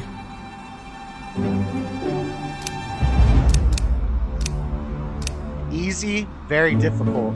Don't worry, this doesn't affect combat. Just every other aspect of your whole life.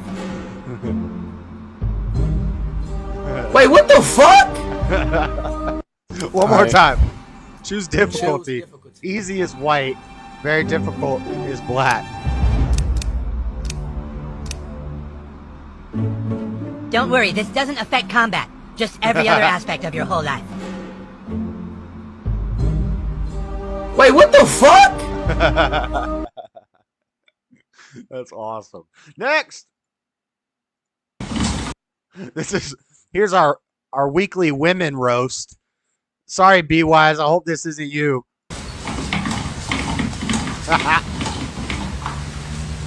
Maybe another coat?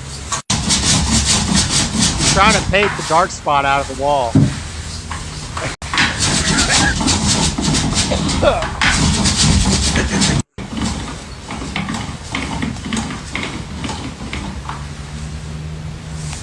It's a shadow from the banister. They didn't catch it.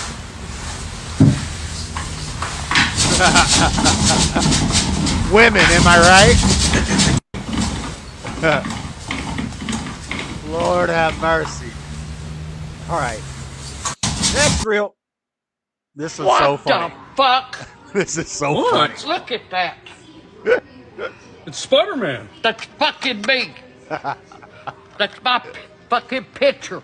That's Peter Parker. That ain't Peter Parker. That is fucking me. Son of a bitch. Look here.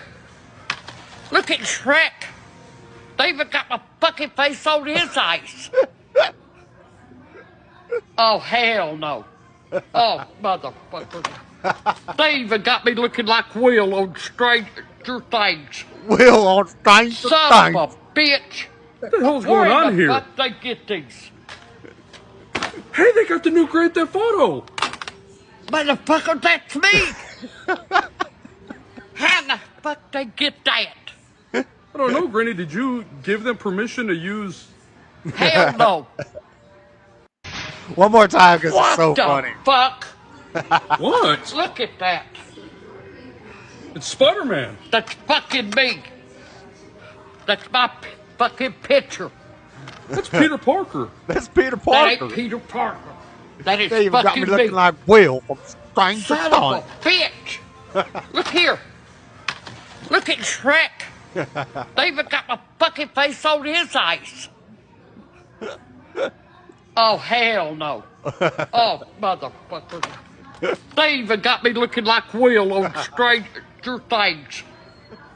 Son of a bitch. What the hell's Where going on the here? fuck they get these?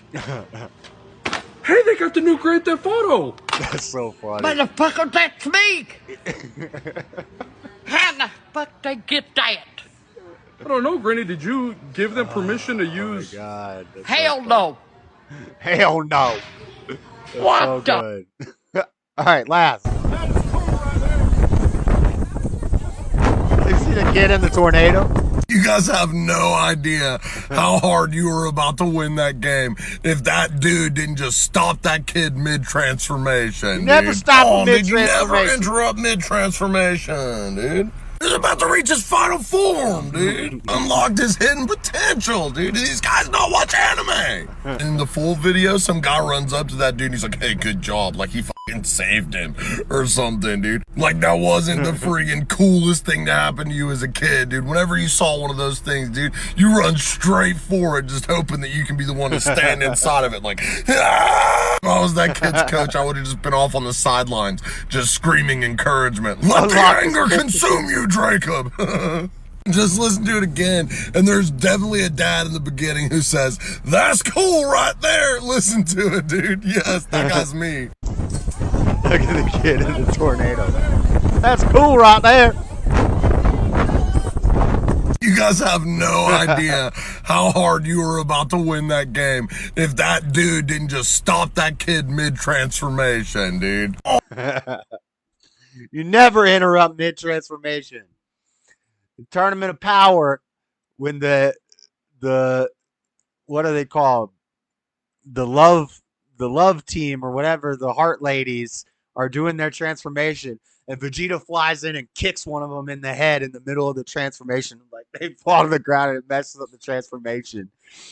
And everybody's like, "Whoa, Vegeta, what are you doing?" He's like, "Why would I just sit? Haven't we learned our lesson yet? Not to just sit and watch them transform?" And they're like, You never interrupt mid-transformation. You gotta let them transform. What the? All right. Oh, God, that's funny. All right, guys. Calm down. We got some rapid-fire news. What the? From Fox News, squatters take over Florida Meth Island and build elaborate treehouse and install a trampoline. Yeah, this is a story. Rapid fire news, guys. Florida law enforcement Meth Island. Florida law enforcement officials are working to remove squatters from an island they outfitted with an elaborate treehouse, a welcome center, and a trampoline. Trespass notice: you are ordered to vacate the island within 48 hours. A 4-story treehouse and other huts made out of what appears to be old lumber and tree branches. It has a welcome center. Look at this. It's Meth Island. Nugget Inc. Yo, let the people out. Look, they got a trampoline on the island. Let the people look at that thing. Commenters on Facebook debate about the trespassing sign, with some arguing the island is a great spot to visit, while others called for the island to be cleaned up. One commenter said the area feels unsafe after nightfall. Well, yeah, it's Meth Island. It's pretty impressive, honestly. The number of structures has exponentially grown over the past few years. You know, shout out Florida man's Meth Island Treehouse. Let's go. And then this clip, I'll play that shortly. But speaking of homeless people, Salt Lake City's stealing my ideas. Salt Lake City may soon have a sanctioned homeless campground. They stole my idea. I've talked about this. The best thing to do for the homeless people is just buy a big plot of land and get yourself some water and a water and a little power hookup and do camping plots, and then let them come in there and stay for free. And it'd be a nonprofit, so you get donations from people who want to help the charity, and then they stay there. But if you have somebody in charge, and if they break the rules, if they're using drugs or they're being rambunctious or rowdy, they get kicked out. And also, you can have like a garden in the area, and they can work on the garden as like a job, and they can do landscaping around the area as like a small job. And then eventually, once your nonprofit has enough money, you buy like a condo building with a bunch of apartments nearby, and you have stages that they go through. So they start at the camp thing, they learn how to work on the garden, and then eventually they move up to getting a little apartment, and they got to have a job before they can go to that. That's how you do it. That's how you do it. And Salt Lake City stealing my idea. Stealing my idea. They're going to have a sanctioned campground because we got lots of homeless people out here. Anyway, next. This is rapid fire news anyway. DCC targets swing district Republicans on pistol brace vote. You guys heard about this? It was in Congress. Senate Democrats on Thursday rejected a Republican-led resolution that would have overturned a Biden administration ban on pistol brace stabilizers. The vote effectively stopped a bill that shut down the House floor last week after House Freedom Caucus members brought proceedings to a standstill. Basically, they're saying if you got a brace on your pistol, it qualifies as a short barrel rifle now. And they're saying, and they're trying to crack down on the guns. Democrats plan to use gun safety legislation as a key messaging tool for the 2024 election. That's why we're seeing so many shootings in the news. They got to pump us full with these shooting news so that they can take the guns away. You got to take the guns away, destroy the men, dumb down and demoralize the population. We see the reverse Flynn effect, put everybody on drugs, otherize everybody, get everybody on prescription drugs and prescription medications, boost up big pharma, and dumb down the population, demoralize the population with your sexual liberation movements, your LGBT, low IQ, STD movements, and all that stuff, and weaken the men. We see that. Masculinize the women. We see that. And then take the guns away. The guns are the last barrier that we got between us and complete communist rule in this government. So they're coming for the guns. Senate Democrats on Thursday rejected a House-passed GOP-backed resolution that would have overturned a Biden administration ban on pistol brace stabilizers. I already read that. Democratic Congressional Candidate Committee, the party's fundraising and campaign arm in the House, is looking to target Republicans in key swing districts for their support of the bill. In California, for instance, Republican reps Young Kim and John Dewar both voted in favor of the pistol brace bill, despite representing districts that voted overwhelmingly for President Joe Biden. I don't have a clip for this, and I'm not going to read all this. This is rapid fire news, but I just thought it was interesting. They're doing this right now. There is some good shorts on YouTube of the hearings. These guys from the ATF come up, and they don't know anything about guns. Like, I think Jim Jordan was like, put a picture up, and it was a picture of a pistol and then a picture of a pistol with a brace. And he said, in what way does this pistol become a short barrel rifle? Like, just because of adding this, stabilizing your shot. In what way? So, in January, the Bureau of Alcohol, Tobacco, and Firearms and Explosives. Since when are explosives ATFE? I guess it's always been having explosives in it. Yeah, that's true. The Bureau of Alcohol, Tobacco, Firearms, and Explosives ruled to amend its regulations for pistol braces. The decision required owners of firearms with a stabilizing brace to register them by May 31st. There's your gun registry. I'm not going to read too much into this, but it is interesting. Let's move on. Earlier this week, the grand jury indicted Daniel Penny in the chokehold death of New York City subway rioter Jordan Neely. So we talked about that story on the show. He has been indicted. Daniel Penny, this guy, has been indicted. This is the Marine who choked that Michael Jackson cracked out impersonator on the subway who was threatening people. He put him in a chokehold, and his fight IQ wasn't high enough, and he choked the guy to death.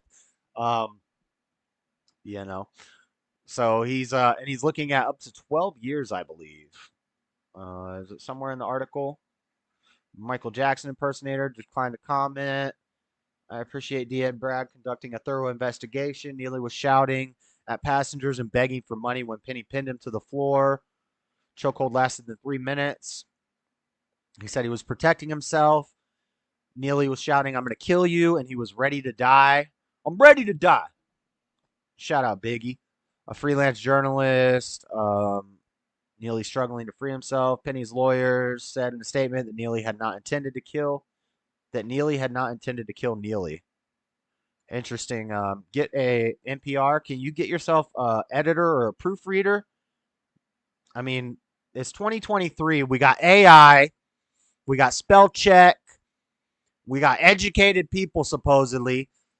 And NPR has no editors or proofreaders on their site, apparently. In a statement that Neely had not intended to kill Neely. Just hold him until police arrive. Whatever. This is low IQ news. Penny was released on a $100,000 bond. Following his arraignment, he will need to return to court. Move forward. If convicted, Penny could face years in prison. It doesn't say how many years. I feel like I saw up to 12 years on another article. If they pulled the Chauvin tactic on him, he'll get that 12 years. So pray for Daniel Penny. Ain't no sense in praying for Jordan Neely anymore. He gone. Next. All right, we got cool animal news. Do you guys believe the fossil record? I don't. I don't. You don't even have a gun? I got a dang BB gun. You don't know what I got? Hey, I like it that way. Yeah, you keep thinking that, Freddie. They didn't stop making them when they made yours, buddy. But yeah, I don't have a gun. What are you talking about? I lost them all in a boating accident. That's the way I like it. People being ignorant. Significant 94 million year old marine reptile fossil found in Utah. Interesting. In the mountains, in the mountainous canyons of Utah, we got a dang Komodo dragon fossil. Kanab, Utah. A set of fossils found in southern Utah over a decade ago is now believed to be the oldest mosasaur fossil ever uncovered in North America, and it's helping paleontologists to fabricate a fossil record. I mean, better understand the evolution of the marine reptile that once existed in the age of the dinosaurs. Apparently, this is a like 94 million year old marine thing, but they say it's just an ancestor of the Komodo dragon. Look for fossils of underwater creatures from the late Cretaceous period. Cretaceous period, not crustaceous. You got some crustacean up there. Period at that time. That's when Richardson came across multiple small skull fragments and vertebrae on a shale slope. So all they find is a couple small, not even a skull. They found some skull fragments and a couple vertebrae. And somehow they put it into a computer and they get this picture right here. Do you guys believe the fossil record? I don't believe the fossil record. It's not reliable. I don't believe in carbon dating. They say this is a 94 million year old ancestor of the Komodo dragon. How do we know it's not just a Komodo dragon bone? And why is this water creature in the mountains of Utah? Could it be that there was maybe some sort of giant flood? Interesting. The researchers point out that mosasaurs were descendants of Komodo dragon-like land creatures before growing fins and shark-like tails. So wait. There was a Komodo dragon-like land creature that developed fins and a tail to swim in the mountains of Utah. But to this day, we still have Komodo dragons. So they evolved, and then what? They de-evolved backwards? That makes a lot of sense. Yeah, I believe this. Yeah, I believe this a whole lot. Evolution, gotta fake it to make it. Facts, exactly. Next. More animal news. Cool animal news. Nearly half of U.S. honeybee colonies died last year. Struggling beekeepers stabilized the population. Interesting. Isn't that what those 5G people were saying? That the frequencies was doing something to the bees? Isn't that movie The Happening from M. Night Shyamalan all about the bees dying? And then people start dying? Half of the honeybee population died last year. Utah is called the honeycomb state, because we make honey here. Apparently, they're struggling. The bees are dying because of the 5G. I'm not going to read this whole article, but I pretty much just summed it up in one sentence. I'm just kidding. The article from AP does not talk about 5G, but it is interesting that the 5G alarmists were talking about this, and then last year it happened. Kind of curious. We got a clip, more cool animal stories. This is just a funny little clip here. 1 second. Clip 4. That's in Florida. That is a black bear on a public beach in Florida. You hear somebody say, "That's not a dog." And then you hear all the kids start saying, "That's a bear."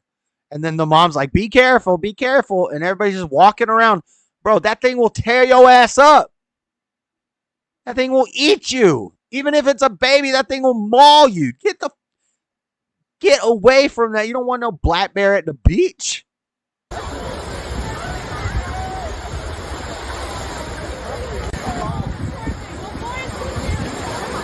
Looks like a sign of the end times.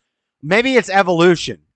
Maybe that was a mothalosasaur that was living in the ocean, and one day it just grew bear fur and claws and teeth, and it just came up out of the sea. You know, maybe that's the crack. Maybe that's the Leviathan's little brother that ate the submersible. It's a bear, mommy. Get your kid away from that. All right. That's not a dog. That's a bear. Why is there a bear in the ocean? Anyway. All right. Let's skip this stuff. We'll save this for the end, and we will go to some more funny animal stories. A mongoose rescues friend that's caught by an eagle. What the? Yo, Timon went at this eagle. Pumbaa was nowhere to be found. But apparently, I'm not going to read the story to you guys, but this person talks about, there's no video, unfortunately. But there's some picture, a little picture action. This mongoose was getting towed up by this eagle, and the other Timon came up and rescued his friend from the eagle. That is a cool story. That's a good story, you know? That's a happy, lighthearted story. That's a little guy. We have those around here. Yeah, I know. It's a little bear, but still, I think a small black bear could still hurt, could do some damage, couldn't it? Maybe not. I don't know. But why is it at the beach? Did it just evolve and rise up from the depths? The depths? Anyway, so this mongoose saved his friend from the eagle. I'm pretty sure. A family of mongooses are forced to stand up and fight off Africa's largest eagle. How do you know that that's Africa's largest eagle? What are you measuring every eagle in Africa? You don't know that that's the largest one. In midair as it flies off with one of their friends. I love the way they humanize, anthropomorphize these mongooses. We've been watching too many Disney movies. The mongoose family has to save its friend. Guide in the National Park of South Africa shared her stories and images. The Marshall eagle is one of the biggest eagles in the world with a wingspan of up to 2.6 meters. I don't know what a meter is. These eagles hunt during the day and can eat a variety of animals like monkeys, rabbits, mongooses, and even other birds. Suddenly, the eagle's focus turned downward. It was staring intently at the grass under the shrub. We heard the sound of alarm calls of banded mongooses.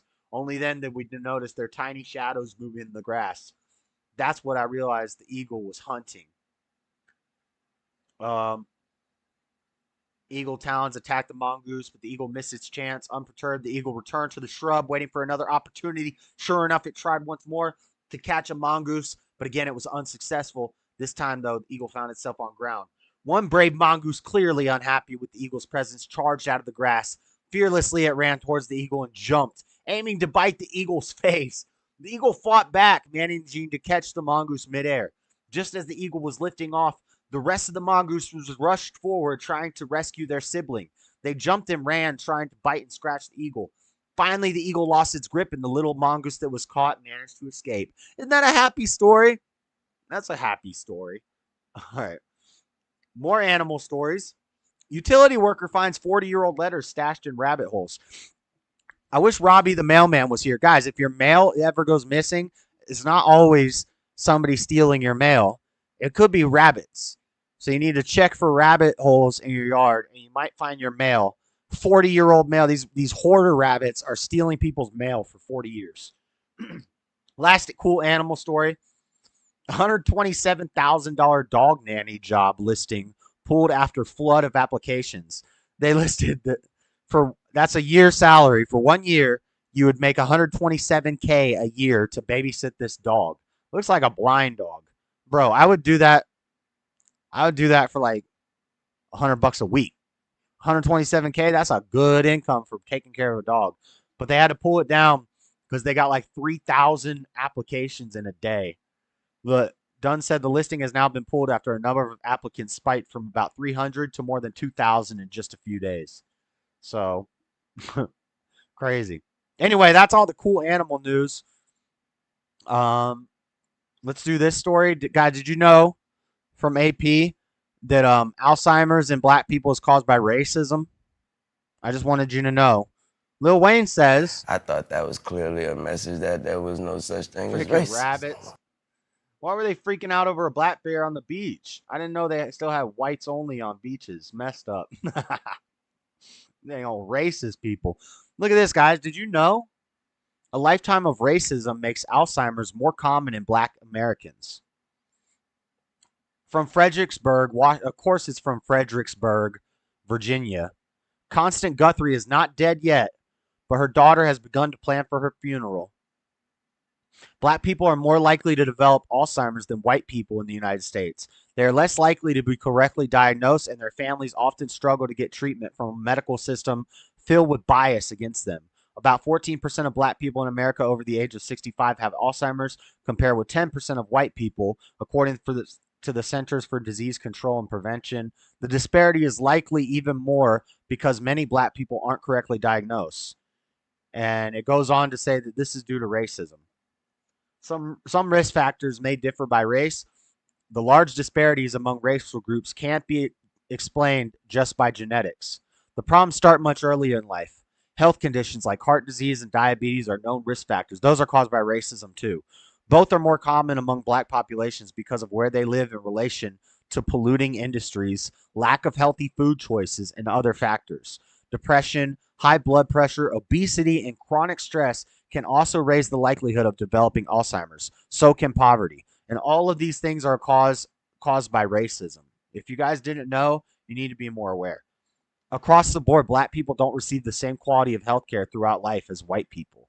That's because of racism. So they don't get high quality treatment or any treatment for those conditions. They're likely to get medication to ease the symptoms. And there's the insidious impact of a life experiencing racism. Racism is trauma that can lead to increased stress, which in turn can cause health problems like inflammation, which is a risk factor for their cognitive decline, their inflation, their Alzheimer's, their heart disease, the lack of good food, air pollution. All of this is due to racism. But because of this structural racism that creates poor access to health, medication, housing, those who experience racism and discrimination are not provided a pathway to lower their risk. So I just wanted us, it's a 1-2 punch, he said. I just wanted you guys to be aware of this. Next time you see a black person, apologize for being racist, apologize for being born white, and you might save somebody from getting Alzheimer's. Freddie, are you still in chat? Freddie, I don't want you to get Alzheimer's, so I want to apologize for my systemic racism. I want to say, as a white man, the white devil, I apologize for, polluting your cities, making you eat crap food, causing you to be poor. Even though you get more from the government, you probably make more money than me off of just getting free money from the government. But yeah, that's racism. It's because I'm racist that I'm being punished by the government. And it's because of my racism that you will get Alzheimer's when you're older. So I'm sorry. I apologize. And Lil Wayne says, I thought that was clearly a message that there was no such thing as racism. I thought so too, Weezy, but apparently it's not true. All right.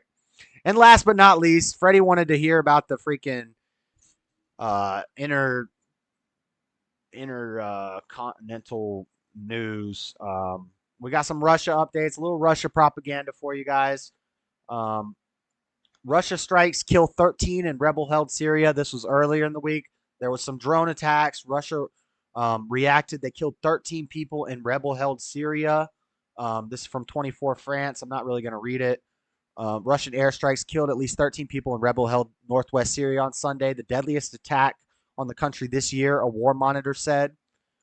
And there's also a mutiny going on in Russia right now. Russian mutiny details remain scarce as Putin says he sought to avoid bloodshed.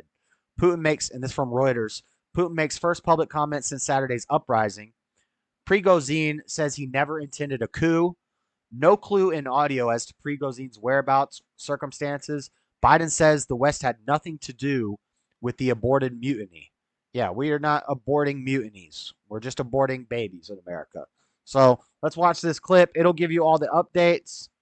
And then, actually, I have two clips. I have the media coverage of this, and then I have Putin's reaction. Zelensky's reaction. So let's watch this clip first. We've got some breaking news coming out of Syria now, and sources in the opposition have told Al Jazeera that 11 civilians have been killed. Al Jazeera, leftist garbage in the trash northwestern site. city of Idlib. I'm going to go to the bathroom real quick. These strikes, carried out by Russian warplanes, targeted areas close to a market near the city of Jisr al-Shagor. This is an area that is part of rebel-held territory. These are some of the first pictures that we're seeing on the aftermath of those airstrikes in which...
Oh, I didn't read that. I was gonna read that to you guys. I forgot they had reading. And also, 3 rebel fighters, 7 civilians killed in Russian airstrikes. Look at that. Dang, seeing that picture, you might think they dropped a nuke on them. Look at that mushroom cloud. It almost looks like a nuclear bomb was dropped. Did I say nuclear? I try not to say that. It's a mistake. Nuclear. Looks like they dropped a nuclear bomb on them. Look at that mushroom cloud. On cam, thick black plume of smoke emerges as Russian airstrikes hit busy market. 3 rebel. I already read that. Russia launched airstrikes on Jazira al-Shugur, a city in rebel-held Idlib province. The revenge strikes come after deadly drone attacks blamed on rebel forces. A fruit and vegetable market in the city was hit by the Russian strike. 1 civilian and 1 rebel fighter were also killed in the strike on the outskirts of Idlib. In the past week, 4 civilians, including 2 kids, were killed in the drone attacks by rebels. The airstrikes in Syria come after Russia battled Wagner mutiny back home. So we'll talk about that in a second. Wagner fighters took control of 2 Russian cities and were heading towards Moscow. However, in a sudden turn of events, Wagner PMC boss called off the mutiny last night. Look at these guys chilling. They're happy. Everybody's got their phones out recording. I don't know. I told y'all, I just report on it. The world's a crazy place. I'm just reporting on it. I don't buy into any of this. That's why I really am not concerned with it. It's only okay if America or Israel does it. We've got some breaking news coming out of Syria now, and sources in the opposition. And then our last clip of the night, and then the show, the planned show will pretty much be over. I got some other stuff.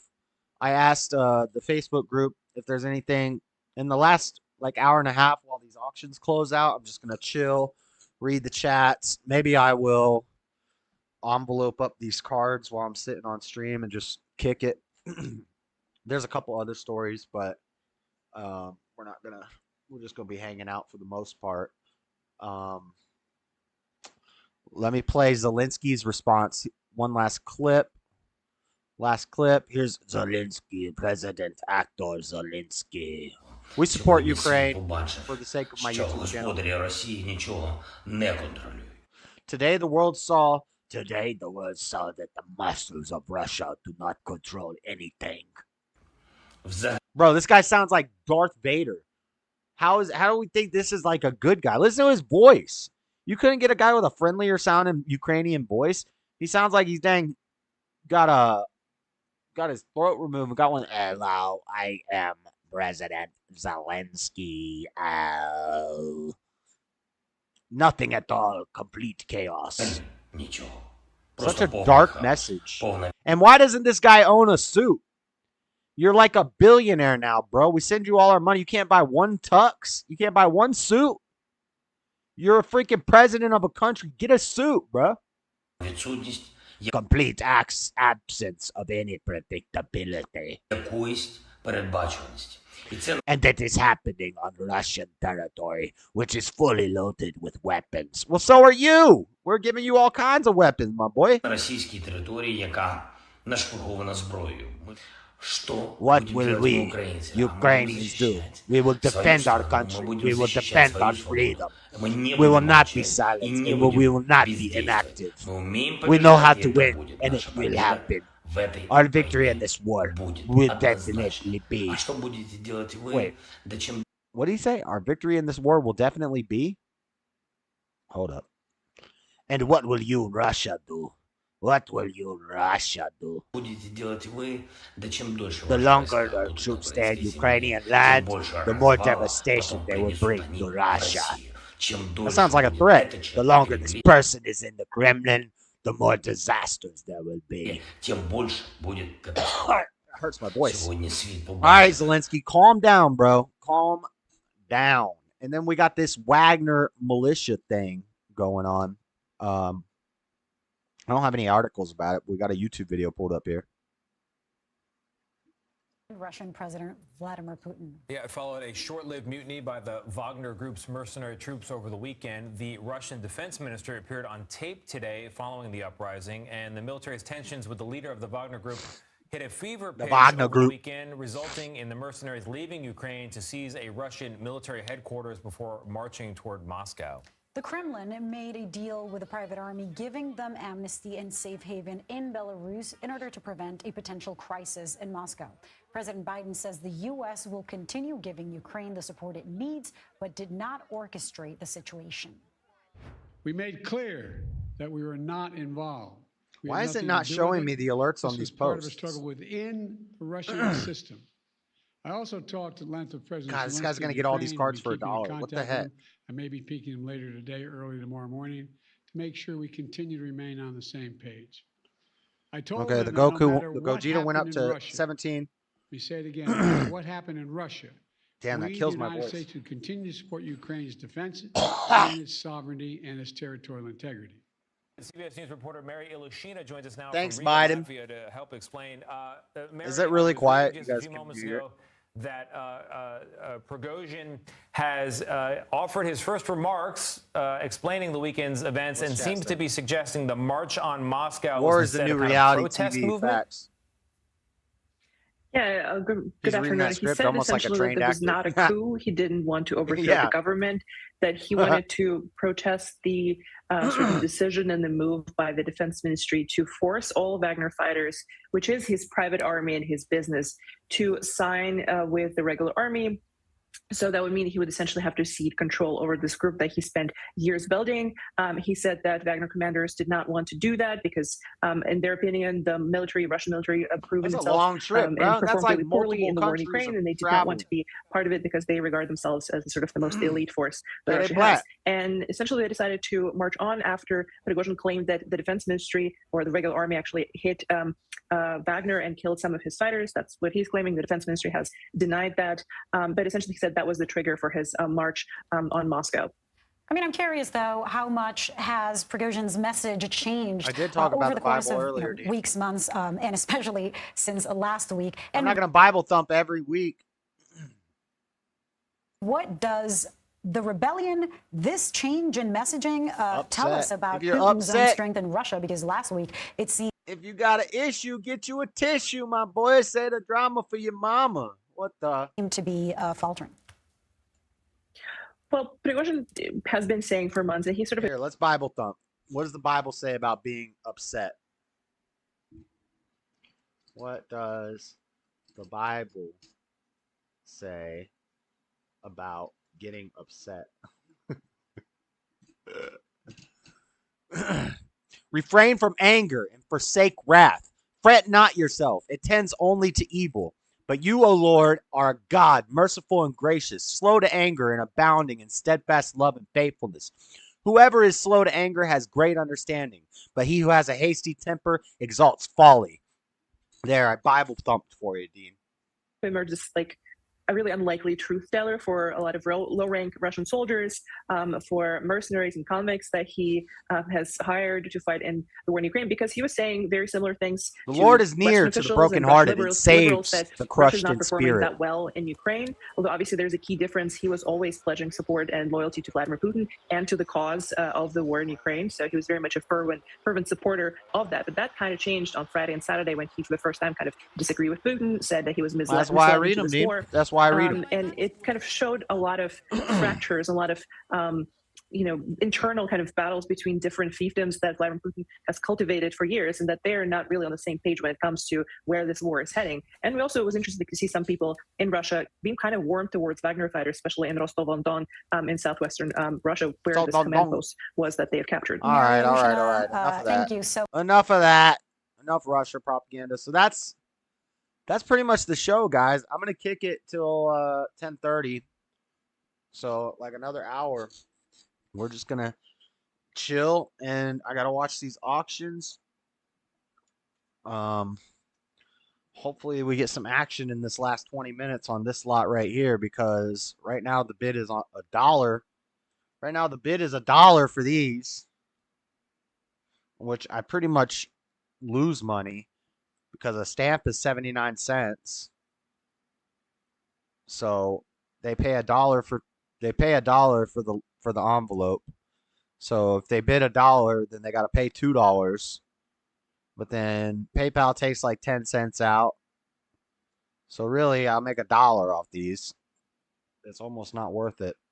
I thought I'd at least get $5, you know? At least get $5. Buy me a dang onion burger. Buy me one of them dang bunion burgers. So if there's anything the chat, any cool stories the chat knows about that you want me to look into, whether it be news, whether it just be interesting stuff. Usually we have something planned for this last hour, but I don't have anything for today. When I asked the Facebook group, Freddie said he wanted me to talk about how Iran got a hyper missile. So I actually do have some articles here. Oh crap, I pulled it up on the wrong thing. Hold up, I lost the chat.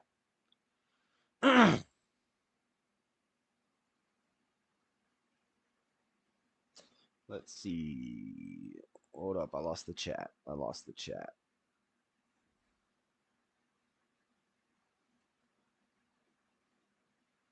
Let me get it back. The whole submarine thing, I mean, come on. They signed a waiver for death. Why is the media surprised about it? I think it's a distraction. It's just a distraction from other important things. So I got those. Oops. What did I just push? I do have a couple articles about things that they kind of covered up. And I'll give you guys my 2001 Space Odyssey thing. But Freddie wanted to talk about from CNN, Iran has a new hypersonic missile. Here's what that means for the Middle East and America. It doesn't say that, but it's not every day that you see billboards in Hebrew on the streets of Tehran.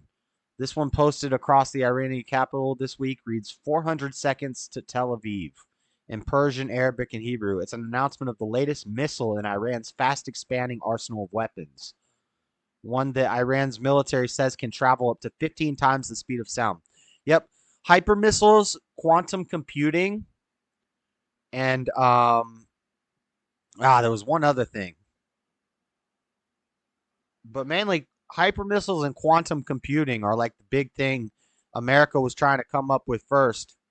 And also the 5G. That's why Trump banned doing business with Huawei, because Huawei is the leader of Huawei is like the Apple of China, or the Android of China, and he didn't want us getting involved with their 5G. He wanted to beat Huawei and come up with the 5G first. In the same way, we need to come up with hyper missiles before China and these other countries get a hold of them. We probably already got them. And then also quantum computing. If you watched the new season of Black Mirror yet, the first episode explains some of the dangers of quantum computing. Basically, it's just an incredibly powerful computer, and they can do a lot of crazy stuff once they have AI.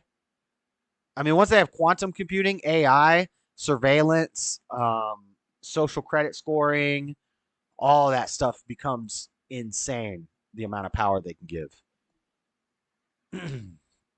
Guarantee you, without all the technological advances, they're still out there fixing the broken stuff. You're starting to sound like a conspiracy theorist, Dean.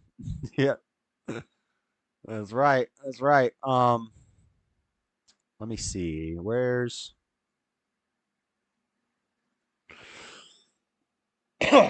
So this is a giant billboard. Now, here's the thing. First off, this looks fake. This looks like propaganda. Second off, why would a nation put up a billboard promoting their new hyper missile? Like, it doesn't make... It's like, you're not going to see a billboard in America of our newest tank, you know? Which seems fishy to me. First off, this picture doesn't even look real. This picture doesn't even look real. And it also just doesn't make sense. It seems like propaganda, like they're trying to hype up their people. The missile is called Fatah, pretty close to fatwa, which is a holy war, right? Isn't that what a fatwa is? When they put a fatwa on you, that means that they're coming after you to kill you.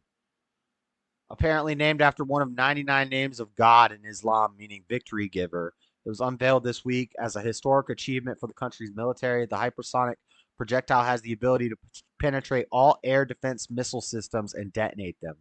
Iran's Islamic Revolutionary Guard Corps Aerospace Force Commander Brigadier General Amir Ali Hajizadeh said in comments publishing by the semi-official Tasnim news agency. The RGC says it can move within and above the Earth's atmosphere at a range of, gosh, I'm so sick of these kilometers. Get the metric system out of my news. 870 miles. That would put Israel within reach. Hypersonic missiles are those that can travel at speed beyond Mach 5 or 5 times the speed of sound. Is this going to show me an ad? I don't want to see your ad, bruh. I don't want to see no Etsy ad. Israel's defense minister, Yoav Gallant, was quick to dismiss the potential threat posed to his country. I hear our enemies boasting about weapons they are developing, he said in comments published in Israeli media. To any such development, we have an even better response, whether it be on land, in the air, or in maritime arena, including both defensive and offensive means. Oh, Israel flexing on them. Iran's claims have not been independently verified, but experts say they follow a tangible process, blah, blah, blah. This is a long article. To heighten tensions with the West, if it's true. According to state media, the precision-guided missile called Fatah can target anti-missile systems, penetrate the most advanced air defenses, including Israel's army. Well, bro, I just read all that. Just let me see the missile. Okay, I don't want to hear from you, bruh. All right. Uzi Rubin, founder and former director, blah, blah, blah. Yeah, so they got a hyper missile. That's what Freddie wanted me to talk about. I have another article about it that says that it could be in America in seconds.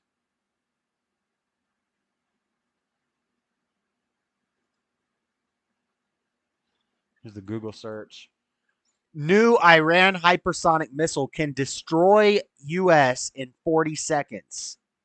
Shut up. Shut up. No, it can't. Whatever it is that pulls you in.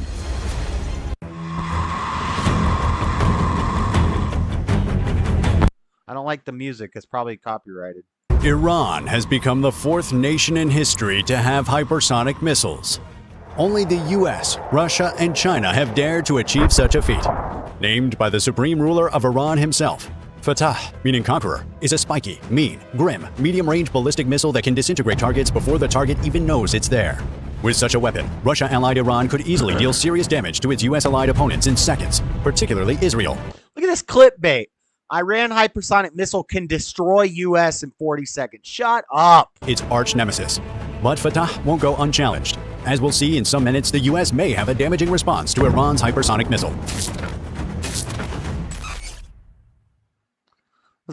It's basically a fast missile. It's basically just a really fast missile. Just like the nuke is a really big bomb. They got a really big bomb, and then they got a really fast bomb. Let's just simplify it. Calm down, people. Don't lose your mind about this little old thing. On June 6, 2023, Iran's first ever hypersonic missile, Fatah, was unveiled. Fatah. The president of Iran, Ebrahim Raisi, that looks faker than a mug. Looks like some AI. Attended the unveiling. To the president, the missile brings security to Iran and warns opposition countries of Iran's military might. With a top speed of Mach 15, Fatah is not only one of the fastest missiles on the planet, it is also one of the fastest hypersonic missiles ever. Fatah and other hypersonic missiles attain hence the name hypersonic. Their blurry Mach 5 plus speeds in one of two ways.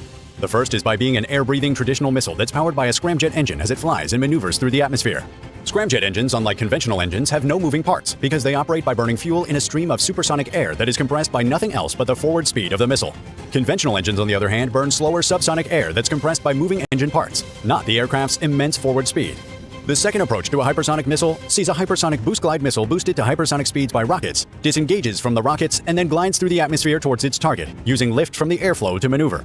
What's new here? What's new here? I mean, I'm pretty sure that's the same way they got into space, allegedly. This two-stage approach is what Iran's Fatah appears to have taken, as the approach allows for insane levels of speed and maneuverability. Elon got one of those in his backyard. It is this ability for hypersonic missiles to maneuver that makes them truly lethal. All of the world's ICBMs travel at hypersonic speeds. The American Minuteman III, for instance, can fly as fast as Mach 23, but they aren't considered hypersonic missiles. This is because ICBMs do not maneuver, and therefore they travel in a predictable path that interceptors can figure out and intercept. ICBMs also have to fly well into orbit before they face their targets. It's not the same with hypersonic missiles, which basically operate as cruise missiles and only briefly peep into orbit at an uncommon altitude before dashing towards their target. This flatter trajectory makes the journey shorter and gives their targets less time to react. But a hypersonic missile, with all of the gifts it comes bearing, is no easy nut to crack. For the longest, only the US, Russia, and China, fueled by trillion-dollar economies and a flaming zeal to keep one another in check, have dared to field hypersonic missiles. Iran would be the fourth member of that elite group, and it comes at a time when the country seems to need the invincibility that comes with hypersonic weapons.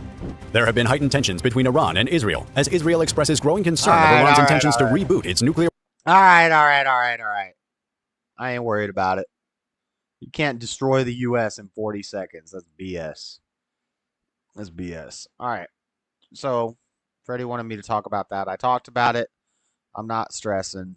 My auctions ended 8 minutes, so chat amongst yourselves. Give me a second here. Make sure I bump these auctions.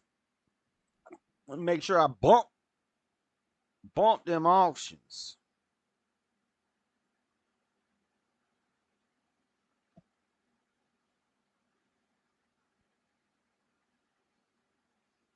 Come on, people.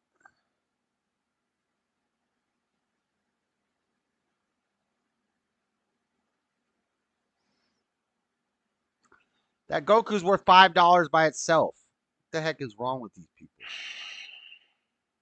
What was that?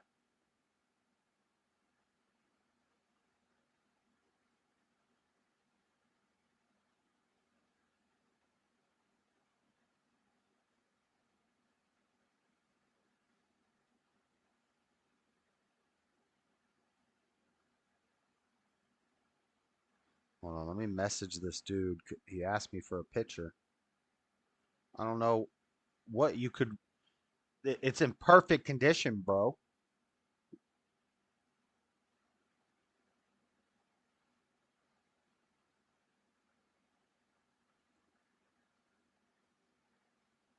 Come on, Gilbert.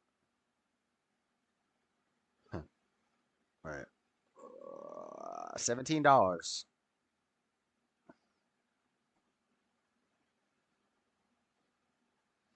These cards are at $1. Come on, guys.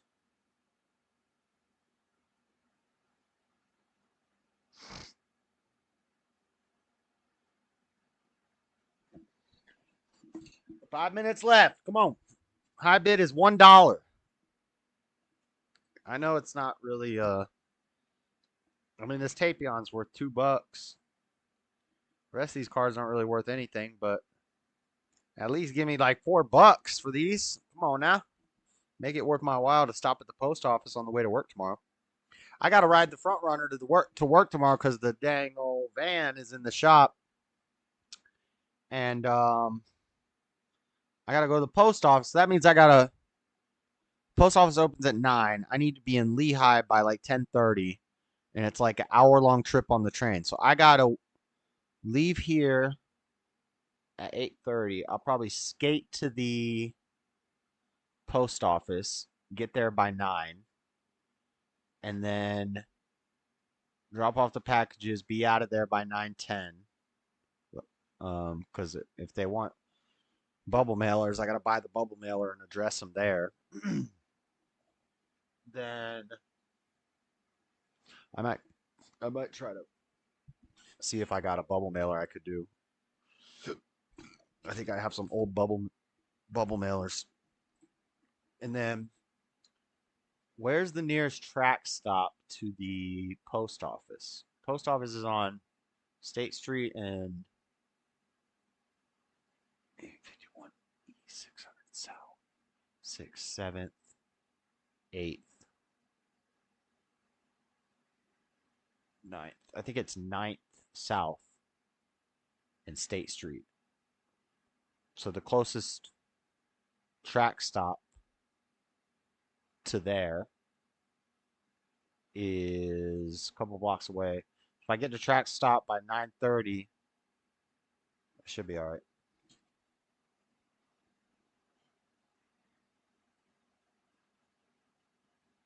Come on, guys. Auction up. Do the auction.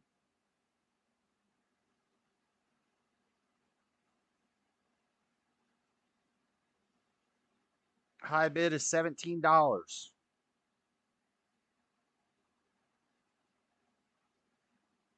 Four minutes left. I can't believe the high bid on this freaking cards are $1.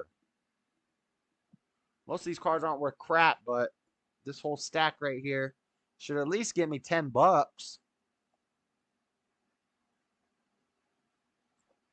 This is why it's risky. Me neither, Flat Sabbath. Me neither. Ain't no sweat off my bat, though. Why do people think they're so special when you look around? Most that think they're special can't even get up and work their own rump. What? Let alone when they start sweating. What are you talking about, Dean? Serious talk. No matter what you do, if someone always wants to grill you, the only thing is you got to give it back. Let them eat what they serve. When is the next card tournament? You need to train like you're in Rocky 3 and bring the first place trophy home. It's July 30th. The problem is I just don't have a deck that is on par with the meta. I could make my beers deck good, but I need like 3 copies of this one card, and it's like a $12 card. So that's like $40. And then 2 or 3 copies of this other card that is like $15. I would need to spend like, I could probably get all the cards I need for like $60. But even if somebody like was like, here's $60, I probably wouldn't spend it on those cards because it's not a priority right now. So, and I've played Beerus in the last 2 tournaments, and I like the deck, but again, without those cards, it's just not up to snuff in this meta. So I'm probably going to play a different deck that I haven't played in a tournament yet. And I will do some streams training with it, just getting comfortable with it. I've played with it before. I played at a local tournament with it before, but I got new cards for it, and it's a red deck. I'm probably going to play with it and just have fun. The problem is the deck relies on a unison. You have to have this unison card on board, and this deck came out like 4 sets ago. So they made this deck that relies on this unison card. And then in the next set, they made a freaking card that just kills all the unisons. So everybody runs that card in their side deck. And then as soon as they see that I'm playing that deck, they side in that card. And then if they see it, they blow up my unison and it kills me. So it's going to be interesting. Some weirdos in this chat. Oh, yeah. Oh, yeah. We're a whole collaboration of weirdos. What's up, Your Moment? You're in this chat, though. Seems like you will fit right in. Welcome. Facts. There's already missiles. They go really fast. That's been known. Yeah, but they're not hyper missiles. All right, I think the auctions are ended. The auctions just ended, so I got to... God, I can't believe that this freaking stack of cards just sold for $1. This card is worth $3, and this card is worth between $5 and $15, depending on... But I sold the whole lot. Facts, Dean. Yeah, that is a fact. That's true. That is true. All right, hold on. Let me announce these winners, and then I'm gonna get my box of. It's called the Imperial System. I don't know what that is. Is that like a Star Wars thing? Bro, I can't believe this freaking guy won for $1 this auction.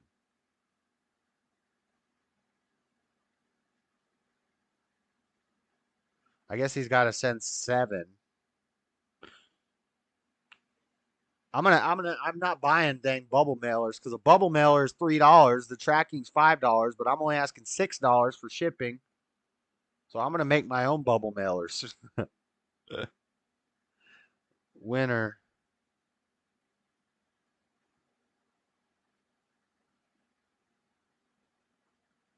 I think I ended it too late is the problem. I ended the auction at 10 o'clock, which is most of the players are on the East Coast.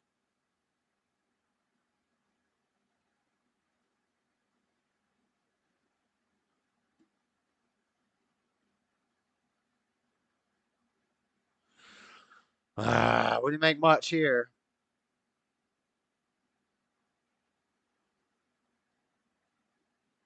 One, two, three. This guy already paid. This card. Yeah, we kind of took a L on this auction set.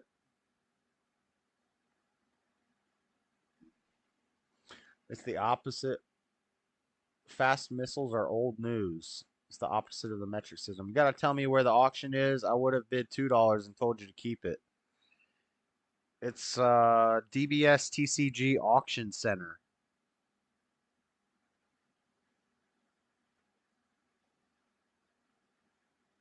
I know I should have asked you if you wanted to get them because I would have given you a good deal, like a bunch of these shiny, decent cards for like $5. Not in the Biden economy, you can't. Your moment. What do you say? Oh, I got top chat on, so I'm not even seeing all the chats. Why does YouTube do this to me? You can't wipe your butt for $1. I agree. Facts. Why does top chat hide somewhat spicy comments? Like you said, butt is not a bad word. Biden is the best president the USA ever had. Debased. Beta. Women don't like what? Dean, if you say something in the chat that you have to retract as soon as you say it, don't say it. Just don't say it. Come on, man. Your moment. You missed the whole show, man. We're just chilling now. This guy got this one for $17. I mean, $17 for this one's all right. It's TCG player. It's 25. Usually, you get 80% of TCG player value from the auctions. Winner. I'll PM you. Let's see. So this guy first, he got the Gogeta for 17.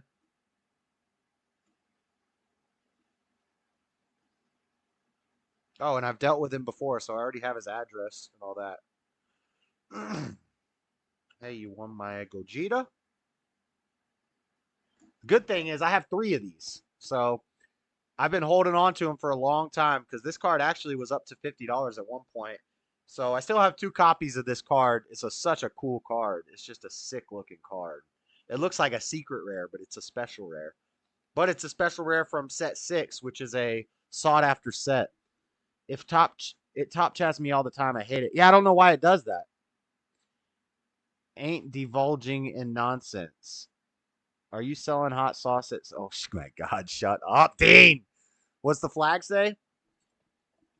Dean asks me the same question every stream, and I answer it every stream. I'm not answering it this time, Dean. It says, Jesus is my savior. Trump is my president. That's my dad's flag. He passed away, so we repping it. We repping it. And don't worry, I'm not one of those people that doesn't acknowledge that Biden's president. I know Biden's the president. I know, sadly. But I like the flag. Big money. Top chat censored me for saying watermelon. Oh, man. I thought that was clearly a message that there was no such thing as racism. How'd you find us? Your moment. Shout out. New people in the chat.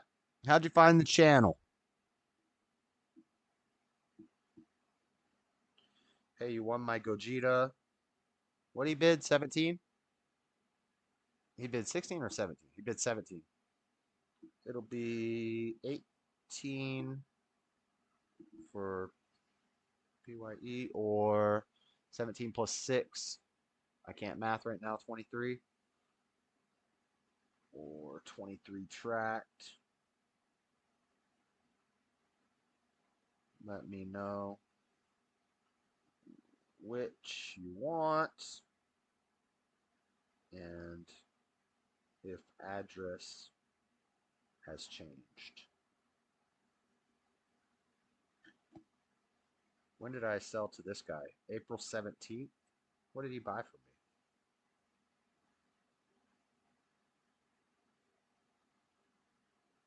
me? April 17th of what year?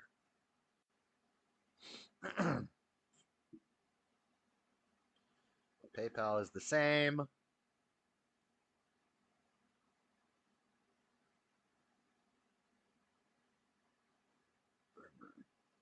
PayPal is at jsurbanadventures.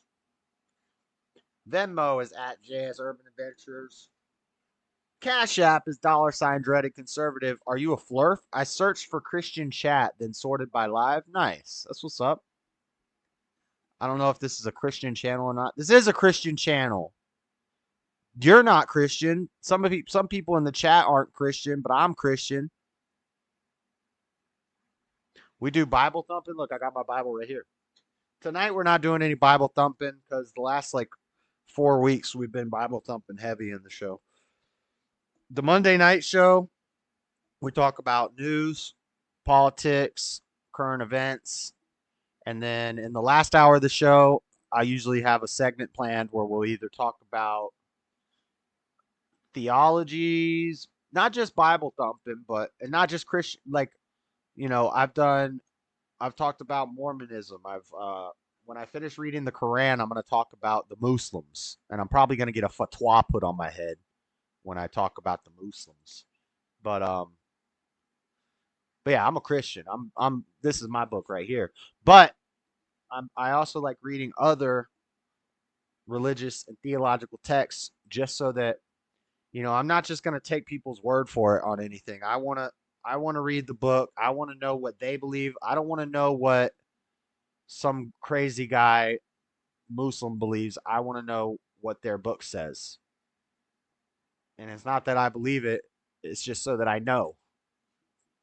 Same way, I'm not going to take somebody's word for it if they tell me something about the Bible or something's in the Bible. I just want to read the Bible myself so I can know. There's a lot of haters in here. I hope you ain't black. We love black people. What are you talking about? We just pick on you because you say you're a pharaoh. Start trying to drive out new people, Freddie. Freddie is like the opposition of the chat. Does anyone know Jesus' middle name? I don't know. I don't even know if Christ was Jesus' last name. I think Christ was more like a title. Jesus the Christ. I don't even know if Jesus had a middle name. I don't know how they did it back then. Jesus. Yeshua. In this world or earth, whatever is called, there's nothing. MTR, NTR. What does that mean? Oh, that's some Egyptian stuff. Get out of here, bro. Get out of here with that mess. Gerald. No. But tonight we're not really Bible thumping. If you got any topics you want me to talk about right now, I'm going to be streaming for another 20 minutes. Just let me know. We can talk about whatever. My grandma used to say Jesus H. Christ when she got upset. Yeah, that's taking the Lord's name in vain. I don't think his middle name is Harold. Jesus Harold Christ. I had some. We had some other stories. Let's see. I talked about it earlier in the show, but the Las Vegas family who claimed they saw aliens in their backyard, according to Daily Mail, are in lockdown at their home after being accused of staging an elaborate hoax. But the conspiracy theorists are saying that they've disappeared, they've been kidnapped. But according to Daily Mail, they're in lockdown for the hoax. Big surprise. Hold on, where'd chat go? Did I lose it? I just X'd out of chat.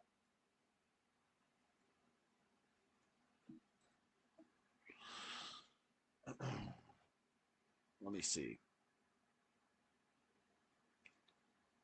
I thought that was clearly a message that there was no such thing as racism. Go live.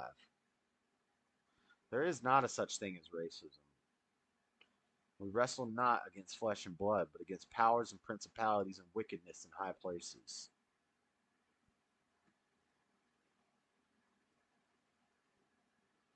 Emmanuel? Emmanuel, with come to the old Israel.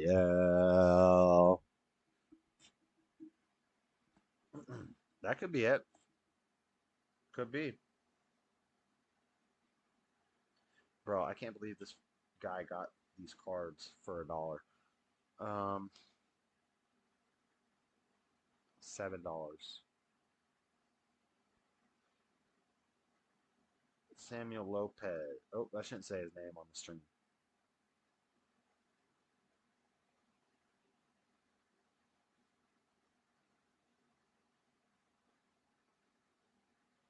You got my EX6 lot for $7. For $1. It's 7 with tracking.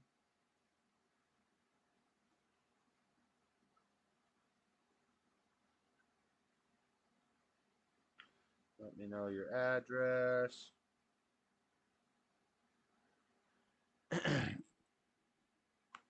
There's some other crazy stories too. I saw breaking news stories. Apparently, here, see, I'll give you some good black news, Freddie. Breaking news into CNN. The Supreme Court is allowing Louisiana to redraw its congressional map, a very real and immediate result from the justice's surprise opinion against Alabama just a few weeks ago. CNN's Manu Raju, Jessica Schneider, Majority join us now. black So Jessica, remapping walk us its through what just came down. Check this out. This is actually the Supreme Court sending this dispute over Louisiana's congressional maps back down to the lower courts. What's likely to happen in the lower courts is that the court should order these maps to be withdrawn. And this is significant because this is yet another. Supreme Court allows Louisiana congressional map to be redrawn to add another majority black district. Voting map that's been disputed by black voters as being a violation of the Voting Rights Act, and the Supreme Court acting to change the way these maps are drawn. Because remember, earlier this month, the Supreme Court ordered Alabama congressional maps to be withdrawn. So now they're ruling that a lower court must retake up a case. What was the article about with Alzheimer's? It was an AP article that said racism causes Alzheimer's. I just read the article. What are you talking about? About a Louisiana map that was similarly disputed as violating the Voting Rights Act, because in particular, these Louisiana maps, they currently only have 1 out of 6 voting districts, congressional districts, that are majority black. And the argument here is that black voters make up 33% of the state's population, so there should be more voting districts that are majority black. So, Kate, when the lower court looks at this case, they'll likely order the maps to be redrawn in accordance with the Supreme Court's decisions. What you're looking at right now are old maps that were drawn by Republicans. Louisiana about to be a mess. Both of these maps will be thrown out, despite the fact that they were used in the 2022 election, and then redrawn in better accordance with the Supreme Court's decision in that Alabama case. The Supreme Court specifically saying here These the people ain't reason gonna they're get these sending it back messages to the this lower late. courts I to did this auction redraw too these late. maps so they won't look anything like what you're looking at now is to get ready for the 2024 election. So what we're seeing is this cascade of opinions resulting from the Supreme Court upholding Section 2 of the Voting Rights Act You don't get and sleeves. really allowing minorities, other people who feel that they've been unfairly disadvantaged when it comes to voting because of congressional maps. It's allowing lot. them more of a chance to take these fights to court and get these maps eventually redrawn, as we're seeing now here in Louisiana and previously in Alabama. Kate? Yeah, this fight over the Louisiana maps had been on hold until they could figure out what was going to be decided in Alabama. Very real and quick, as you say, a cascade of opinions coming from the Supreme Court, and will have a very real and potentially quick cascading impact on Capitol Hill, which is where Monty Rogers is standing by for us. So, Monty, this decision means a new majority black district will very likely be drawn in Louisiana, as well as we've been talking about for the past couple weeks in Alabama. What does that mean on Capitol Hill? Yeah, it could be more Democratic seats. We do expect in the aftermath of that Alabama seat that will very likely could be filled, and a Democrat could fill in the aftermath of that Alabama ruling, adding one more Democrat to the delegation in Alabama. Here in Louisiana, that is the expectation as well. Currently, there's one Democrat in that House delegation. We expect that as a result of this ruling, it could lead to another Democrat. And this is significant in the overall fight for control of the House. Remember, this is a very narrowly divided House between the Republicans who have control and Democrats who are in the minority. Democrats need to pick up 5 seats, net 5 seats, in order to get back to the House majority in 2024. If it does turn out that these 2 seats can now go to the Democratic column, that of course narrows the majority even further. Now that doesn't mean that it's certain to flip to the Democrats come 2024. There are other cases in other states involving redistricting issues that actually do favor the GOP, like in North Carolina. And there's also a big question about New York, which is significant for flipping the Republican control of the House in the last election. What will they do if they redraw the maps in New York? So of these questions, Kate, as you know, so significant to ultimately determining who controls the power in Washington and the power in the House. What a mess. Kate.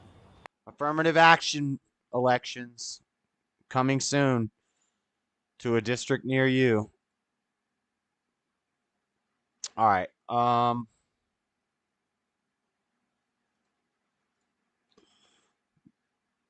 Let me see. Is there any other stories? Iran, Las Vegas family. Dang it, I keep clicking the wrong thing. Check this out. Key takeaways from Hunter Biden's guilty plea.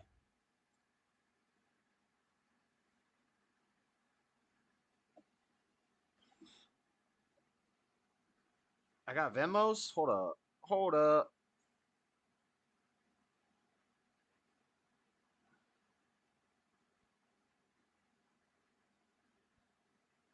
No, I don't.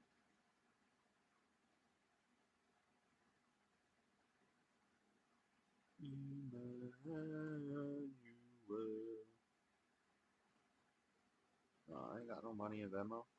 The heck? The paper. The paper.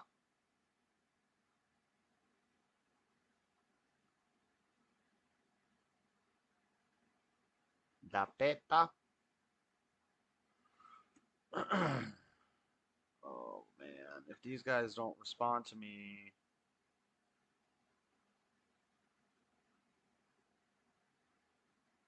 Wait, why is there a notification?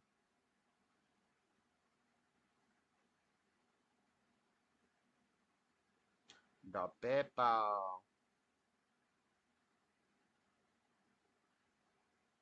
Sid M.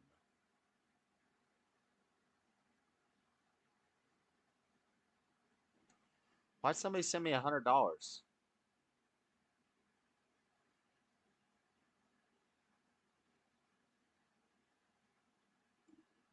What did I sell? It must have been.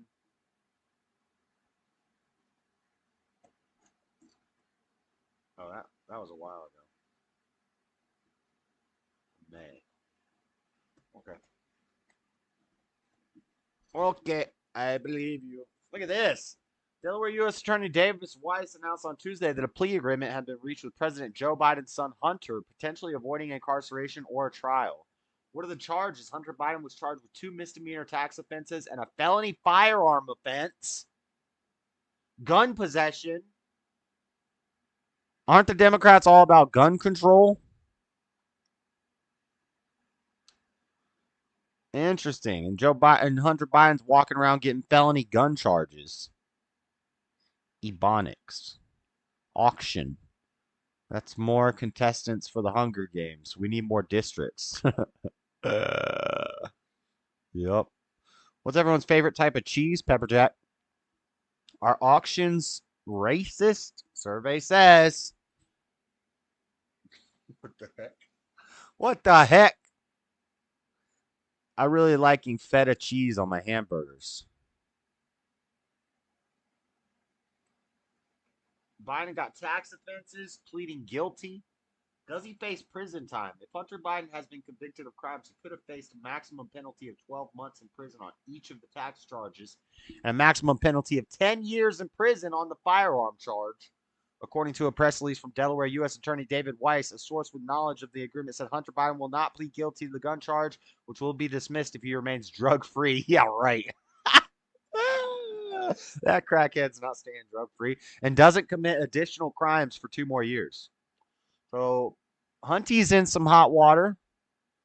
Limburger cheese. I've never had Limburger cheese. That sounds Limburger cheese. Huh.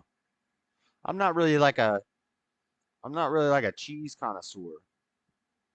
DeSantis takes aim at Trump on immigration. This article from Politico is a joke. DeSantis is whack. He's basically just attacking our boy. He says he's going to get the wall done. Trump failed with the wall. I'm going to get it done. Whatever, DeSantis, shut up. Remain vigilant. 3 elderly people. This is a crazy story. 3 elderly people stabbed to death inside Newton homes. No arrests have been made. Newton police are warning people in 2 neighborhoods of the city to be vigilant after 3 elderly people were found stabbed to death in a home over the weekend. That's crazy. Enough news. I'm done with the news. It's about time to go. But I do want to give my review. I said I was going to talk about it. I do want to give my thoughts on this Space Odyssey 2001. So, let me tell you guys. I looked at lists because I wanted to watch some movies, some old movies that I've never seen. So, like, I want to watch Citizen Kane. Casablanca, I've never seen it. There's another crazy movie. There's, like, Dr. Tussauds Isle of something, and then there a bunch of old movies. Nosferatu, I want to watch that movie. Some old like black and white movies and classics and stuff supposedly. So I watched 2001: A Space Odyssey from Kubrick, and I was extremely disappointed. So I watched it, and the whole time I was just like, what is this? What is this? And then when it was over, I was just like, what did I just watch? What was that? I have no idea what I just watched. So I went on Reddit and I was like, maybe some people have some explanations of the movie that will make it more coherent. And there was some descriptions and stuff, but usually most of the people were saying, oh, well, you need to read the book for the movie to make sense. What the?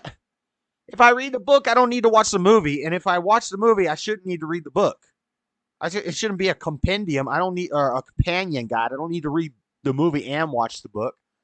And people are like, oh, this part makes perfect sense because the book says da da da da da da da. And I was like, yeah, but if you haven't read the book, you don't know that. And so it doesn't make any sense. The movie doesn't make any sense. And I went to Reddit, and the first comment I saw said, this movie was overrated. I don't know what's wrong with people, blah, blah, blah. So I commented back. I said, I just watched it for the first time, and I 100% agree with the OP, original poster. The script was probably 1 page long. The entire movie, it's a 2.5-hour movie, okay? If you wrote down every word that they said, the script for that movie is probably less than a page long. The whole 2.5-hour movie. The majority of the movie is slow motion space stuff moving through space. There's a spaceship moving through space for 5 minutes with music playing. Bum, bum, bum, bum, bum. And then there's like a half an hour scene at the beginning about monkeys, and they find a black monolith. I was like, oh, that's kind of like the opening scene kind of catches you, and it's like, oh, this might be good because the monkeys touch the monolith, and then the monkeys, one tribe of monkeys is taking over the watering hole, and the other tribe of monkeys can't get to the watering hole until the one guy gets mad, and they're hungry. You can tell they're hungry. There's no food. They're picking crickets out of each other's hair, and there's a skeleton of a dead anteater, and the monkey is over it looking sad, and he's kind of mad, and he hits it. And when he hits it, a bone flies up in the air.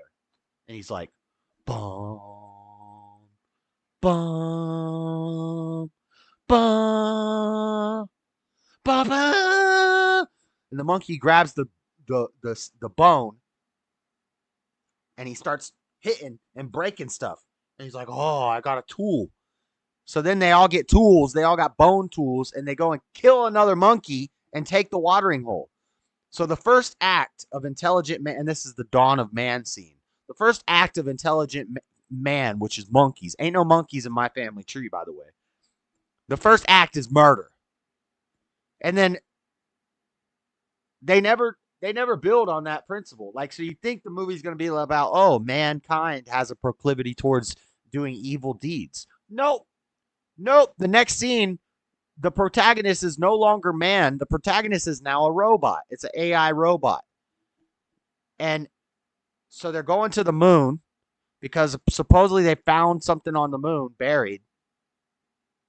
And before they get to the moon and look at what's under the ground buried, it cuts to years later, and now they're on a mission to Jupiter, and they got this HAL robot.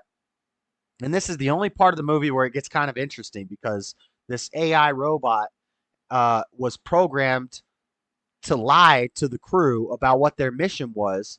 But at the same time, the AI was programmed to tell the truth.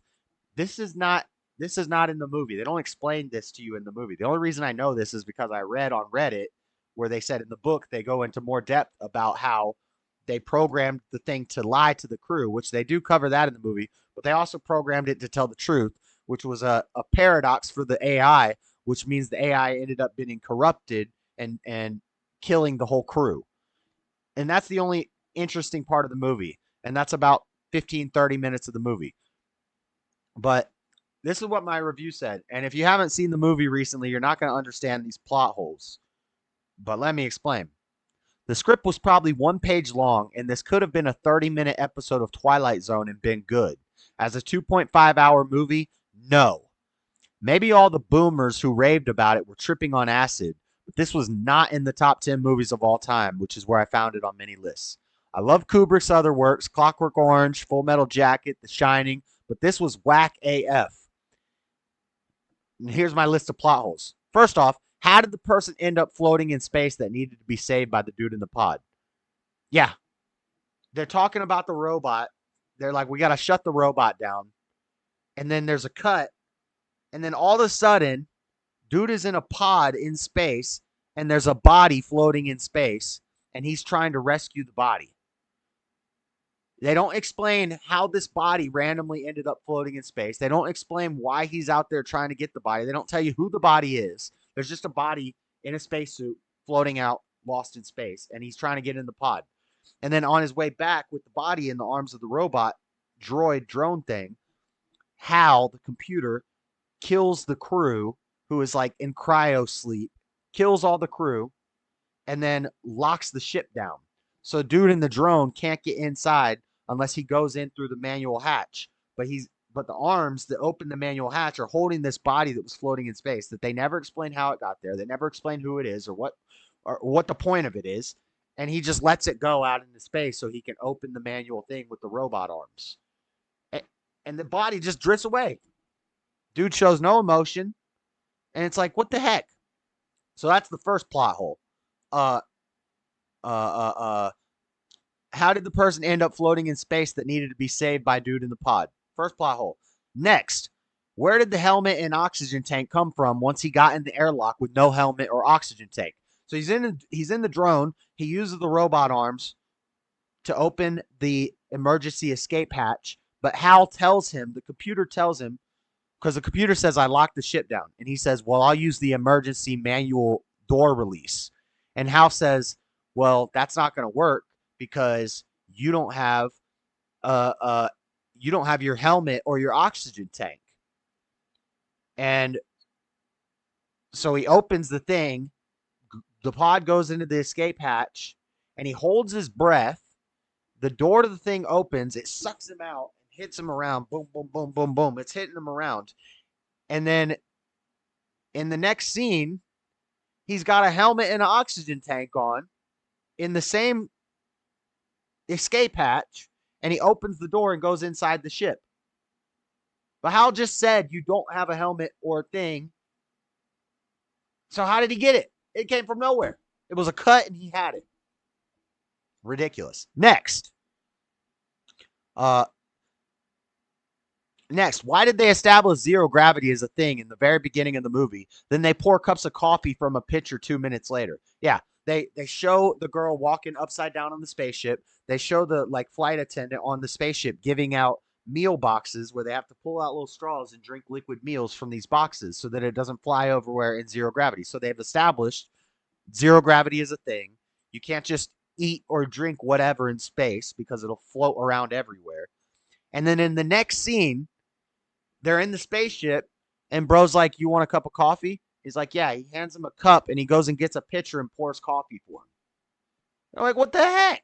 You just showed us that what was the point of establishing the zero gravity thing? And then I said, why did the tie-dye warp at the end last for 15 minutes? Bro, I almost stopped watching the movie, but there was only 30 minutes left of the movie. For 15 minutes, when they get to Jupiter, he goes into a time warp and he's flying through space. And he's in the drone, he's flying through space. So there's all these tie-dye colors go, wow, wow, wow. It goes on literally for 15 minutes. No dialogue. Nothing's happening. He's just flying through colors in space. And it shows his eyeball. And then it shows the colors in space. And then it shows his eyeball a different color. And then it shows the colors in space. And then it shows his face frozen like this. And then and then the colors. And then it shows his face like this. And he's flying through space. And it shows his face like this, flying through space. For 15 minutes.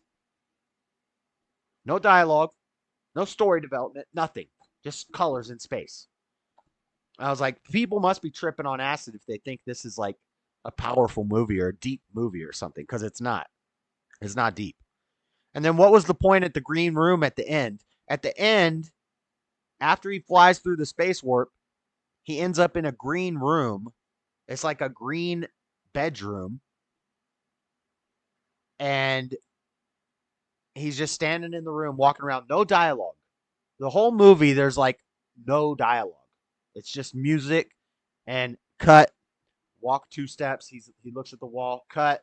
And then he's in the corner. Cut. He's somewhere else in the room. Cut. Now he's in the bed and he's old. And the monolith, the black monolith from the beginning of the movie is there.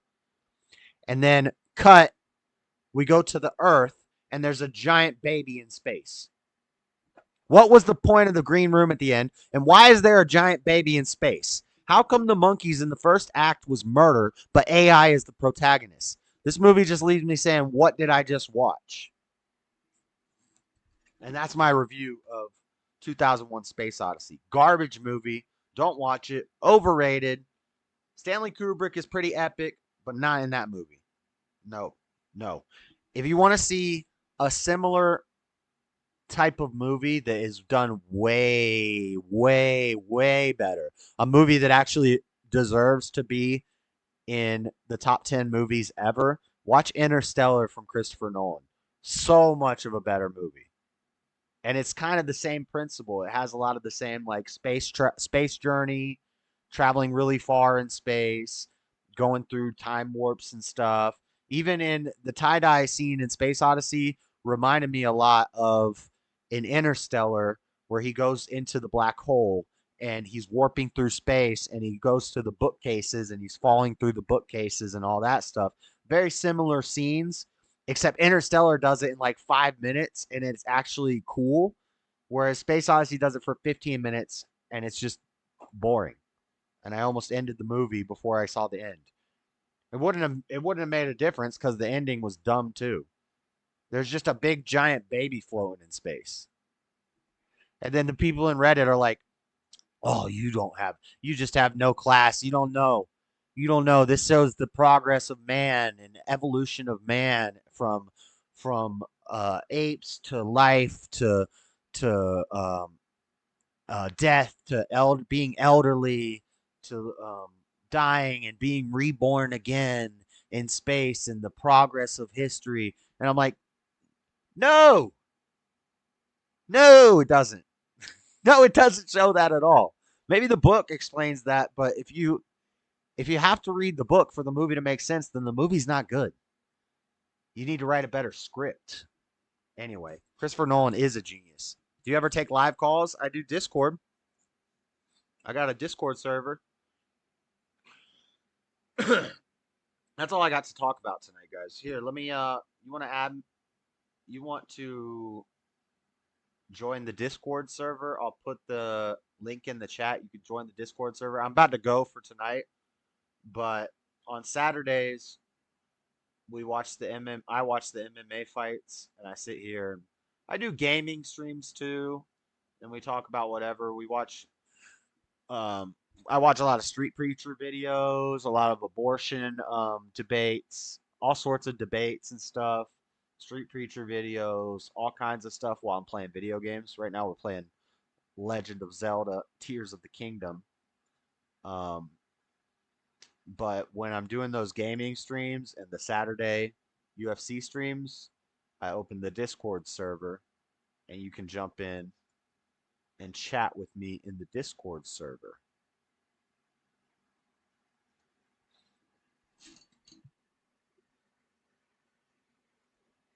That's the Discord server. You can join it. And then next time I'm streaming, you can jump in there and talk to me about whatever. The Antichrist. I hate Reddit people. Yeah, I really don't use Reddit. I don't know why I jumped on it last night just to see if you better watch They Live. That's what everybody's been telling me to watch. I'm gonna write that down. I might watch that tonight, actually. Right now I'm watching I'm like halfway through this movie Kandahar with Gerard Butler. But I watched Plane. I was so disappointed after Space Odyssey last night that I couldn't go to bed, so I watched the movie Plane with Gerard Butler. Pretty good movie. I liked it. And then I started watching the movie Kandahar, which also has Gerard Butler. And it's a Middle East war movie. I'm only like probably 20 minutes into it, and it's kind of boring so far, but maybe it'll get better. Should be a good action war movie. Gerard Butler's in it, and it takes place in the Middle East. So, tears of it. This is your moment. I'd rather talk about God, and I have some interesting stories to share related to God. I also enjoy hearing other people's stories. Cool. Yeah, we can do that. I'm down for that. That's just the Monday night show. We talk about news and world events and politics, but during the gaming streams, I'm down to talk about whatever. The problem is if we go in the Discord server, Freddie will probably jump in there and start saying some blasphemy. So I might have to mute him or kick him out if he's harassing. But They Live. I'm going to watch that. I've heard it's good. I also want to watch The Fly. I've never seen The Fly. Is that what it's called? The one where he turns into a fly?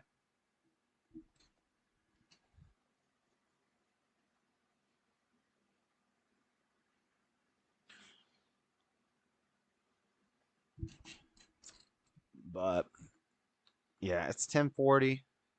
These guys haven't messaged me back yet. So I was gonna do my envelopes and everything. These guys haven't responded yet, which sucks because that means I'll probably have to send their package out on Thursday, but tomorrow I need to send these cards out. So there are 2 Fly movies. What year? It's an old movie where he gets like it's old. I don't know what year, but he gets into like a machine. I know the plot of it. Jeff Goldblum. Yeah, I think he's in it. The Fly freaked me out as a kid. Gross and weird. Yeah. You don't want to listen to his thoughts. He's a mess. He thinks he's a pharaoh. And he likes to insult and blaspheme and make fun of Christians and talk trash. He pretends to be nice. Is that you got a shirt off in your picture? What the heck is that, Freddie? You look like a demon, bruh. Is that you? What the heck is that? I just noticed that. Why is your profile picture like the Red Hulk? Did you really take a picture with your shirt off with a red light on you? What the heck?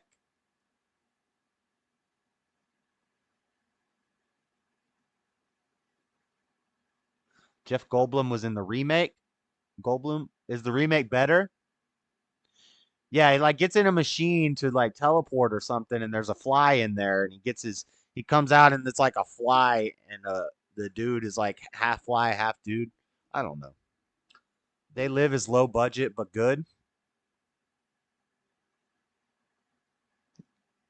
Fred's picture looks like Moto Moto from Madagascar 2. What is that? Moto.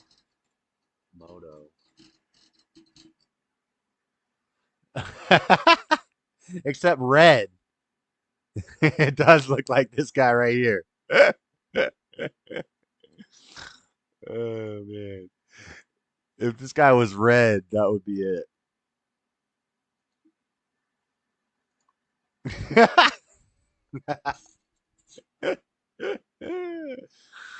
Oh, man. Here.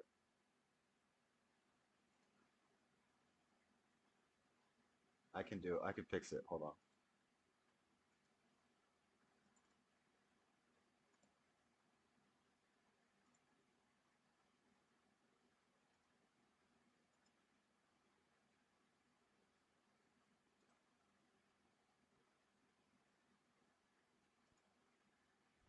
Hold on, hold on.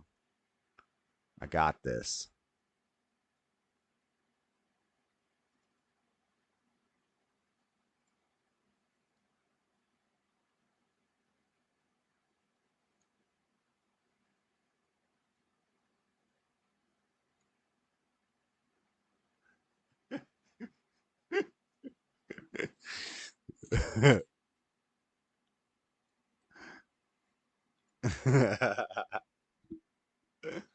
There you go. Is there a way to do like a circular crop on this? How could I crop it so it's circular? I need like a drawing tool or something. I don't know if there's a way to crop it like that.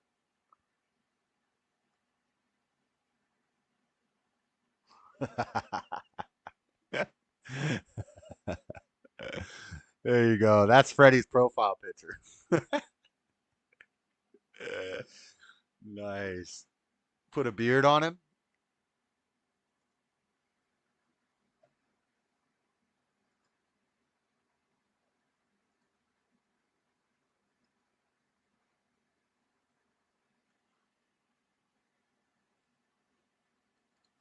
Hold on, it needs to be black. How do I undo what I just did?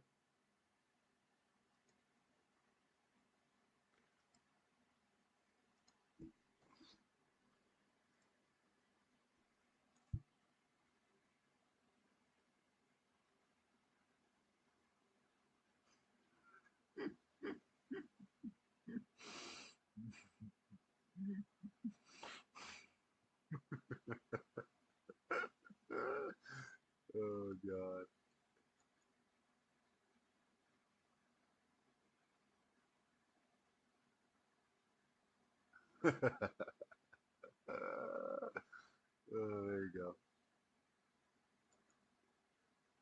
I'm not actually. This should go under his nose. But you get the idea, though.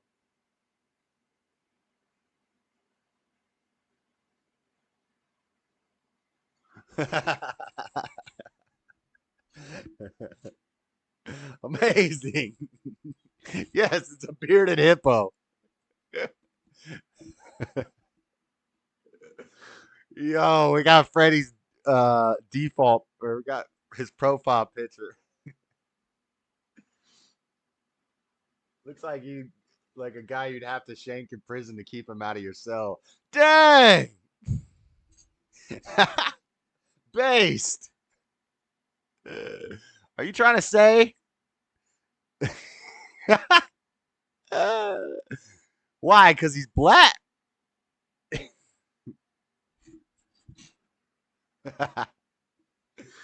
Freddie, take a screenshot of that. Use that as your profile picture.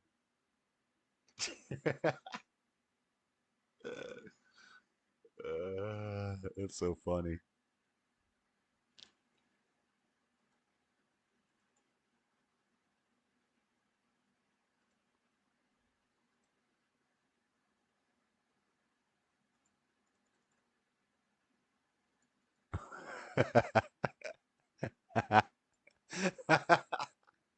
Let's go. My kids love that movie. The hippo is the pimp of the African plains. Dang. That needs to be a dang thumbnail right there.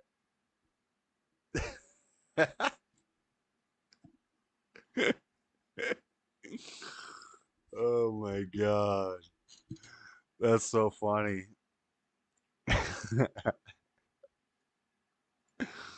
Clip it. All right.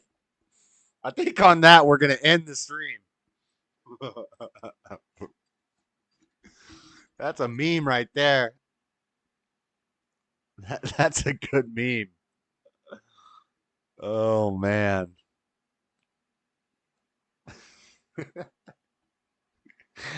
I think on that, we're going to end the stream. Is there any new songs that I can play?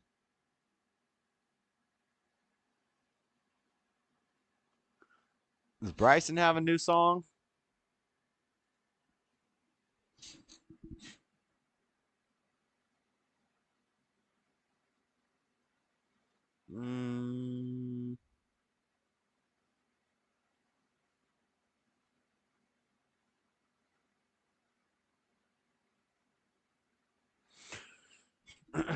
Sodom and Gomorrah.